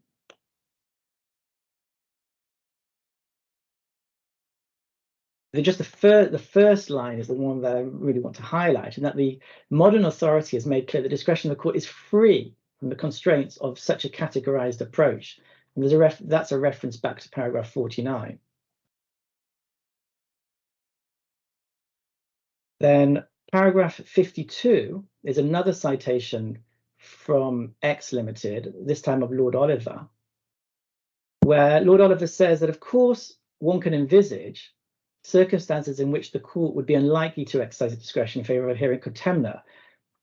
In a contemner, he instanced the case of an abuse of process or of disobedience to the order impeding the course of justice. So again, we rely on this because what we say is that there is an abusive process in this case. It is abusive to not appear, not even say that you're not going to appear. In other words, there's no engagement whatsoever at a return date, not challenge an order, not appeal an order, not do anything, allow contempt application to be filed, and only then seek to set aside the order. And I should add, there was no actual, as far as I can see, response to the contempt application in and of itself. The only response was to file a set-aside application. And for the reasons that I've already said, that doesn't help the defendants, because even if an order is set aside, unless it's set aside ab initio for reasons of essential jurisdiction, that would be arguable they could be done for that. But if failing that, they'd still be in contempt of court.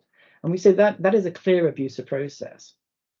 Yeah, but read paragraph 52.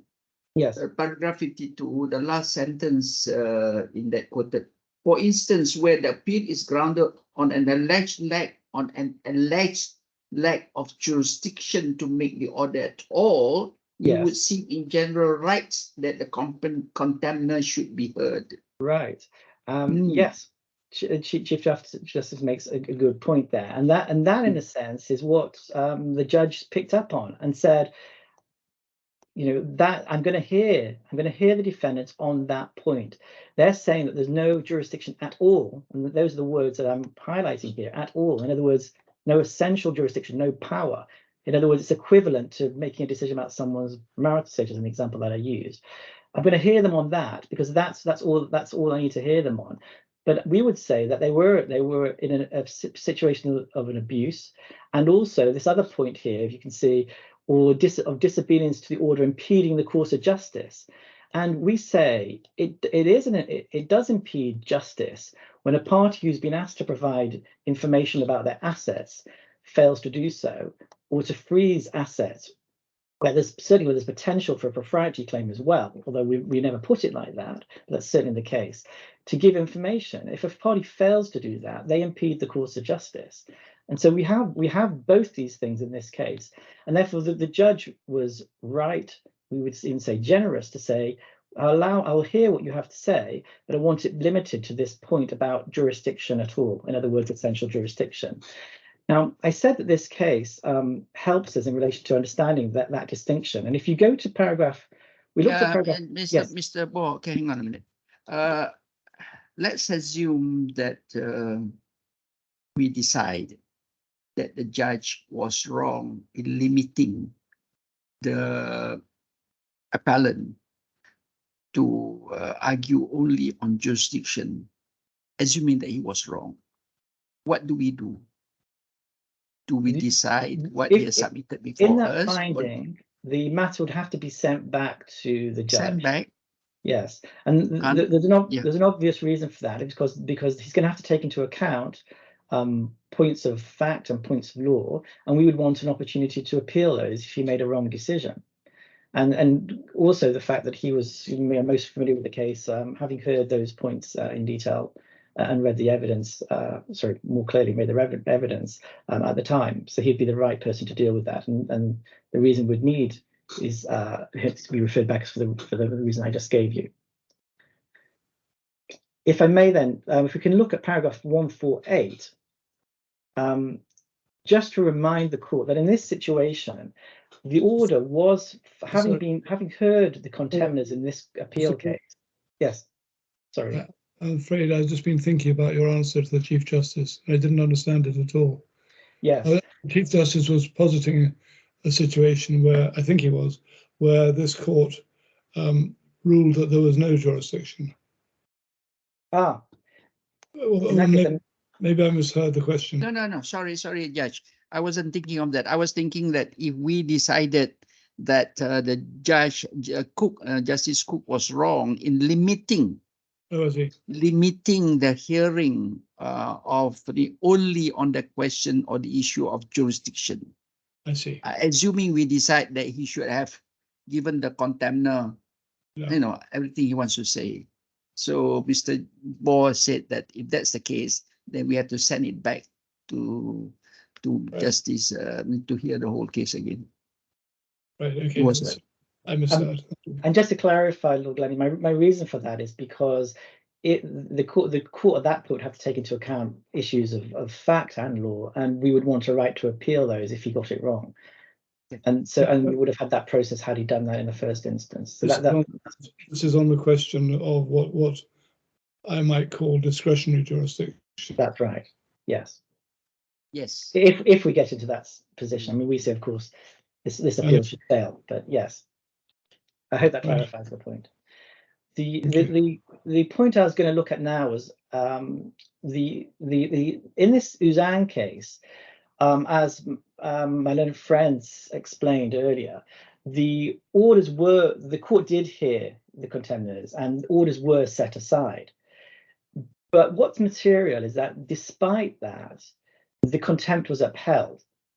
And paragraph 150, where this distinction between, again, when I'm putting essential jurisdiction and the application of that, discretion, let's call it discretion, was made, is in this context. So one has to look at paragraph 148, which says, as we've upheld the freezing orders and orders for cross-examination made against the first and fourth defendants, it's considered that the finding contempt and the committal orders made against them cannot be challenged. However, on behalf of the second and third defendants, it's contended that the consequence of our having allowed the appeal and set aside the freezing orders and cross-examination orders should be that the findings of contempt and the consequent orders for their committal to prison must also be set aside, because the English courts had no jurisdiction to make the freezing and cross-examination orders. And this is exactly what my learned friend is saying. He's saying that if the orders are set aside, then the defendants walk scot-free. They're not in contempt, or they shouldn't be found to be in contempt. And what this Court of Appeal says is that is not correct. In other words, what the Court of Appeal is saying is that the argument that Mr. Leibiter is putting forward is not correct. And it explains why. At 149, it says, Mr. Strauss accepts as a matter of domestic law, a person against whom an order is made must obey it until it is discharged. But he says that the principle should not apply to someone over whom the court has no personal jurisdiction at common law, where the court has found that jurisdiction should not have been assumed. And then at 150, that's the context for 150, where the court said, look, it's not necessary to consider this submission in any detail because there's a simple answer to it. And then there's reference to section 25 of the Act, which gives the High Court jurisdiction. And so applying this to our case, we would answer the defendants as follows. Even if the court says that this order should not have been made for reasons of discretion, or in fact, even if Sir Jeremy makes that, if the matter is referred back, that doesn't change the position in terms of contempt, provided that we can show there is essential jurisdiction. And so that's the point of law, but that also goes to the point of the point in relation to discretion. Sir Jeremy Cook was correct to make that distinction, because he recognized that 150 this case was essentially saying that if the court has power, there's contempt. And that's why it's in the interest of justice for him to listen to that point only. Yeah. You're drawing the distinction between a finding that there was no inherent jurisdiction, no power, on the one hand, in which case the contempt would fly off, and a finding that, albeit there was discretionary jurisdiction, it shouldn't have been exercised. Yes. In which case the contempt finding can remain. That's right, and that distinction is one that the judge drew, and what I'm trying to show is that that is a distinction which runs through a lot of this analysis. It runs, his making of the distinction supported by the analysis here at 148 to 150. It's supported in a sense by the cases in relation to assumption of jurisdiction, submission to jurisdiction in 12.1. Because again, you can voluntarily submit, but if the court hasn't got essential, I'm putting essential jurisdiction, it doesn't make a difference. But expediency or discretion, that you can, that you can waive your right to. And so this distinction fits nicely with lots of cases which involve different aspects of injunctions and court procedure. Okay, that's right. 10 past. How long more do you take? I have to stop in 5 minutes max. Yeah. 10 minutes max. 10 minutes. I have to stop in 10 minutes. Okay, I can. With your permission, let's see how far I can get. I'll try and stop finish. in 10 minutes. Hard stop. Okay, I'll try my very best, and the court will have to decide what to do with the rest of my submissions. No, you can. You continue tomorrow. Okay, so I'll try and get as far as I can within 10 minutes. I appreciate Chief Justice that. Wouldn't it be better, Chief, to finish tomorrow? Wouldn't it be better to stop now? And yeah, maybe that's better to stop now. I'm happy to continue do that. tomorrow. We continue tomorrow rather than you rushing through. And it's better to start tomorrow. You don't mind? I'm grateful. I'm happy to do that. Okay. Thank you. That's 8, 10 p.m. We'll continue again tomorrow at same time as today. Tomorrow would be 3 p.m. And Judge Ali and Lord Cat, shall we have judges discussion tomorrow again at 2:30 like we did today? At 7:30 UK time. I think we. I know, sorry, you got to get up early again. No, CJ, I think you might need to ask Mr. Bauer how long time he needs. If it's like 2 hours, if we finish in 2 hours, then we didn't have to bother Lord Glennie and bring him 7 o'clock, but he can start 8, that means 12 Dubai time. Then we can finish in 2 hours, then we can have the judge's discussion just after the hearing. No, wait a minute. How long more you require, Mr. Bo? Roughly? I don't think I'll be 2 hours. I think 2 hours would be the longest maximum. Okay, and then Mr. Levita will want to respond. So that is going to take what? And let's say 4 hours. 4 hours tomorrow. Let's say 4 hours. We start at the same time. Maybe 3. Shall we start at the same time as today? Would that be sensible? I don't mind. I have no problem. It's you. Judge Ali is thinking of you having to get up at 6 a.m. to have your breakfast. He's been sympathetic with you, Judge. I'm fine if we start at the same time and have a judges meeting beforehand at the same time. That's fine by me. Fine with me. I have no problem. I'm already having had my lunch and maybe a short nap before we start this hearing tomorrow. So let's adjourn to the same time tomorrow, 3 p.m. my time. That is 11 a.m. Dubai. And what's it, 9 a.m. London or 8 a.m. London? 8 a.m. 8 a.m.? 8 a.m.? Yes. Oh, I'm so sorry for you. Never mind. You go and go and have a good rest for the rest of the day. You got a long day to go. It's now what? 12, 11, 1 o'clock. Yes. You got a long way to go. I'm ready to go to bed now. Go for dinner and go to bed.